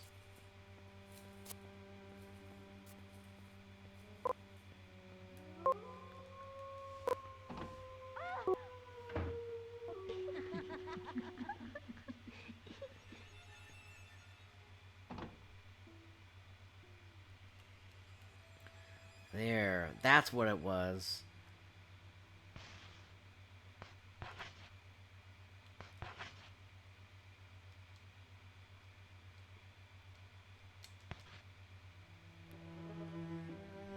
There's a rubbish bin tied tightly with rope. So I can't get the 4-leaf clover key yet.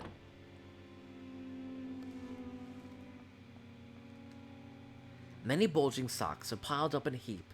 It smells awful. Ew, I don't want to know what's in those sacks.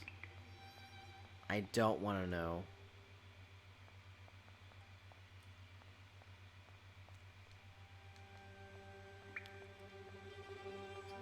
Alright, let's go. Let's get out of here.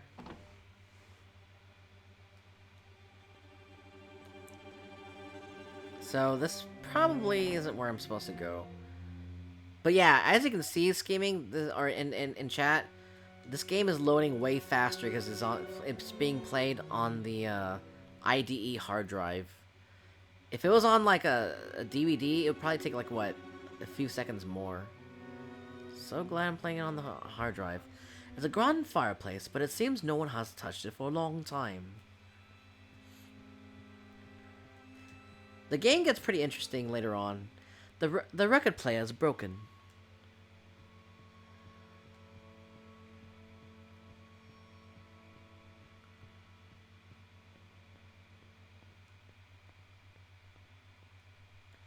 Expensive dishes are arranged in the cupboard. There are doodles all over the portrait.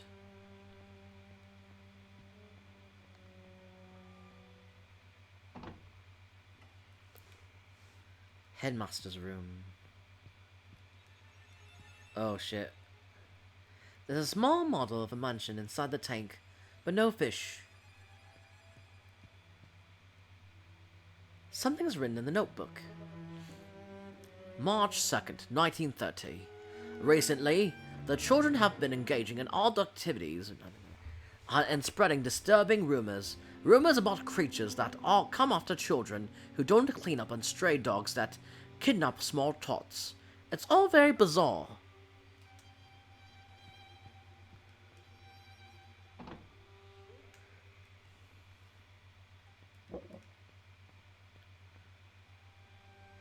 Shoes, sheets, food. Various things are stored in this room.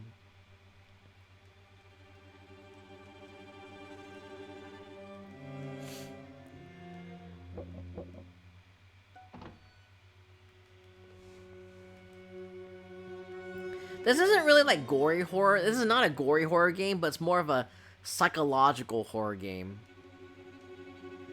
So all the Halloween shit I have doesn't... I mean, it doesn't really exactly fit it, but hey, it's still a horror game. Still survival horror. There's a record player and broadcasting equipment.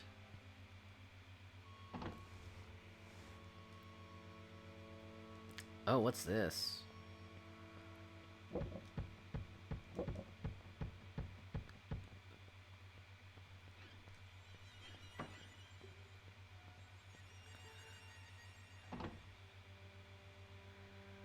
I'm not really sure what I'm supposed to be doing, but I'm just going to be exploring. It's been a few years since I played this game, so I don't remember where everything is.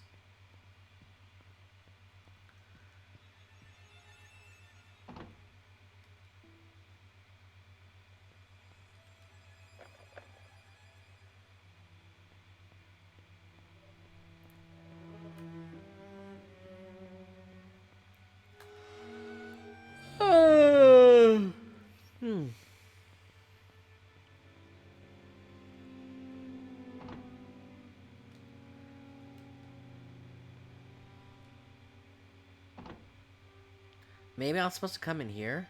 I'm not sure.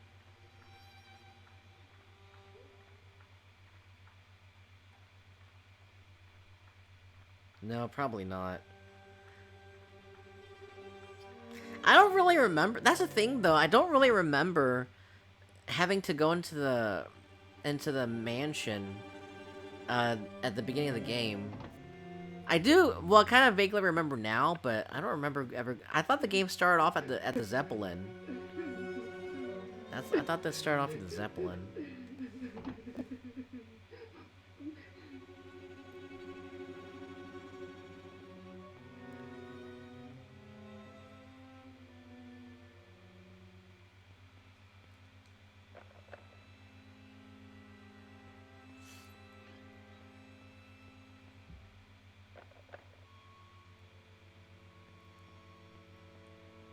Alright, so... Oh my god! Stupid boy. The lamp is turned off. God, they're so mean. Kids are like... So, like, when you were a kid scheming or chat, when you were a kid, did you have, like... Did you grow up... oh yeah, you did say you grew up with those kids until middle school, right? And then you drifted apart. But, like, in general, though, not just your group of friends, but you know how in general, like, you grew up with those kids that you know from pre-K to, like, you know, whenever you drifted apart in middle school? Did you grow up with all those kids, those same kids, and then some in middle school? I never had that, you know, kind of, togetherness. The lamp... Yeah.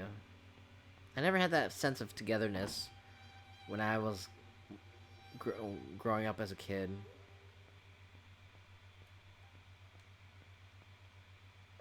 It probably has influenced the way I think about people and the way I approach situations too with people. Because if I was wondering, if I did, grow up with like a group, like a class of kids or a grade of kids from pre-K to 5th grade, I wonder how my perspective on life would have been like. I wonder how my relationships would stay after I graduate high school. Would I still keep in touch with those kids even after high school? Like the ones the ones we didn't drift apart with, or the ones that even though we weren't really good friends, we didn't really hang out, we still like have some like keep in touch kind of bond. Because, like, with Jennifer, she's living in this orphanage, right? But she doesn't really have a connection with these kids because all these kids are, like, probably knew each other for a while. Way longer than Jennifer did with these kids. Okay, what door did that kid go into? This one? I'm not sure. I think so. We saw some people in high school because it was a theater high. Like it depended on district. It was strange.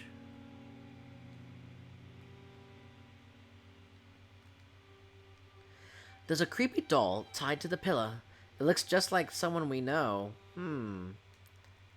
Oh my gosh.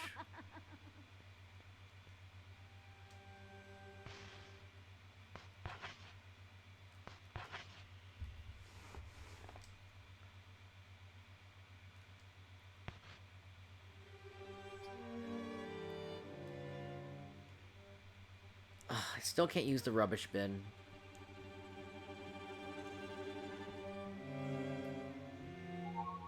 Jennifer found old photo.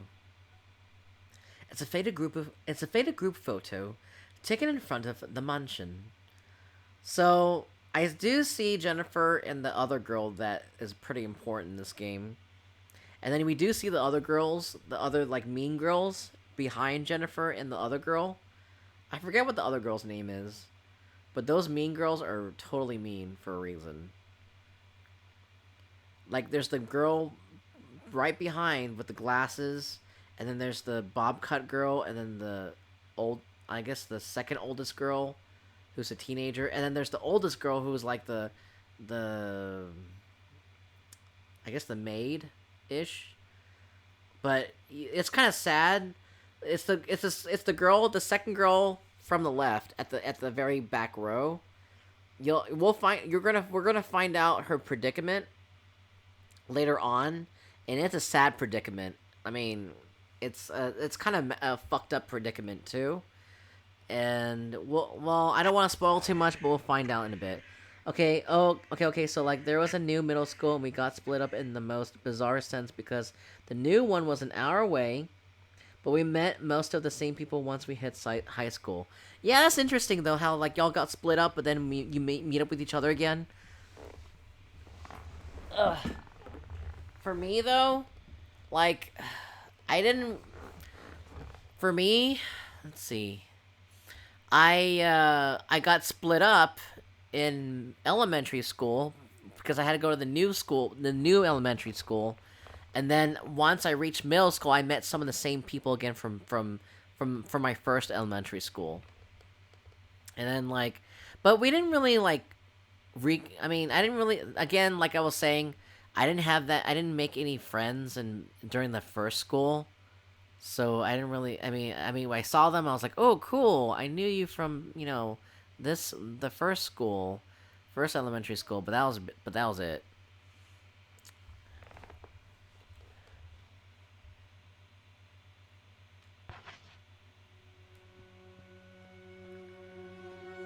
Oh, I see what they're trying to do. I see what the kids are trying to do. They're trying to give her. They're trying to show her these memories for a reason.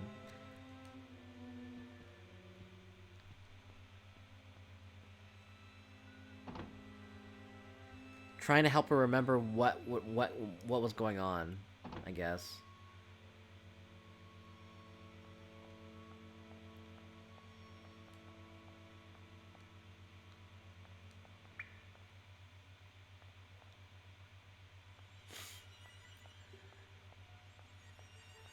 Yeah, I'm probably not going to look at a guide.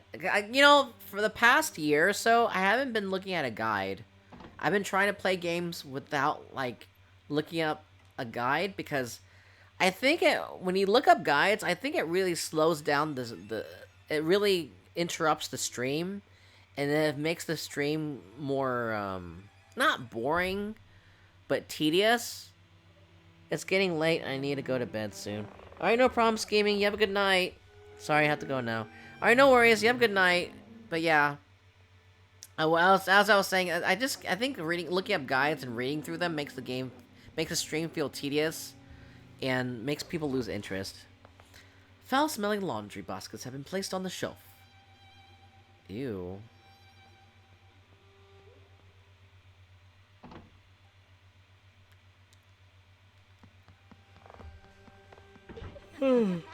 Where are you going now? What room was that? I think it was at the end of this hall. Yeah, I think so. Or not. Maybe not. Or maybe it was to the end of this.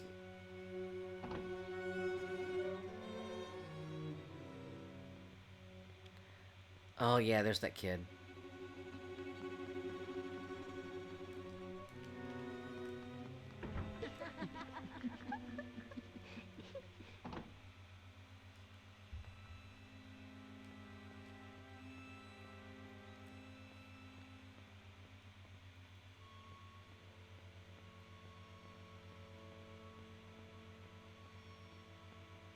Alright, so I think maybe this book, I have to read this book over here. Okay, maybe none of the books. Then what am I supposed to be doing here? Fuck.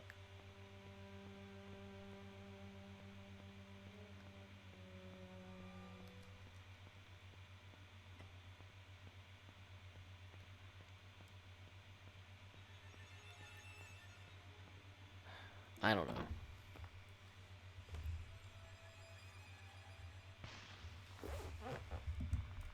Let me go ahead and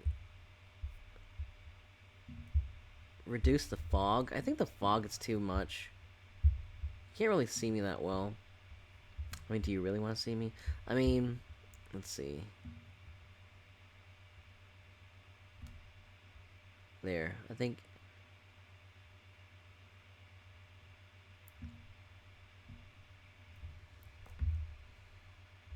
There, I added some fog.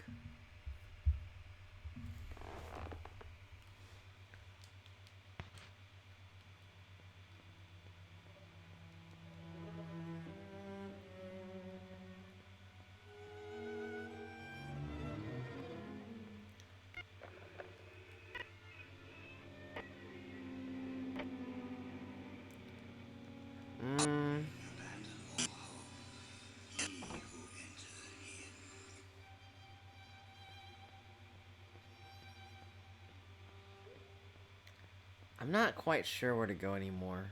I think I've been here. I think I've been through here.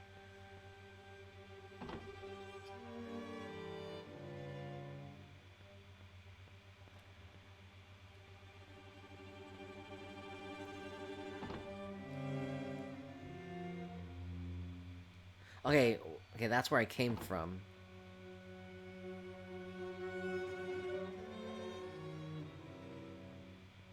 And then I'm gonna have to go follow that kid over here.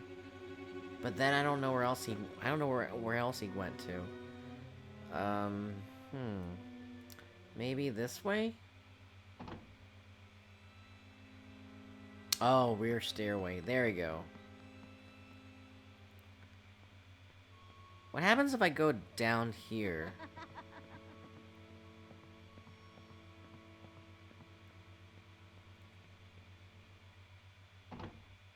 Oh shit, that scared me.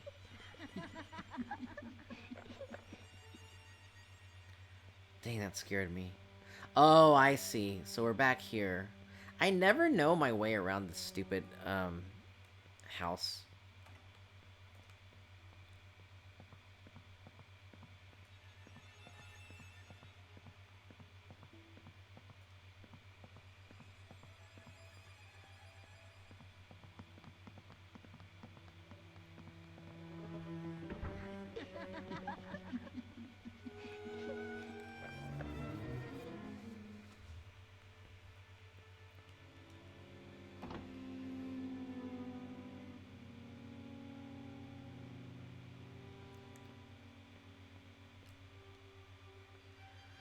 Scalpel, dental forceps, gloves, scissors.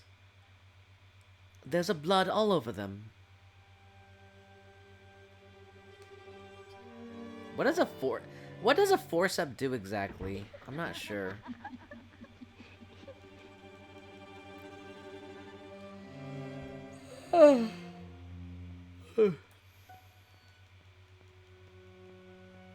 Stop giggling at me. I don't like being laughed at. You don't like it if someone giggles at you.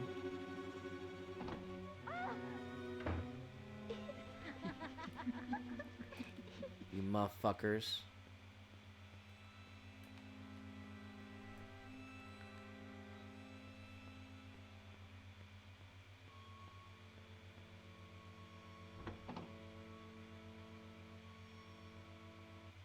Oh, here we go.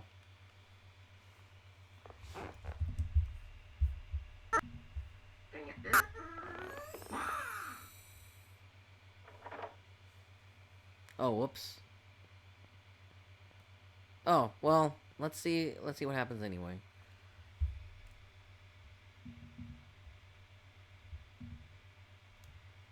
Whoa, it's too dark. Why is it so dark? Hold on. I don't think it's supposed to look that dark.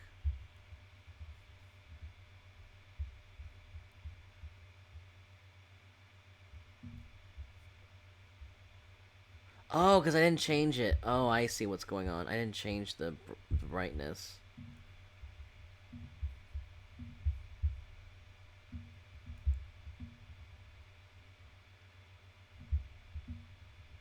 There we go.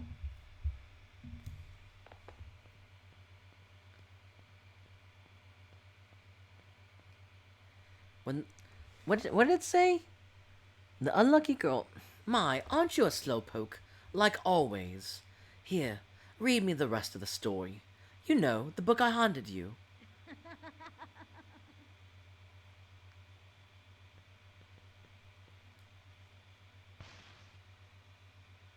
This one?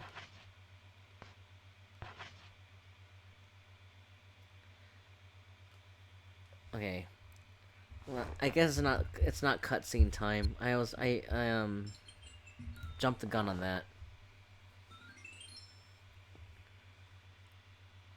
And the poor little girl was sent away to a strange house. At her new home, the aristocrat club lived by the rule of Rose. But the girl found herself very much alone.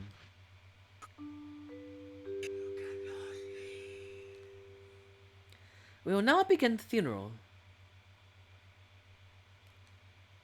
All those attending, please gather around at this time.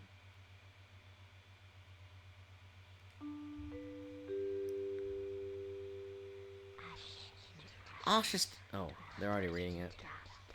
They're already saying it. Come on, Jennifer. The funeral is about to begin.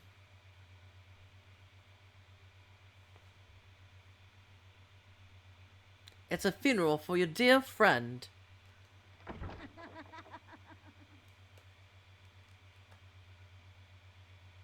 Before she realized it, the boy was gone, and the girl was left in confusion.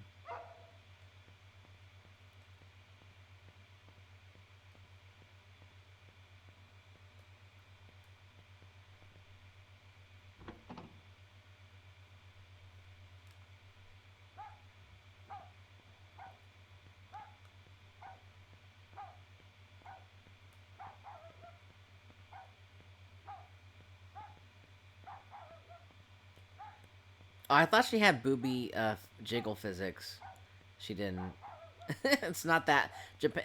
The studio's not that pervy, as far as you can see. I was about to say, I was like, does she have some jiggle physics along with? Maybe she has some jiggle hair physics. I don't know. Along with that, the jiggle physics, the jiggle booby physics.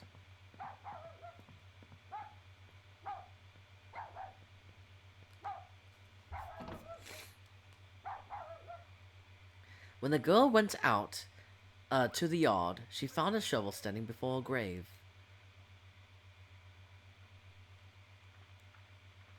Okay, this is when we start the game. This is when we actually start the real Dark Souls. The real Demon Souls. Let's see.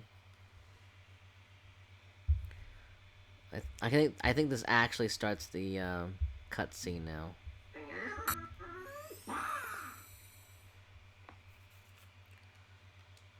The unlucky girl sensed that something very dear to her was buried here. As if possessed, she began to dig furiously. There we go, now we have a cutscene.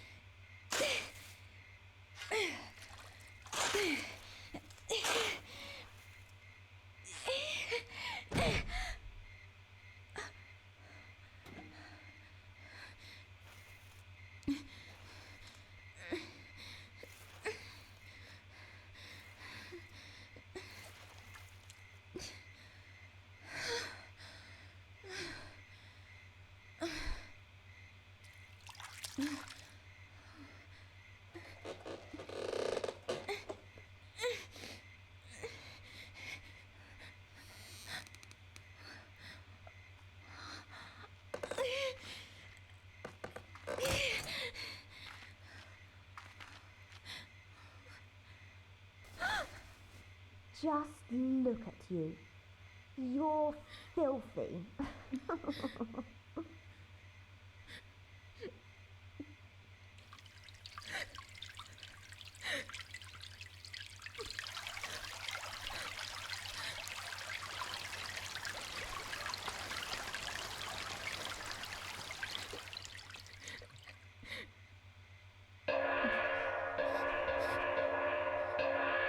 Ladies and gentlemen, thank you for joining us on our flight.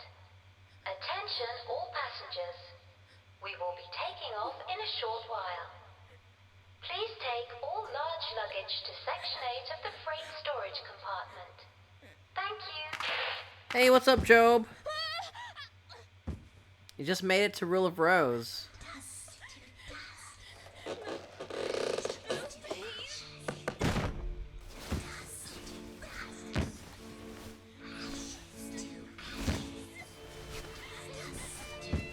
We were showing our I was showing my LA vacation pics earlier. So, but I think you were still streaming.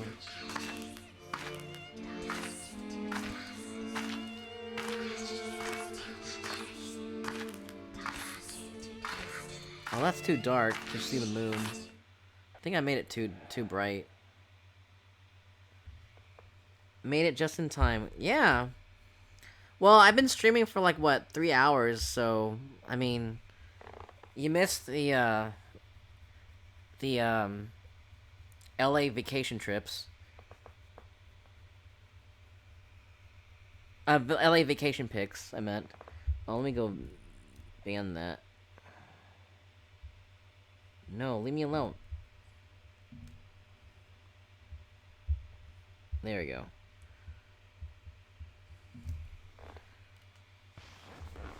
Alright, let's see.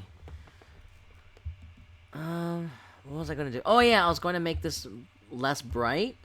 Because I think the game screen's too bright.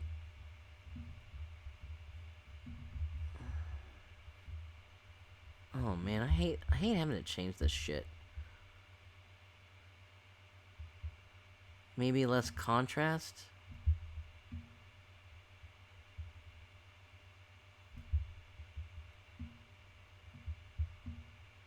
There, I think that might make it a little bit better. Famous, you say? But yeah, how was I think you were streaming a different game after Nightmare Creatures. What game were you playing after that? I think it was Don't Starve Together. But yeah, I love Rule of Rose. It's a great game. April 1930. The Unlucky Cloverfield. Don't Starve Together.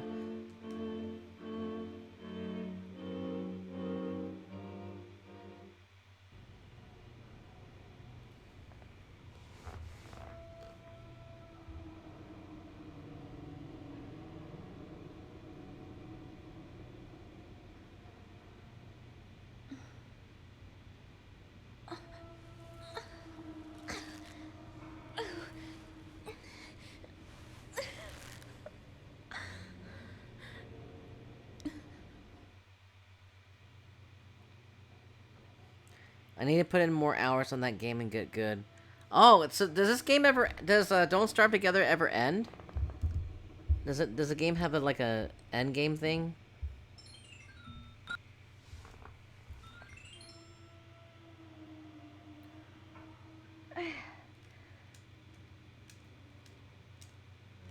Uh-oh. How do I get out of this?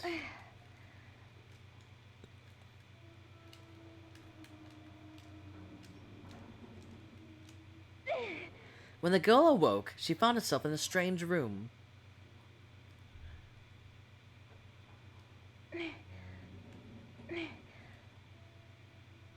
It was a cold, lonely, stinky room.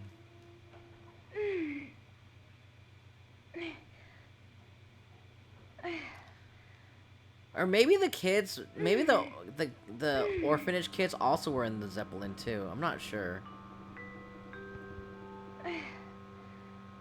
Good morning, Jennifer. How do you feel? Let's have a little chat, shall we?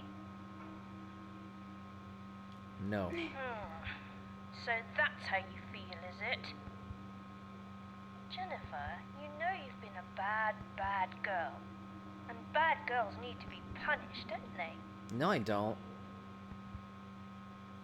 A bad, bad girl who's not sorry, Anyway, I'll be the one giving the orders around here, okay? No. Silly girl. You still don't understand. Well, you will before long. No, Now, it's a big sandbox I'm going game. to give you your first order. Old. Every month you need to find a gift and bring it to the Aristocrat Club. If you don't, I'll kill you. Fuck Is there anything you. about this that you don't understand? I'll kill you back. I'll kill you back.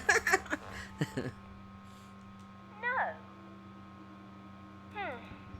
Oh well, it doesn't really matter what you say. You see, Jennifer, there are really only two kinds of people in the world. Those who take orders and those who give them. And from now on, I'll be giving the orders. Not fair? Well, dear Jennifer, nothing's fair here. You will follow my orders or else. For I am the prince, and the prince rules. This is your life, but you'll play by my rules. Let the games begin, dear Jennifer. I'm gonna smack that kid across the face. Oh, I'm gonna smack you across the face for real. Oh, man.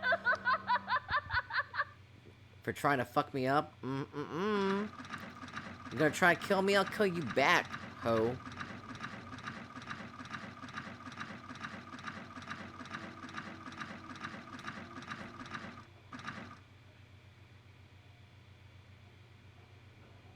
And so, the rope was cut. Snip, snip. And the girl joined the aristocrat club. Congratulations! Congratulations! Kill you right back in your face. Girl. I'm gonna kill them right back in their fucking face. Giving me some Alfred vibes. You mean Alfred Ashford? Yeah. Yeah, this, yeah, because, like, they do talk proper. Yeah, it does, yeah, I can see it being Code Veronica-ish. The scissors are just out of her reach. The blackboard is badly smudged and unreadable. Oh, that must be the memory card file. As the girl examined the headless scarecrow, it pleaded, "Lass, please help me find my head. Once I am whole, again, I'll return the favor." But yeah, how has work been for you? Did you have a decent week at work, or decent weekend at work? Oh my gosh, what's that mouse doing? So what's that mouse doing? Is it getting is it getting humped by another mouse? Yeah, let's not take a look at that.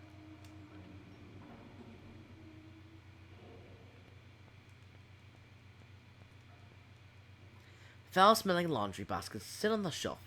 Dirty clothes are stuffed inside them. Finally, we get to go in the rubbish bin. As the girl looked at the rubbish bin, it spoke to her.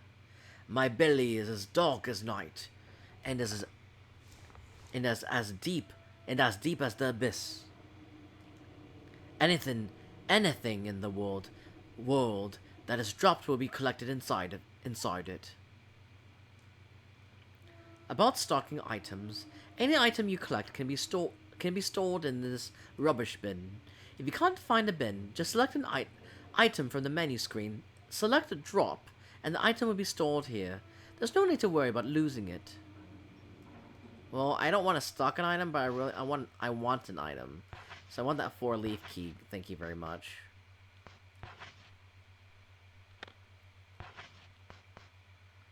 Get rid of the old photo. Don't think I need this either.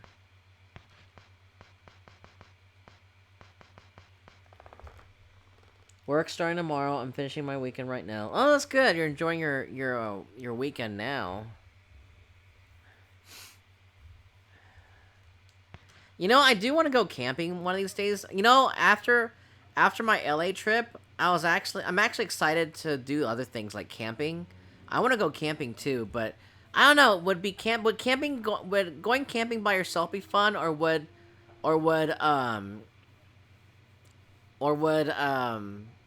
going camping with friends be more fun? When the girl examined the bucket, it pleaded, "Lass, please put me back up top my body. My body. Back on top of this headless scarecrow behind you. If you do, I'll help you in return." Jennifer found bucket.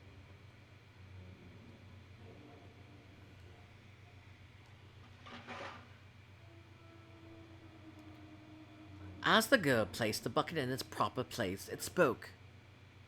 "I am the Bucket Knight, keeper of promises. Yet time can be so cruel, for I have aged and cannot remember the past. You know what I refer to, and I know that you know.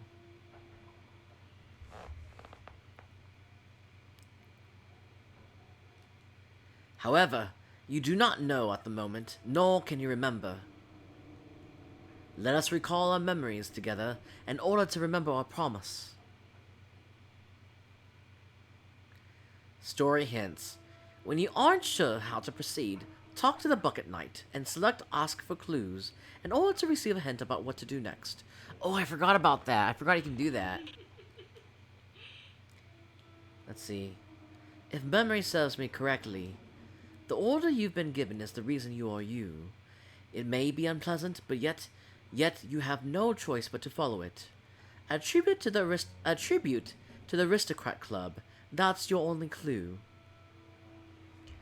I have friends that solo camp and enjoy it, but I prefer camping with friends.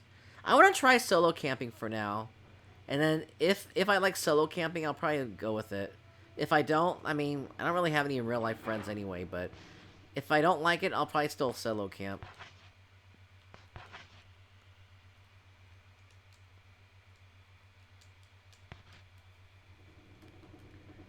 Oh, by the way, Job, do you listen to this music group? I mean, do you listen to this artist, this rapper named Post Malone? Have you ever heard of Post Malone before? When I was in LA, I was at the sandwich shop, And then I was listening to when I was listening to the music, there's this one really cool song that I liked, but I didn't know it was from this guy named Post Malone. It's the guy I heard of him, but don't listen to him specifically. Yeah, I don't listen to him either. But there's this one cool song that I liked from him, and then it was him featuring this other guy named Meek Mill. Never heard of these people. I mean, I have heard of Post Malone. I've seen him in that Doritos commercial. I'm sure I've heard songs, but didn't know it was him. Yeah, this is one song. Let me look it up real quick. Let's see. It was like, I don't know. I don't really like his appearance. Like I can probably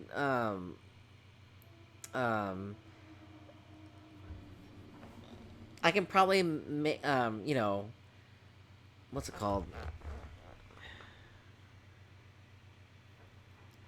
I can probably like what's it called? Take it or leave it with his appearance. But it's called On the Road. It was from Post Malone and also featuring Meek Mill. But yeah, I don't really like listening to radio music that much, but that one song was pretty interesting. On the Road. Place all waste paper in the rubbish bin. Take laundry to the 5th room, headmaster.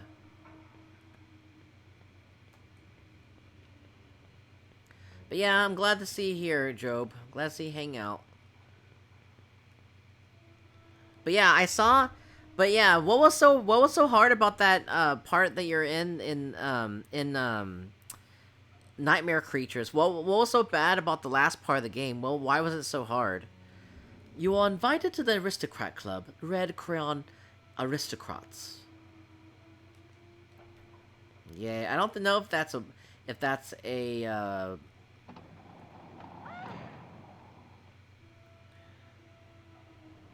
I don't know if that's a privilege or a burden, a privilege or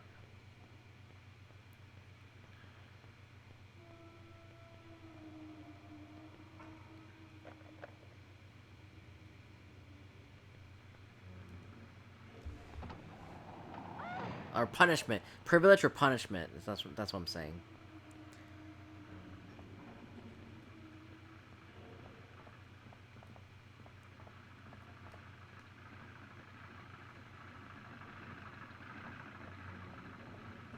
Let's see.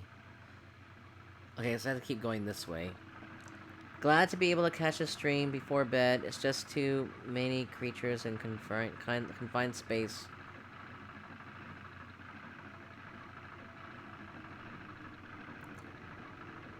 Let's see. I think I know what to do, but I had been playing for so long that I wasn't able to focus anymore on such games. Oh, I see. Yeah, I guess maybe like you're at the point where the things feel samey, and you're getting bored of it, maybe, and getting frustrated by because you have to keep going through the same shit again. I see. I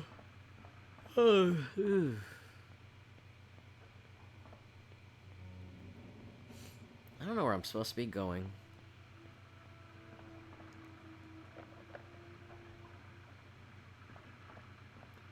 So I have to go find a tribute for them. For these brats.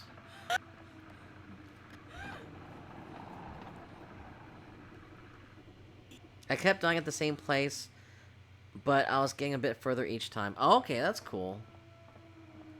Hopefully we'll beat this game. Hopefully you'll be able to beat my Nightmare Creatures. But do you still prefer Castlevania Legacy of Darkness over Nightmare Creatures? I would imagine you would.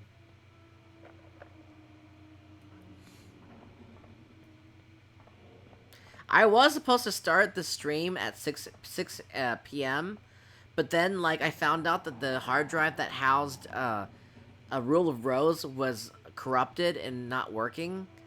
I guess it wasn't. I guess the hard drive is just broken, so I had to go find the one hard drive that still worked, and then rip Rule of Rose off my DVD onto this hard drive, and it took me like 30 minutes. So that's why I had to start an hour later. It was stupid. It was stupid. Like, I want to start at 6 p.m. Like I said, but then shit came up like that. I'm not sure. I think I do prefer Legacy of Darkness, but I'm really into Nightmare Creatures right now. Okay, cool. But now, yeah. Thankfully, the game's working on this hard drive, so we can play the game with faster loading times.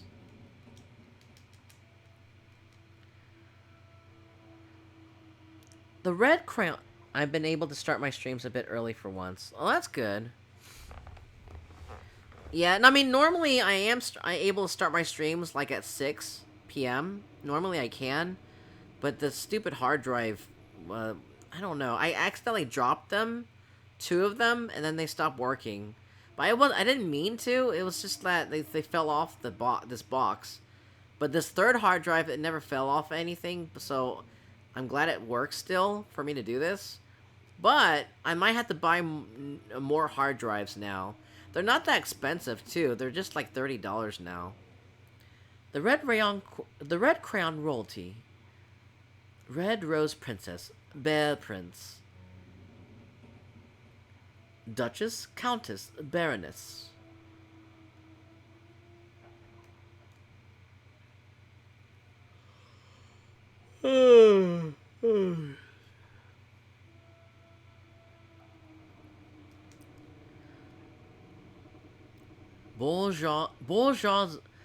Bourgeoisie, poor, beggar.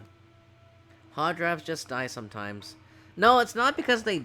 No, it's not because they died. It's just because. It's because they dropped. They fell off fell onto the ground and died. No, they fell off the box and they hit the ground kind of hard, and so it just broke that way. It's not because they died naturally. It just.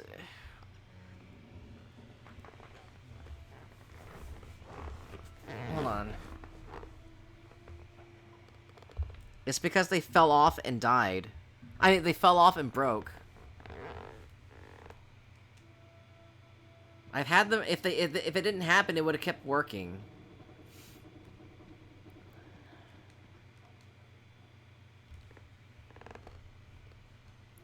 Let's see, the rule of gifts.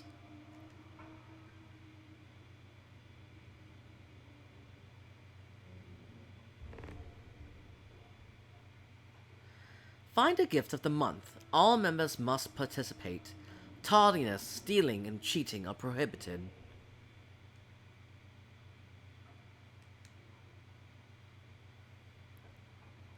Junk, toys, and more.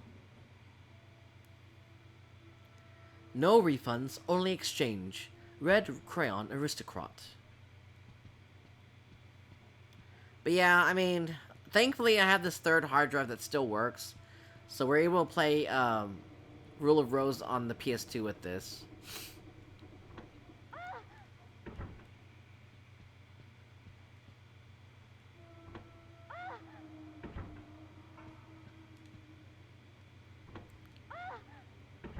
Oh my gosh, these kids. Oh my god! What are you doing? Jeez, these kids are like so obnoxious and rude. This is how they treat new guests. Looking through the window, the unlucky girl saw that she was above the clouds.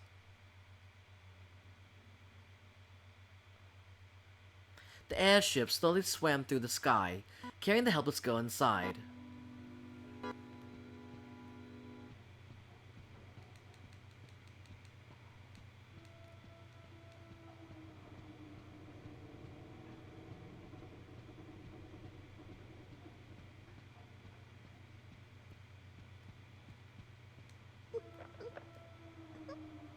Alright, let's see.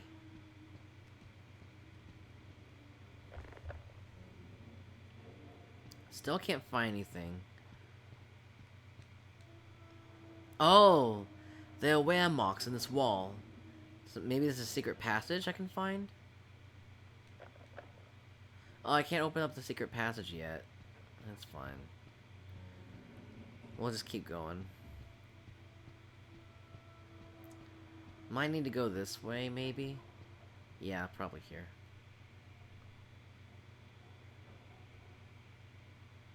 The girls found a strange door, but where does it lead? But yeah, the hard drives, they fell off this box and hit the floor. That caused it to break. So it's not because of old age. It just I didn't want them to fall down, but they did, and that pissed me off. But hey, we at least we found another way to get it to work. We found another way to get this game to play.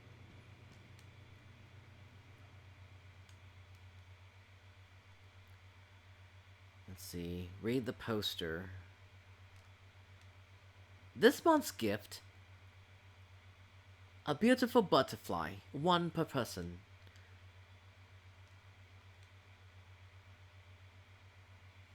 A strange box is attached to the door. Things can be placed inside it. Alright. What happens if I try to open the door?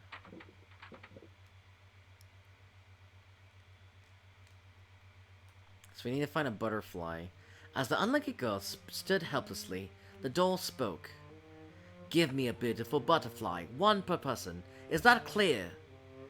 No gift, no entry. Is that clear? Give me a butterfly. Give me a butterfly! Find one, and you shall be invited to join the Aristocrat Club. I don't want to join your fucking club. I bet it sucks. I bet there's nothing to do there but to be a dumb hoe.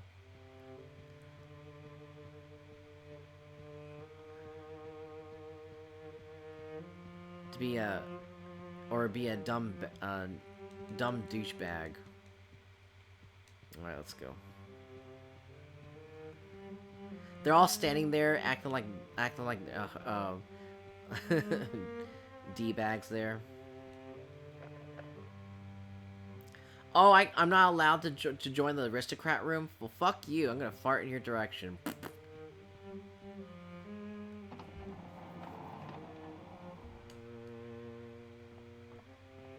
Hey, what's up, TJ? Yo, Bowie, how's the jump scares?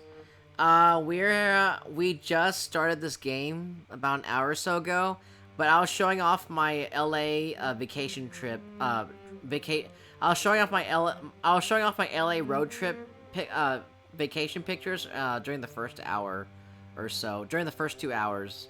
So you missed the vacation pictures, TJ.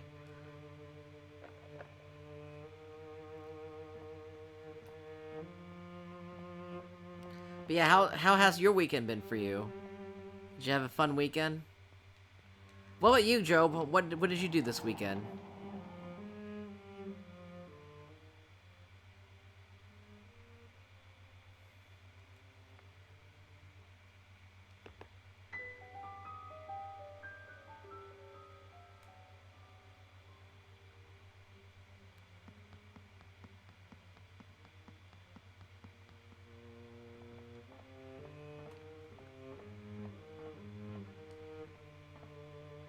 So I think Amanda went this way.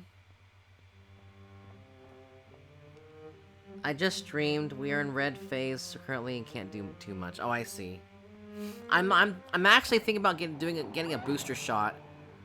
I'm thinking about doing a booster shot, so that because since I have the J&J, since I received the J&J vaccine, I should be eligible to do a booster shot, which I'm excited about. I'll probably get one this weekend.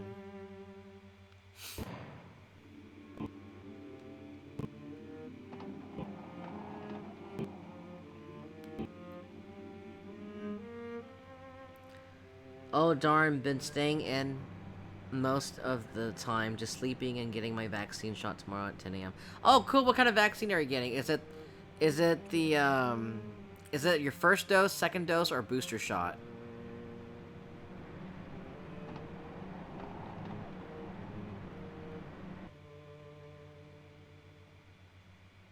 There's nothing special here.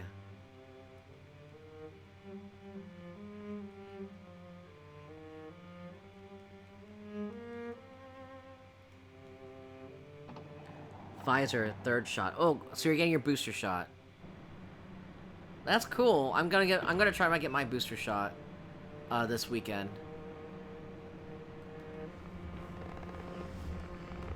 Oh yeah. Wait a minute, don't you live in LA, TJ? Don't you live in LA? Yeah, because I was in LA this past weekend because I was there for the Final Fantasy VII Remake concert. If not LA, you live in SoCal somewhere. Somewhere in SoCal.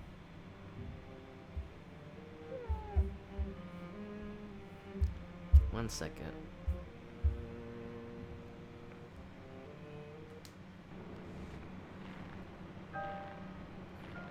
The dog was all alone, tied up and hung from the ceiling. With no means to cut the ropes and free him, the lucky girl could only stand and watch the poor creature struggle. Yeah, I'm trying to figure out how to get the scissors.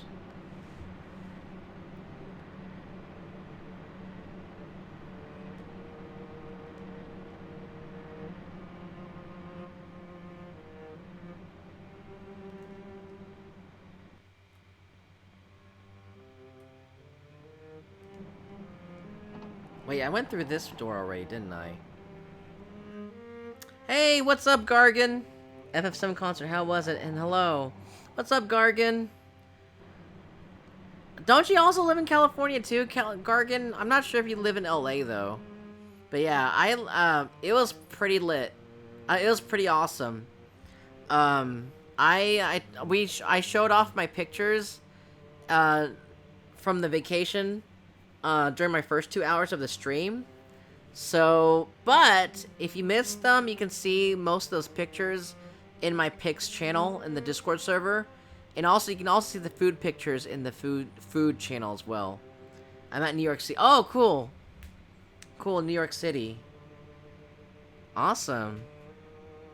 I'm good. I'm up super late and I have to wake up early. Haha. Oh my God, why do you're like up at like 2 a.m. You have to wake up early. Oh my God, Gargan, what kind of work do you do where you have to wake up so early? If you don't mind my asking. It doesn't, if you don't want to say, you don't have to, but I mean, just wondering. Cool, I'll check it out. Yeah, I had a Red Bull. Oh, nice, Gargan. Oh my gosh, I don't know, is that Red Bull gonna help you stay up for even when you go to work? I hope so.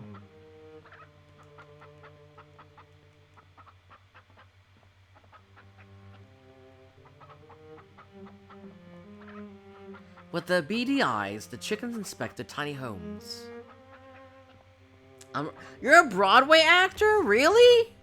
Oh, wow, that's so cool. I didn't know you're... Wow, that's so random. I'm like, I would never... Just kidding, I work at a private practice as an audiologist. Just kidding. You got me there. Well, actually, no, I think I do remember you saying something about being an audiologist. Oh my gosh. Oh, that would have been so cool though. Like, oh my God, Gargan's not only an audiologist. I remember you saying something about audiologist, but I thought when he said like you're an actor, Broadway actor, I thought that was like your side job or something. Are you interested in acting though, or not really? The lucky girl met Eleanor, the princess as cold as ice. Inside the awkward room, the princess shot an icy glare and said, Yes, she is a pain. Dang, the graphics look so good.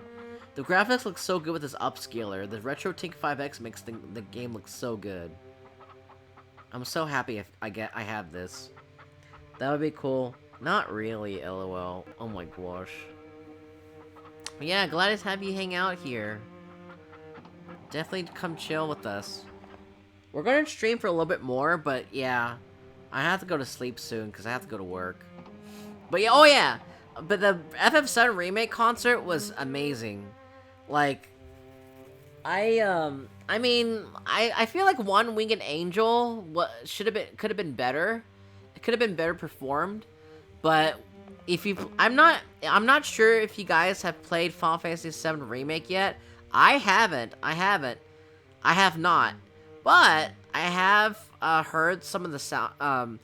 I am of course I'm familiar with the music of Final Fantasy 7, but there's this one theme song from Final Fantasy 7 Remake called Hollow, and the singer for that song actually came by to the performance, and he actually sang the song for us in front of us. He sang the song, which is pretty awesome.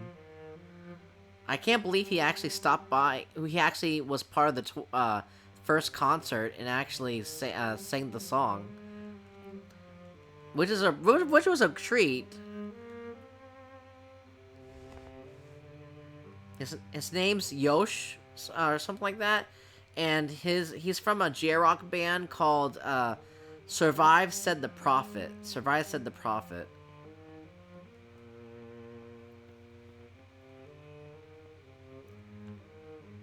The lucky girl met Diana, the strong-willed princess.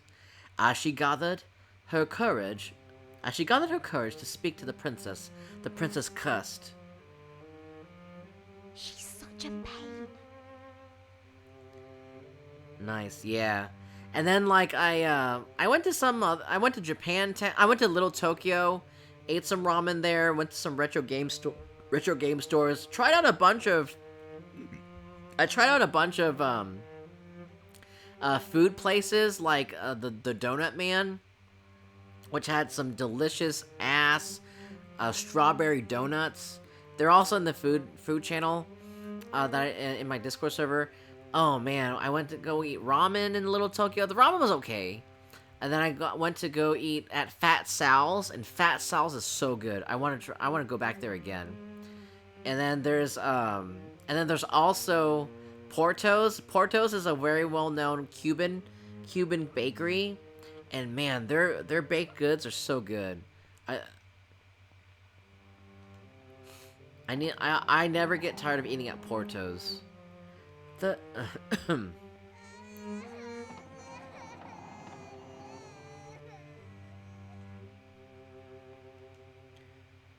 The lucky girl met Xavier, the gluttonous prince.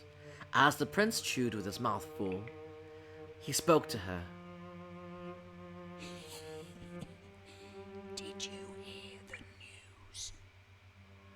Witches must love to clean. They always carry brooms, right? That witch over there has only got rags, though. Well, you should clean up like they do, or else spooky things will come and do it. Sounds good. I kind of want some chocolate milk now. Be right back. Let me make some. I might get some. You know what You know what I'll get. You know what I want to get. I might eat some milk and Oreos in a bit. After this stream, I want some milk and Oreos. Could it be because it's cracked? For a moment, the reflection in the mirror looked like the old orphanage.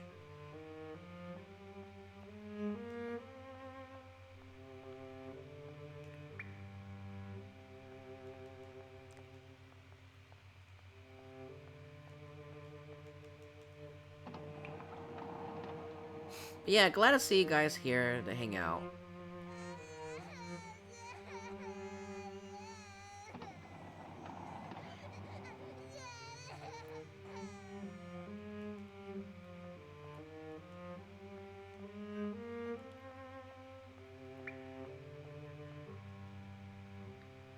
Let's see, what does this one say? It must be because of the crack in the mirror. But do you see the illusion of a strange man in the reflection? Creepy.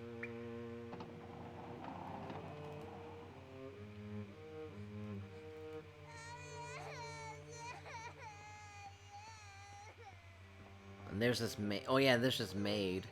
She's kind of creepy herself. The lucky girl met Martha, the queen of cleaning. The queen glared at Jennifer as if she were filthier than dirt itself. What's that? Filthy wretch.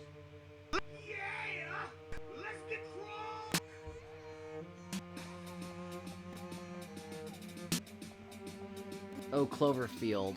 Oh, we can change her costume here.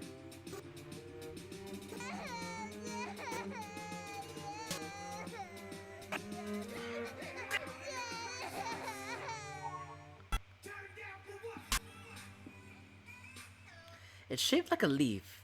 Could it be part of something else? Four-leaf clover. Alright, this should be the room where I can change out my costume since I'm on New Game Plus. Still gotta look at it first before we use it. A key shaped like a four-leaf clover. Cool, let's change into some costumes. Cool, what costume should we wear? Ooh, what is this? A nurse costume, ooh. And then we have a cheerleader costume. Ooh. How scandalous. And then we have a Lolita costume. Ooh, oh, I'm so emo, ooh.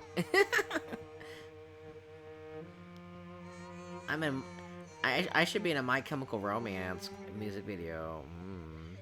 And then we have the octopus one. I like the octopus one. Yeah, let's go with the octopus one.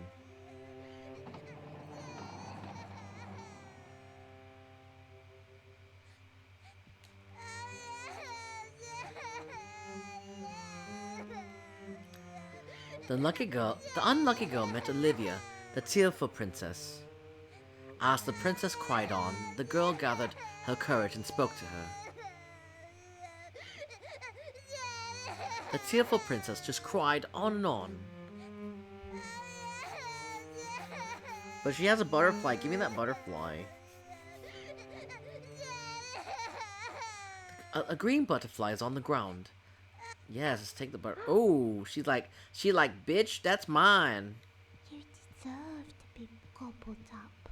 Yeah, you deserve to be gobbled up, bitch. That's what the little girl said.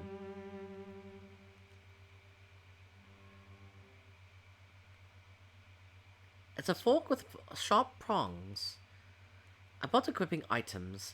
Some items can be equipped as weapons. Just check to see if the equip option is available when you select an item on the menu screen. It's a dead green butterfly. Its wings are tattered and mostly fallen off. Maybe I can use that as an offering.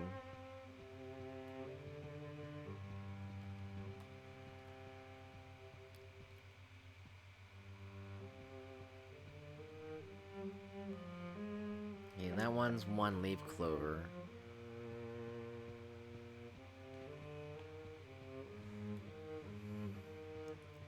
This one's two leaf. So where's three leaf? Oh, just answer my question. Three leaf clover.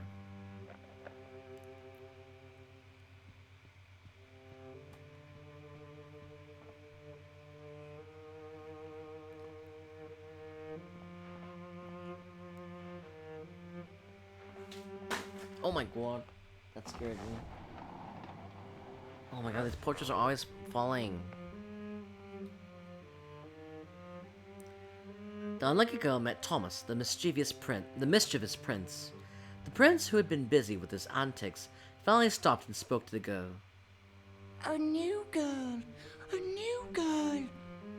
That's nice, Thomas.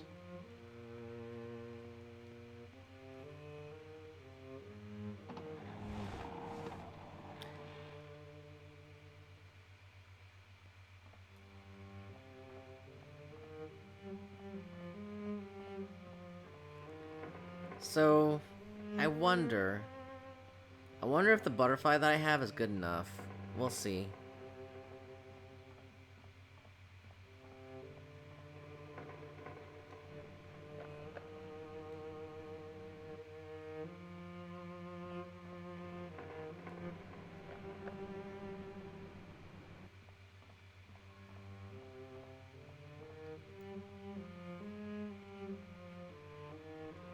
What is this? Oh, right. I think I need, like, scissors or something. Only this wall seems to be made of cloth.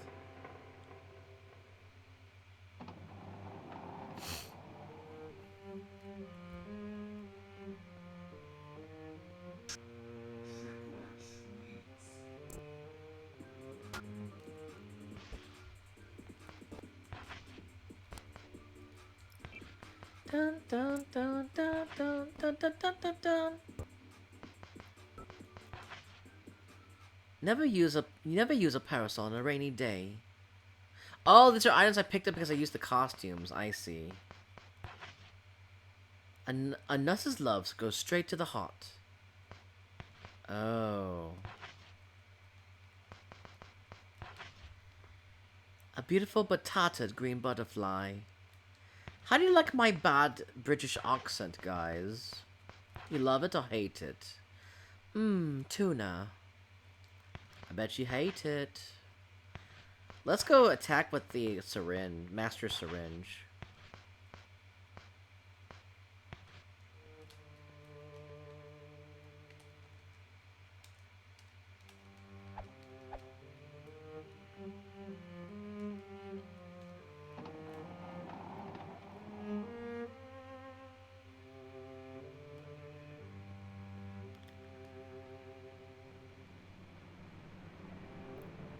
But then I forgot where to go. I think I remember where to go for putting the offering. For placing the offering, whatever. So, I think it's this way.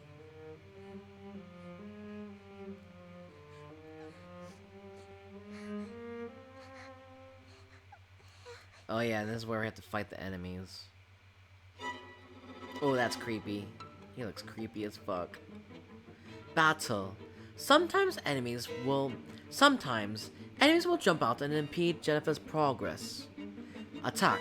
Hold down the R1 button and to get to ready for combat, and press the X button to attack. You'll inflict greater damage if you have a weapon equipped. Damage. Getting hit or grabbed by enemies will deplete your health. To shake them off, quickly move the left analog stick back and forth. If you keep taking damage, you'll slow down and eventually collapse, and the game will end. So, remember to replenish your health by using recovery items after taking damage.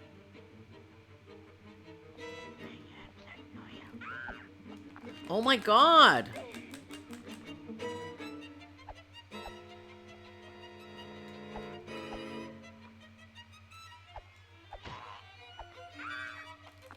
Oh my god, get the fuck off me, stop humping me.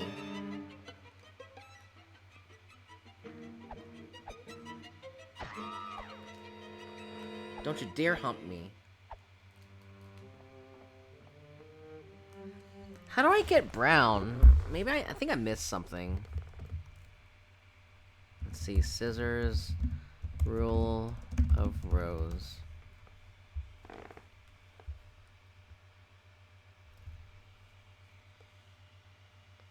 Okay.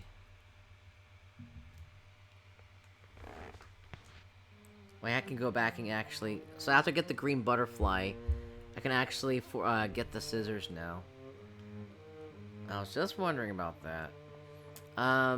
Was this for PS2? Yeah, it was for PS2, Gargan.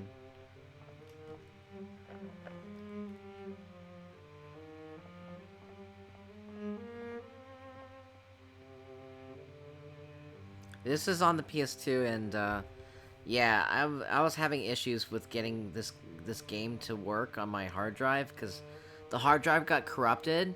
It wasn't because of old age. It was still able to work fine. It was an old hard drive. It was able to work fine, but the thing is that when I was cleaning my room a few months ago, I accidentally dropped 2 hard drives onto the floor, and it was on the hard floor. It wasn't on a soft carpeted floor. It was on a hard concrete floor. Because I was trying to move some stuff around and accidentally fell, and then it broke the hard drives, and I was hoping it wasn't broken, but then when I started trying to use it, it was broken, and it pissed me off. I was supposed to start my stream at 6 p.m., but that ended up not happening, so I had to go get the game, add it onto another hard drive for me to play it on my PS2 and have faster loading times. Nice, oopsie, yeah, definitely oopsie. But hey, we got it. We're getting it to. We were able to play it. We got some fast loading times. I'm happy about that.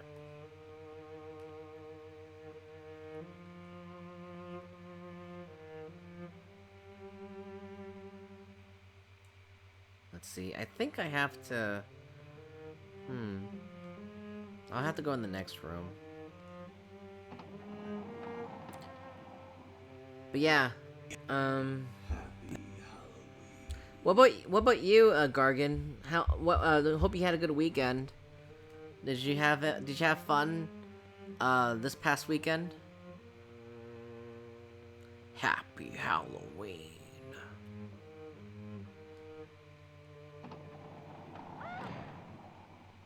I thought I can go that way. What the heck? Maybe it's not that way. I don't know. Let's see. Maybe it's this way.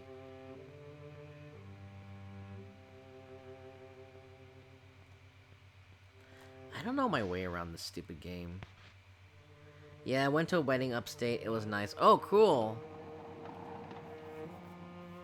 Did you eat a lot of nice, yummy, delicious, free food? How do I get brown? Let's see. Whatever, I'm just gonna look this up. After attempting to donate... Oh, you have to attempt to donate the green butterfly. Oh, okay. The wedding was at a horse ranch. Did you get a lot of horseradish? Ha man, my joke was stupid. I know it's stupid. Did you get any hors d'oeuvres with horseradish? Horse d'oeuvres. Did you get to ride any horses? Did you get to ride any ponies? And be like, yeehaw? A child reading aloud could be heard, faintly. The unlucky girl listened.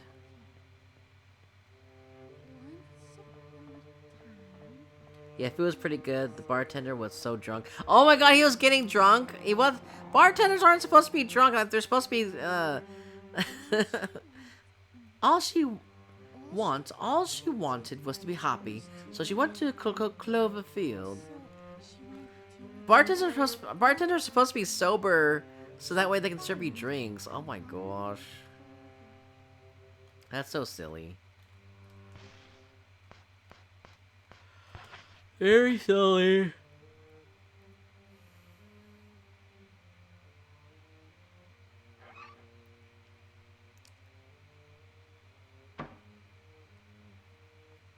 The gift box doll said to the unlucky girl, "You call this a beautiful butterfly?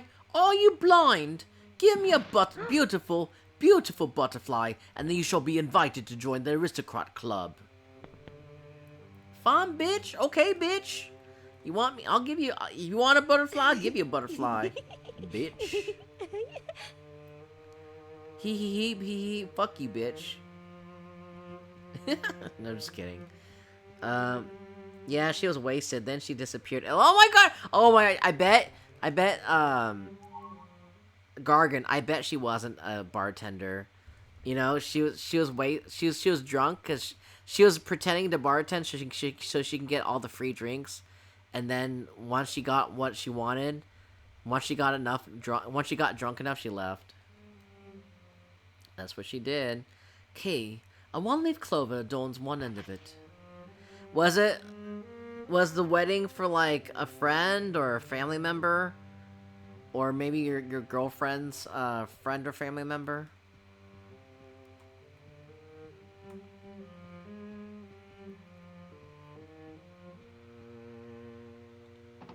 Maybe. Oh my gosh.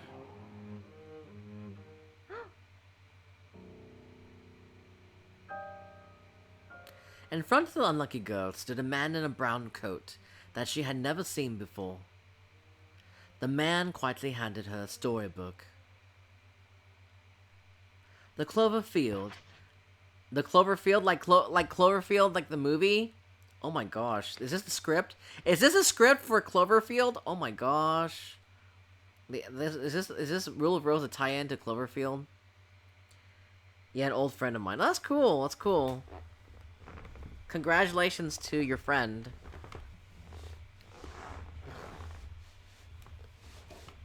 Hopefully he'll live a... I mean, hopefully he or she will live a happy life. No, if it's a guy, hopefully he lives a happy life with a happy... As long as he makes his... As long as he has a happy wife, right? Happy wife, happy life, right? You better not make her unhappy, or else, you know. Once upon a time, there was an unlucky girl. All she wanted was to be happy, so she went to a clover field. She found a one-leaf clover, but she dropped it on the road. She found a two-leaf clover, but it slipped into the shadows. She found a three-leaf clover, but a witch hid it away. True. Oh my gosh. She wanted to find a four-leaf clover, but she was too unlucky.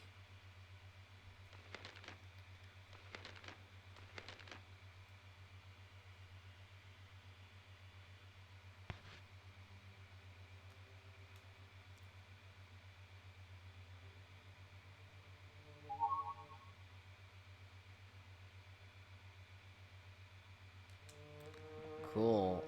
So I think I need to go... Now I can go ahead and, go back to that other area. And then get the scissors, I think.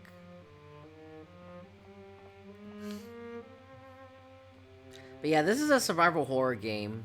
It has a really good story, but the gameplay is so bad.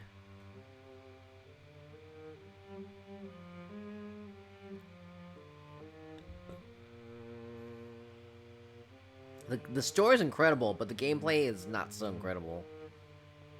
It's because this game was I think the studio who made this game, Punchline, I think they are artists first and developers second.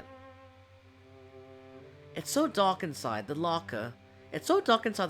You can't tell how deep it is. The distinct smell of cleaning supplies is present.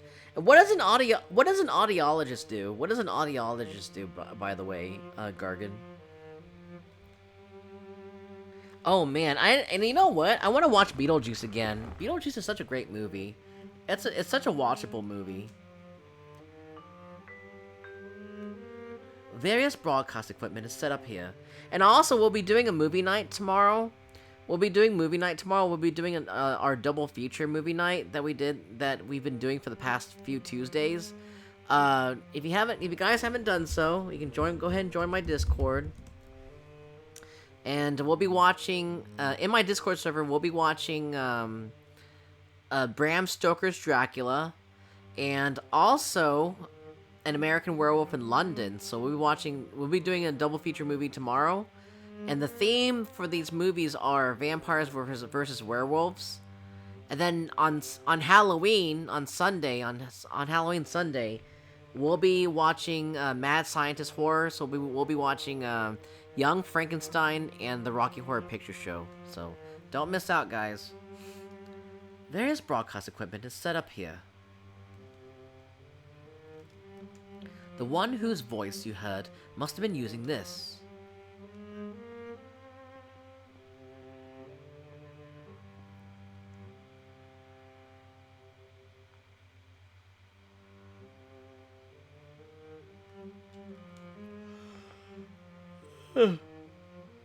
There's a strange button. Press the switch? Yes.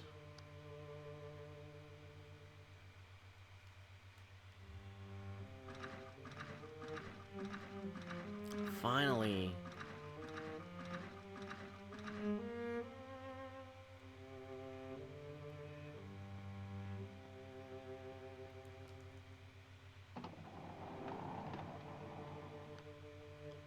Let's go.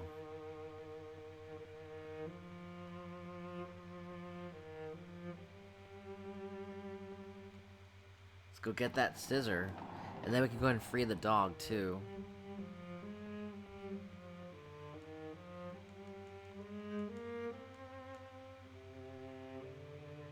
As the unlucky girl examined the scissors, they suddenly spoke. Scissors can talk? What? Man, I wonder what kind of secrets scissors hide. Scissors hide. No thanks necessary. No thanks necessary. You might have been better off being bound than being free to feel pain. So scary.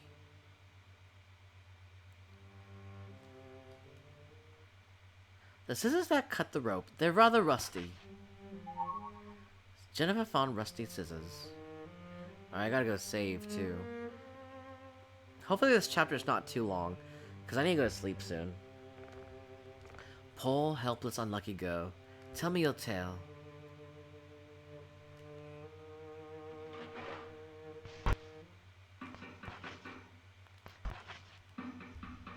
The Bucket Knight kind of reminds me... The Bucket Knight kind of reminds me of that chicken guy from Fragile Dreams. The bird, walking bird guy. Kind of reminds me of that.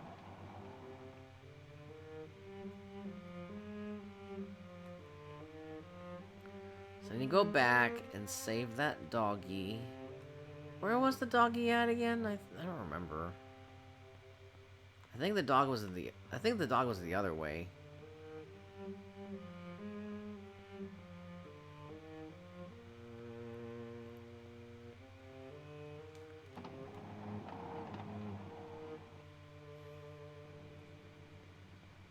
Yeah, it was this way. Now we can now free the dog.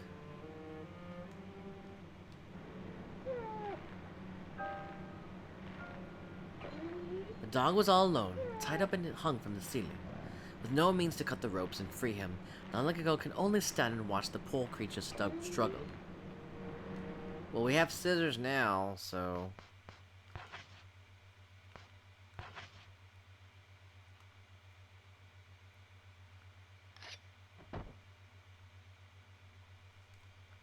The unlucky girl cut the ropes with scissors and freed the dog. Oh, look at him, he's so cute. Free from captivity, the dog seemed quite happy. However, the dog stood there and wouldn't move. It looked up at the girl as if wanting something, waiting for her reaction. However, the dog stood there and wouldn't move. It looked up at the girl as if wanting something, waiting for her reaction. What do you want?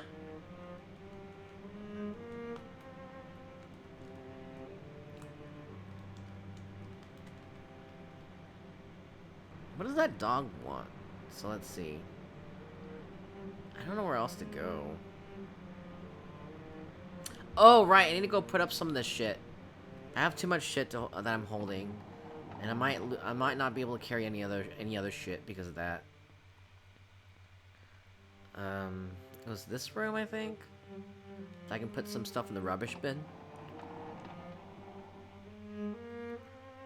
Rubbish. Yeah, it's this. And you know what? I'm gonna go ahead and try out the umbrella.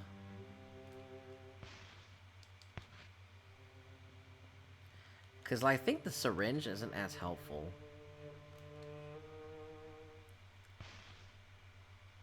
Let's see.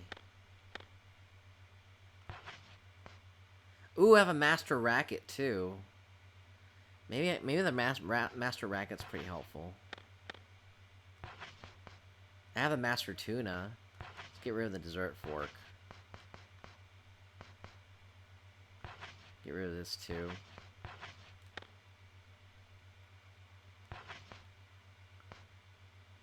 Oh, right! I need to give the dog collar to the dog. That's what it is.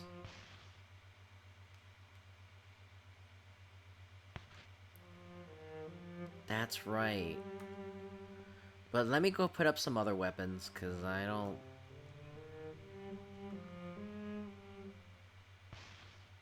I don't think I need more than one weapon anyway.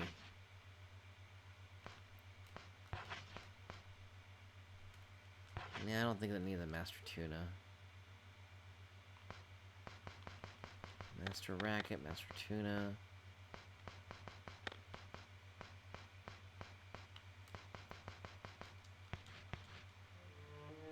I'll go ahead and save one more time.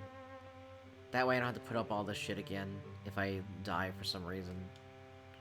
For some weird reason. I don't know. Sometimes I suck at playing games. It just happens sometimes.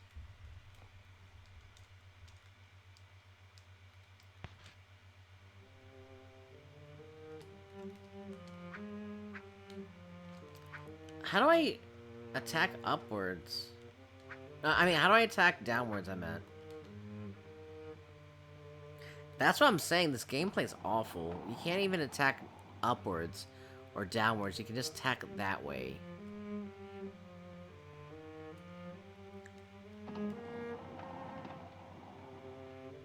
You have to attack it in only that direction. This game. I love it, but the battle system is awful.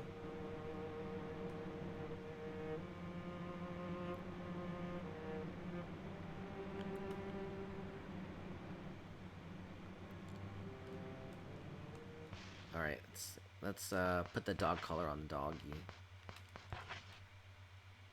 An old dog collar with the name Brown on it.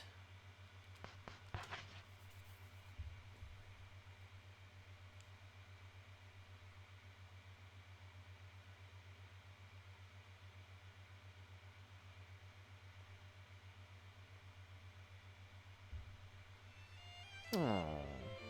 Hee, you're so cute. Aw, you're so cute! You are so cute, Brown.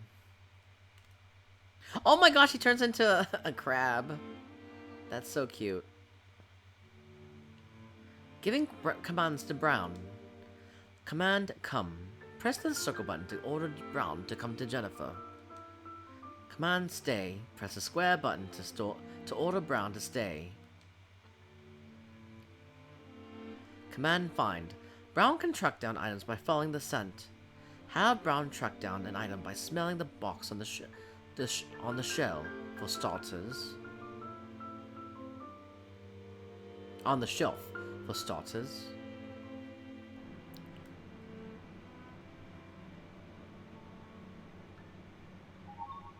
Jennifer found biscuit tin. To use the find command, open the menu screen and select an appropriate item. Then close the menu screen and press the triangle button. During this tutorial, the biscuit tin cannot be dropped. Alright, biscuit tin. It's right here. A sweetly scented, empty snack case. Can't be dropped now. Find.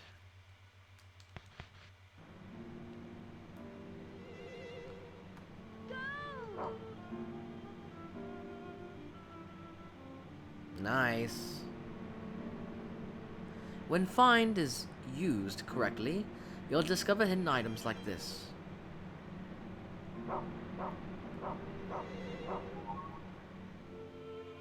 A biscuit has been found. We now know that the scent of a biscuit tin is linked to a biscuit. When you select the biscuit tin from the menu screen, you'll see biscuit listed under Find Target. There might be more biscuits nearby. Press the triangle button to use Find again.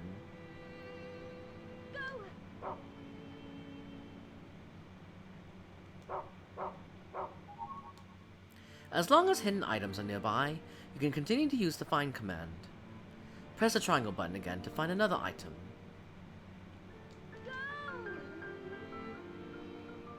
It seems there are no other items in the area that can be found with the biscuit tin. If Brown can't find anything, you'll be able to tell by his gestures. Also, if a search fails in one area, try another. Keep an eye on the Find Target list as well as Brown's gestures. This concludes the Find tutorial.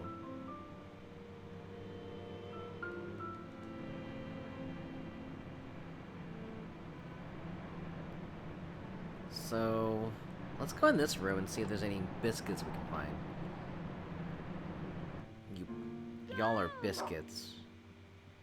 Ooh. Aww. Go.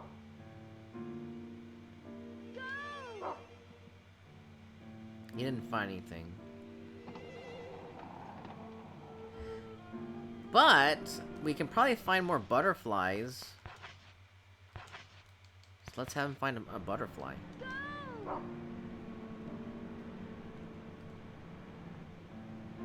This is so goofy. I like how like the squid's pet, the octopus's pet is a crab. That's probably what Squidward's pet is a crab. But even though his boss is Mr. Krabs. But then Mr. Crab is not even a crab, I think. I think he's like... I don't remember. A lobster? I don't remember.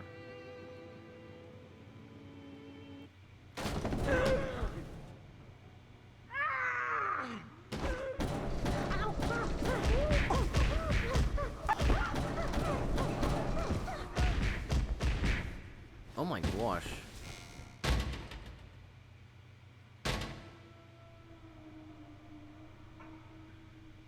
Yikes.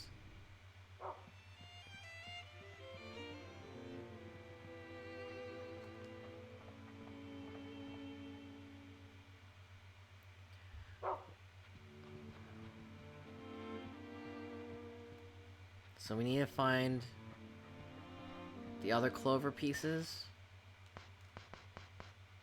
I think. So we have the one leaf key. So I'm gonna open up this one leaf door. Jennifer found Martha's hat. The hat worn by Martha, who was accused of being a witch. Oh, so she stole that other clover, just like in that story. I see.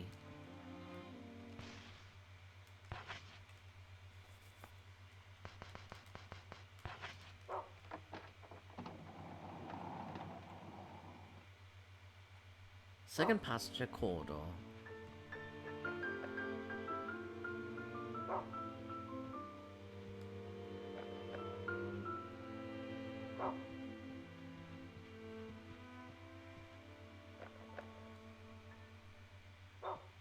What's that boy doing? The lucky girl met Nicholas, the sloppy prince. With a look of annoyance, the prince clicked his tongue and mumbled at her. Why, you go away. Go away. I'm a shadow. A shadow. Most of these doors don't even open. God, they need a maintenance guy for this area.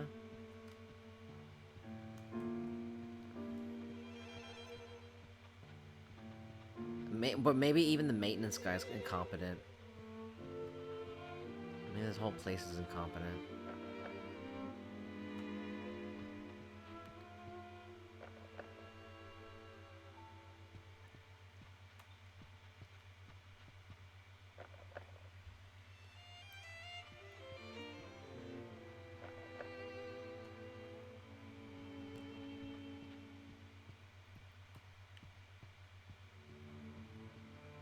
Alright, let's see. Okay, so I think I need to go this way, maybe?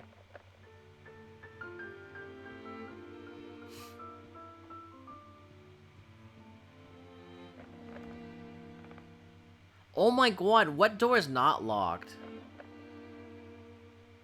I think I need to have Brown look around. Yeah. This door's not locked. Oh, just kidding. It's not locked, but the stupid kids won't let me get in.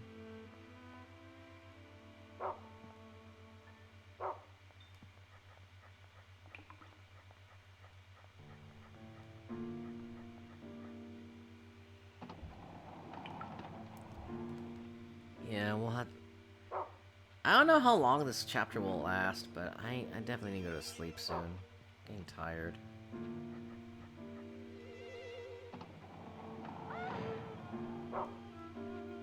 Fucking brat.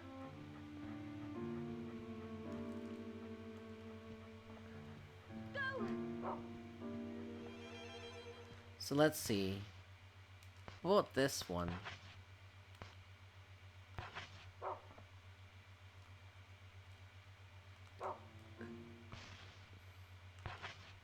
Maybe I need to use find for this.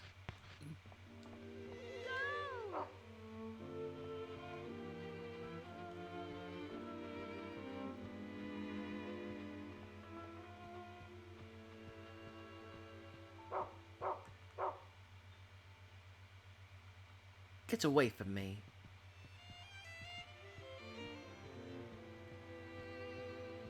So maybe it's not Martha's. Maybe it's not the clover piece. Maybe we need to find Martha. I'm not sure. I'm getting tired. I am getting tired. We can't go through this door. We have to get the third 3-leaf key or whatever it's called. I mean, I do have a 4-leaf key. Leave now while you still can.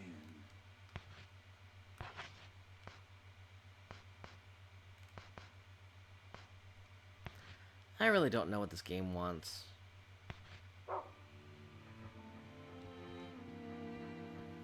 I might need to go find that bucket thing. Maybe this door's unlocked. No, that was just wishful thinking. I'm gonna go ahead and ask that bucket thing for help. What am I supposed to do now?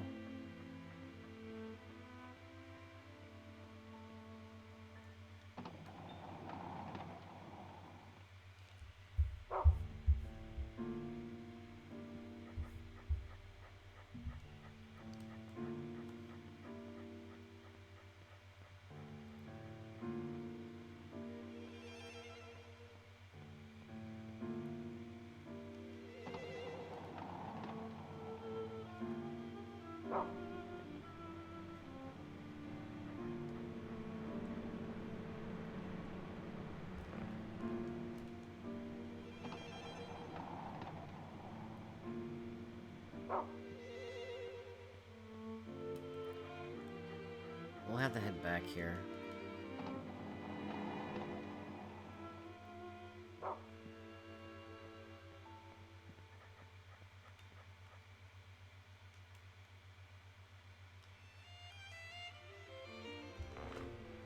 If memory serves me correctly, you searched for a butterfly but have not yet found it. However, do not fear, for you have reclaimed your faithful companion. Butterflies and keys, everything is linked, no matter how far apart. Your friend has a keen nose, that's your only clue. Yeah, and... I don't know what else to do. Alright, let me go ahead and put away this tin box. Alright, let's go find the butterfly, another, like an actual butterfly maybe?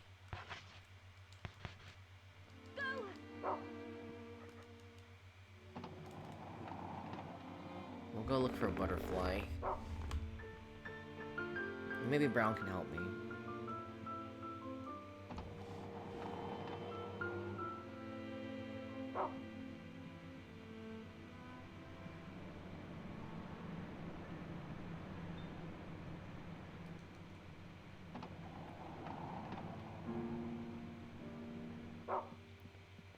Ooh, where is he taking me?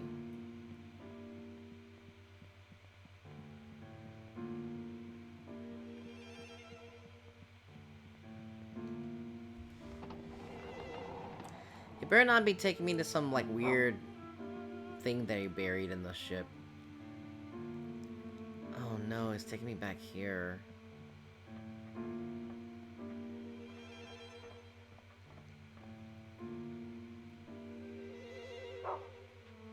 Let's see, so...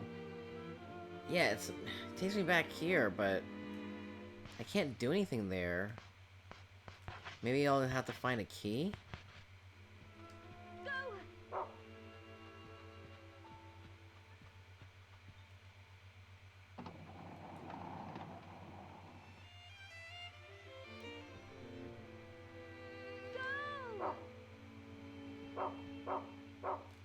Oh, that didn't do anything.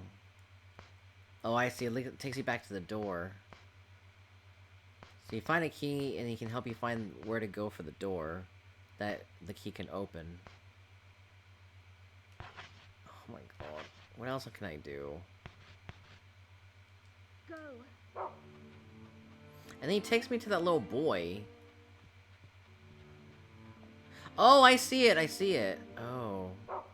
It wasn't a little boy. You have to go find the clover next to the boy. It's a key with a single leaf. It seems to be incomplete. Oh. When the copper leaf was attached to the key, the one-leaf key became a two-leaf key. Okay, cool. See what this one says.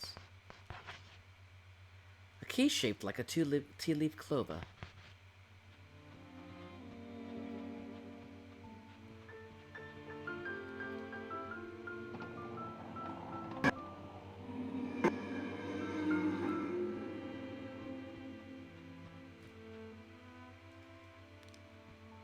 Let's see, so we need to go here.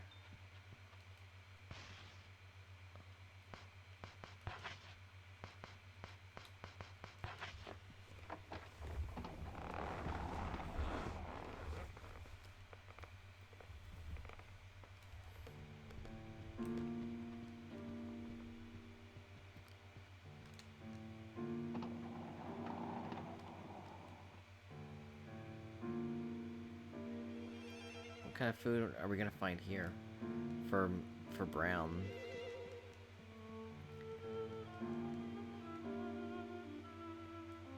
Oh, good. We found a bucket knight.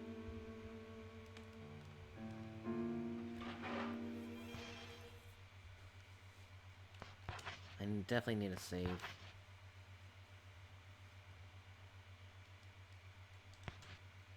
It's been 17 minutes since the last save.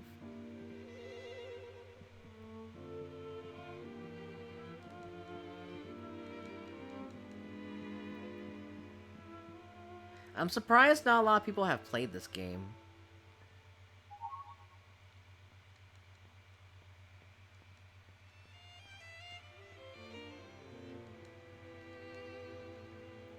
But it's more of a game that you should watch rather than play, because it's frustrating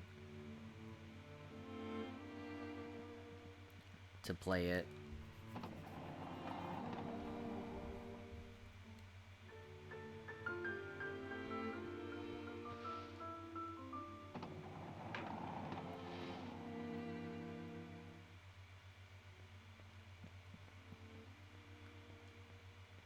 Why is this room so dark?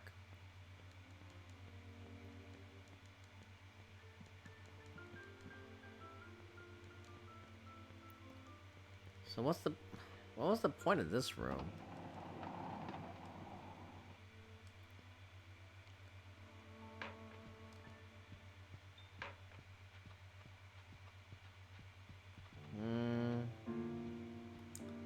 I think I came from the room at the very end of the hall.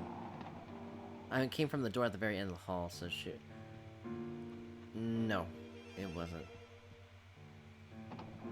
It was this door I came from. So maybe I can go through this door? Oh, you fucker! You fucker. But how am I supposed to keep going? Okay, I guess I'll talk to the Buckethead thing.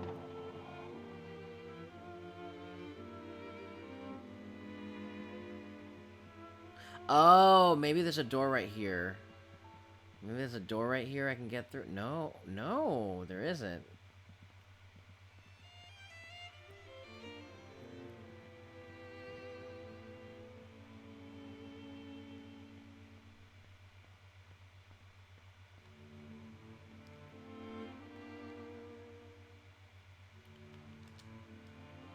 Let's see. You search for... Yeah.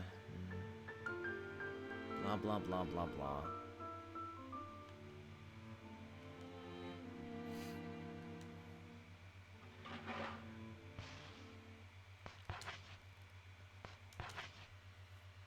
I can't get enough about... I can't get enough saving. Let's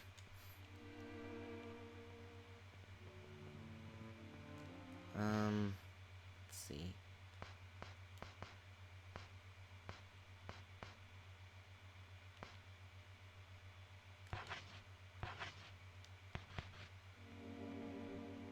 So what am I supposed to do here?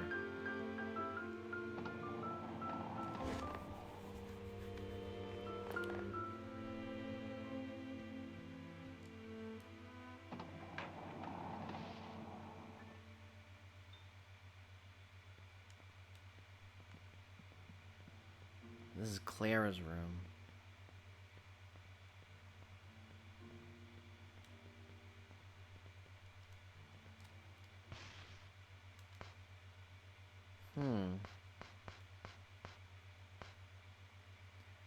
So what do I need to do now?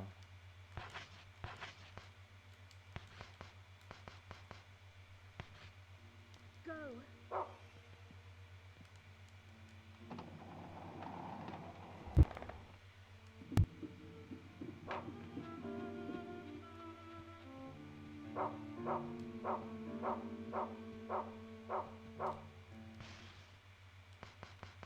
Okay, well, that found the 2-leaf door. Let's see. But where would I find the 3-leaf door? Okay, I'm gonna look this up because I've beaten this game before. I can look. I can cheat. Let's see. So, rule of rose.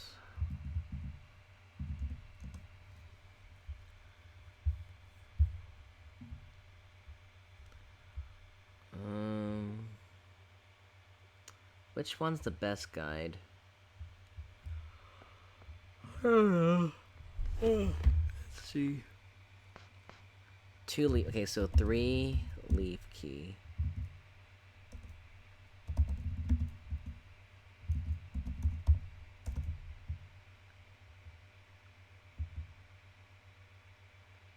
Okay, 3 clover. Let's see.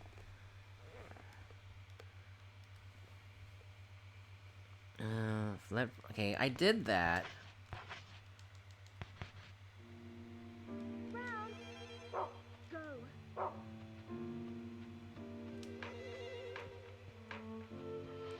I did use Martha's hat. Didn't take me here though. Oh, okay. Dirty rag. It smells rank. Ew. In the dark room, the unknown occupant spoke in a shrill voice. I was a mighty witch, yet now I am but a powerless wretch, rubbish and dust. My precious key, I hid it secretly. I hid it up here in dirty place. I hid it secretly. Your eyes cannot find it. You are truly a poor, unlucky girl. Whatever, ho. Ew, smelly ass rag. A dingy washcloth with a hideous rotten stench. Go.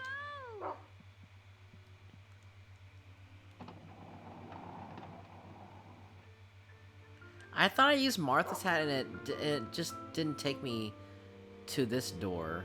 Or to this hallway. And I thought I didn't do that.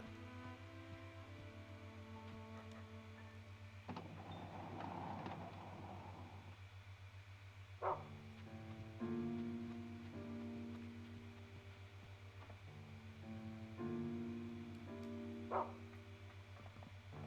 whatever.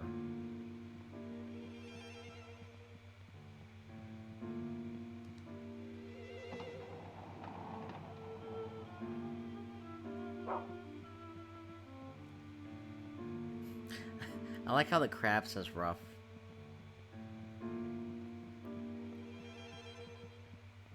So we gotta go follow the dog.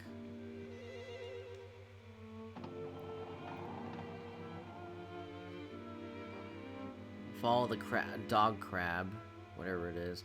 Oh no! I don't have the scissors with me! Shh. Oh wait, never mind. Never mind. Just kidding. Jenna found the 3-leaf key. Okay, the end is shaped like a 3-leaf clover. Oh, good. I'm glad I didn't need the scissors.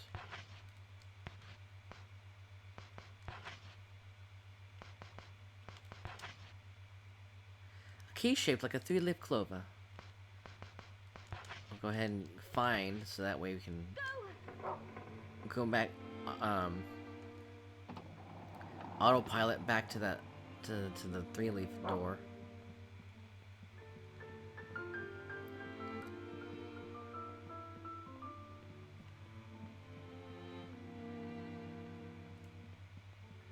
Cause I really don't know my way around this area. The Zeppelin's kind of confusing. So we're actually inside the Zeppelin. We're not at the house anymore for some reason. I really don't know whether the kids really were survivors of the Zeppelin, or maybe it's just Jennifer who is the only survivor, the only child survivor.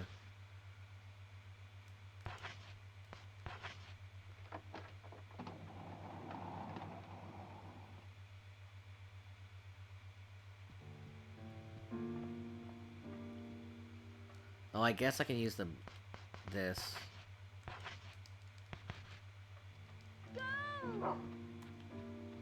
And then we can find a butterfly. A nicer butterfly anyway. Oh, and here.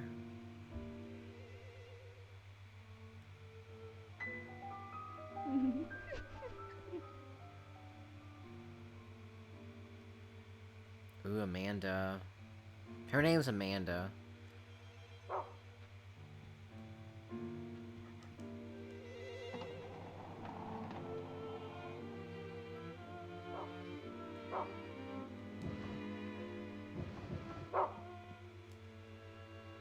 The lucky girl met Amanda, the small-hearted princess.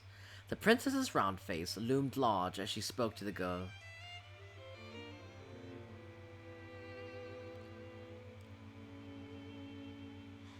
I found this butterfly. It's mine. I won't give it to you. I won't lose to you.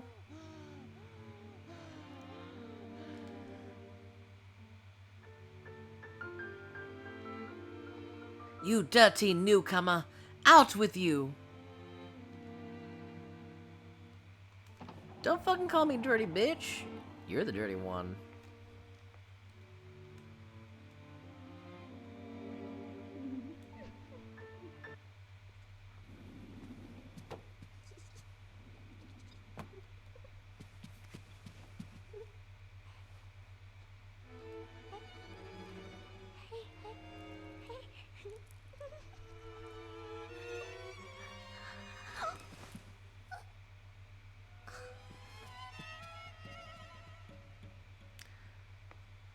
You're the one playing with butterflies. You're the dirty one.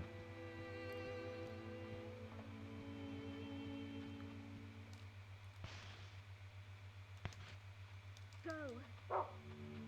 Where'd she go?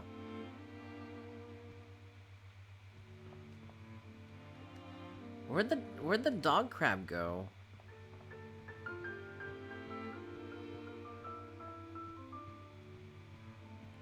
Go. Where'd he go?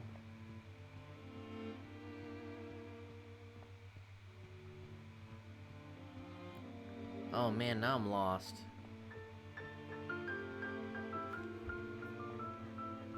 Oh.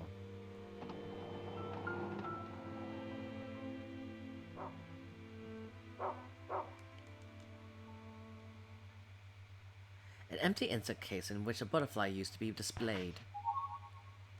Oh, now I need to use the butterfly case.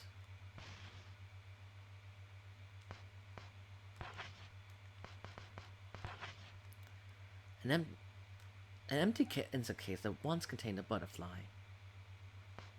Okay, let's go find Amanda. Go.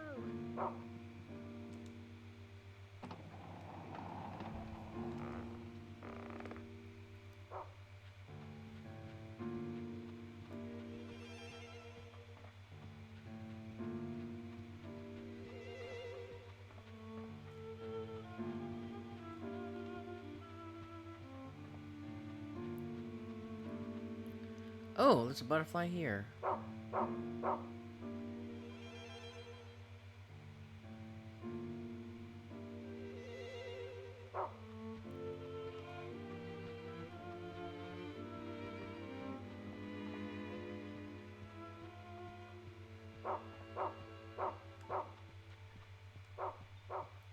2 butterflies turned to 4.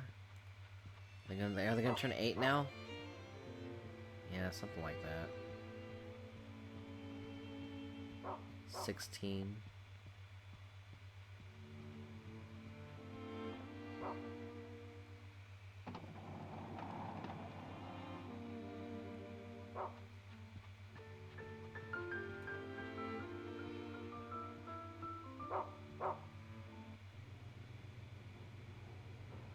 The girl found a beautiful blue butterfly. This butterfly would surely make a satisfactory gift. Ooh! All she needs to do is catch it and take it to the gift box. Ooh.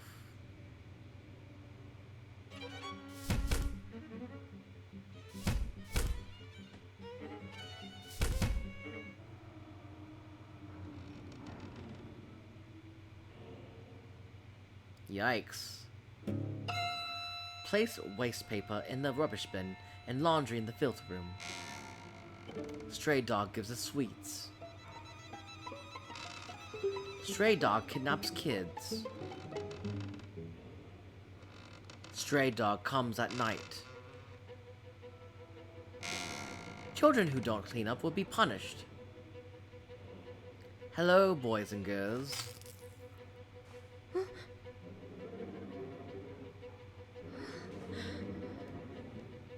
It's time for some cleaning. Creepy.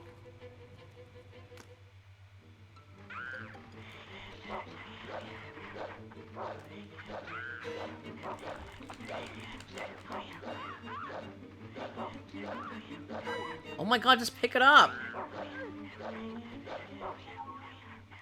Let's get out of here. Blue butterfly. It's very beautiful. Alright, I'm getting the fuck out of here.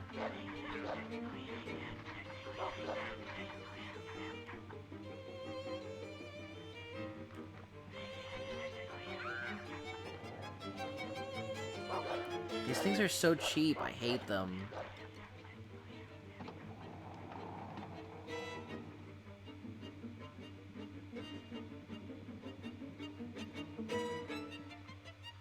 Fuck 'em. Oh my gosh.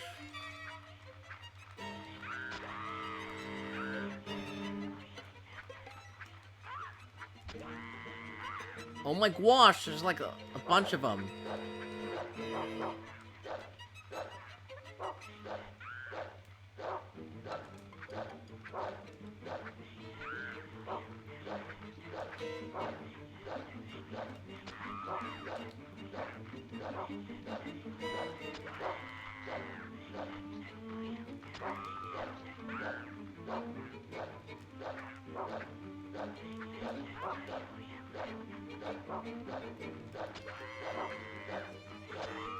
See, the hitboxes?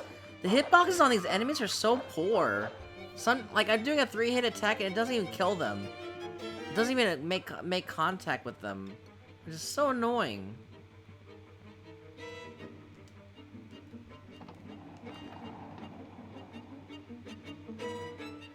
Like, you can't, sometimes you can't even tell when the hits connect with each other or not. Wait, I wasn't supposed to go this way, aren't I? Oh shit, not this way.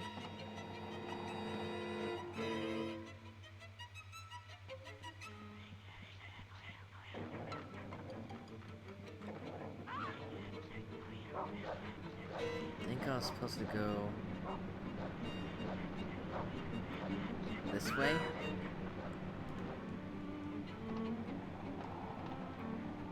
Something like that.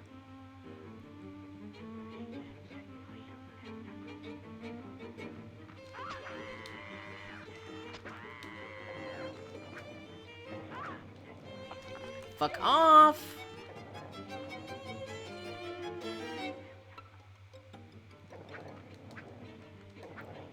See? That's bullshit!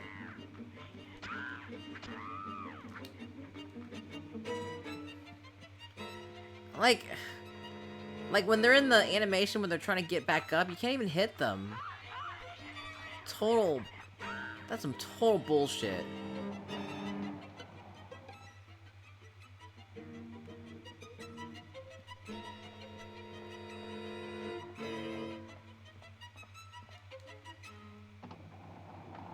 Artist first, developer second.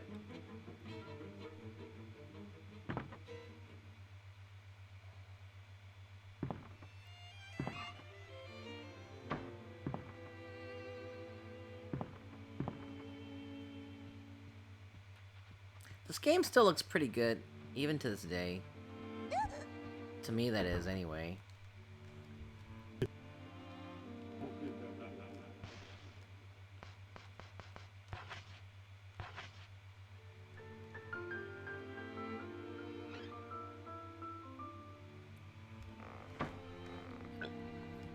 I don't know.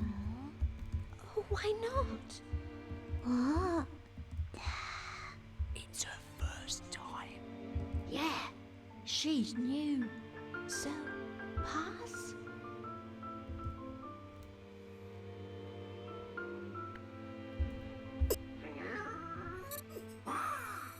Alright, so I think there's gonna be a cutscene coming up.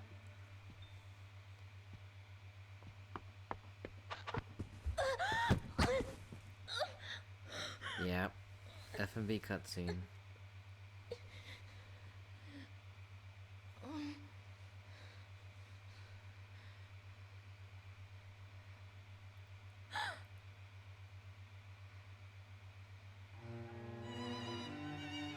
Ladies and gentlemen, welcome to the Aristocrat Club.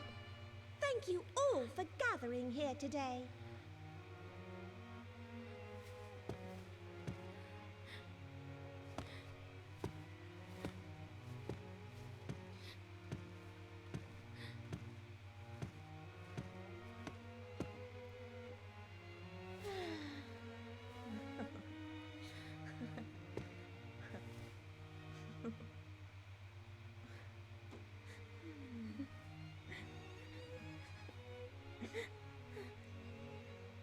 You're a disgrace. Nothing worse than nothing. Your gift is worth nothing. Wow, fuck you.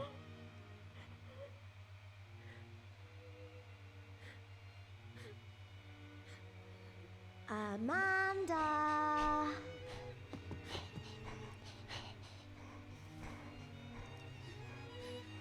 There.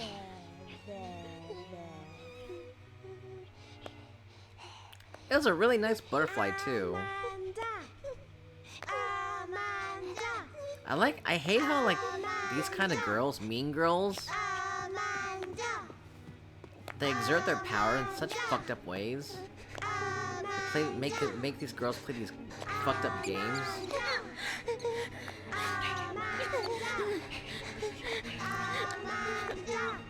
Just to maintain their position in this dumbass club that Jennifer is partaking in.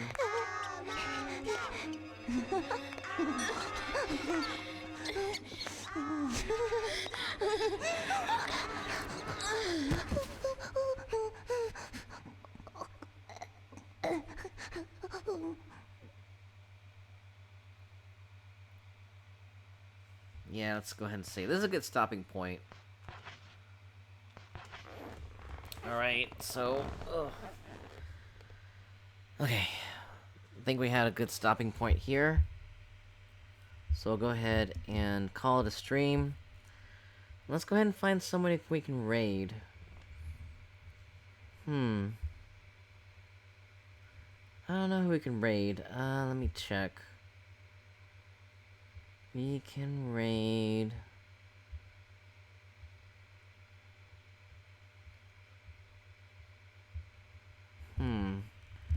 I'm not sure.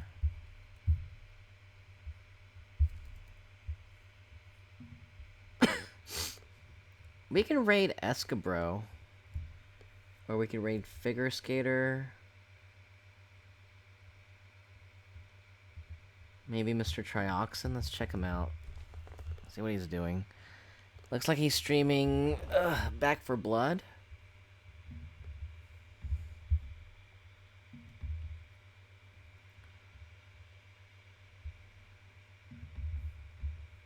Let's see. I know I don't think I've ever rated him before.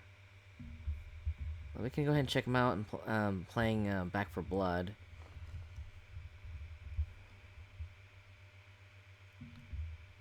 Let's see. Or maybe Niddle. Maybe we can go ahead and raid Niddle.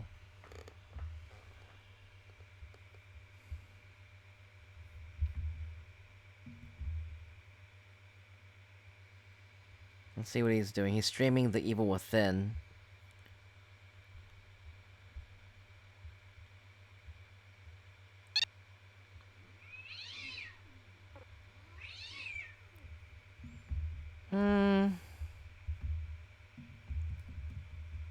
We'll go ahead and raid. We'll go ahead and raid Mr. Troxon. Give him raid. Give him some Bree love. So let's see. Let's go ahead and I'm going to put up the put on the raid message. And let's go ahead and raid. Well, let's see. Let's make sure. Let's make sure there's no one else that I didn't miss. There's also Deep Sea Homer and Escabro.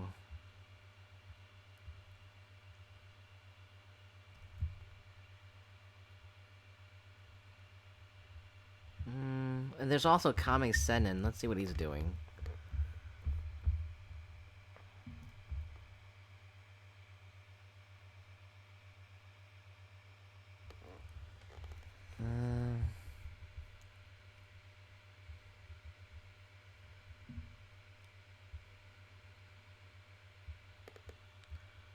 I don't know.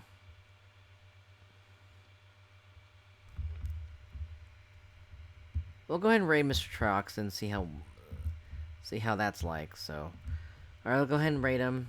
But let me go ahead and give a shout out to everyone who came by. Thanks for coming by. Scheming, Frodo, Rosuke, who else? Puha, Piccolo.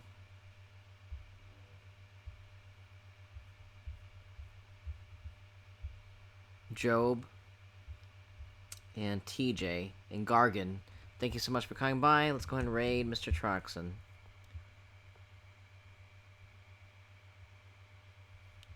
Alright, cool. So let's go ahead and raid him, and I'll see you... Well, if you haven't done so, go ahead and join me for... join me on my socials for, let's see...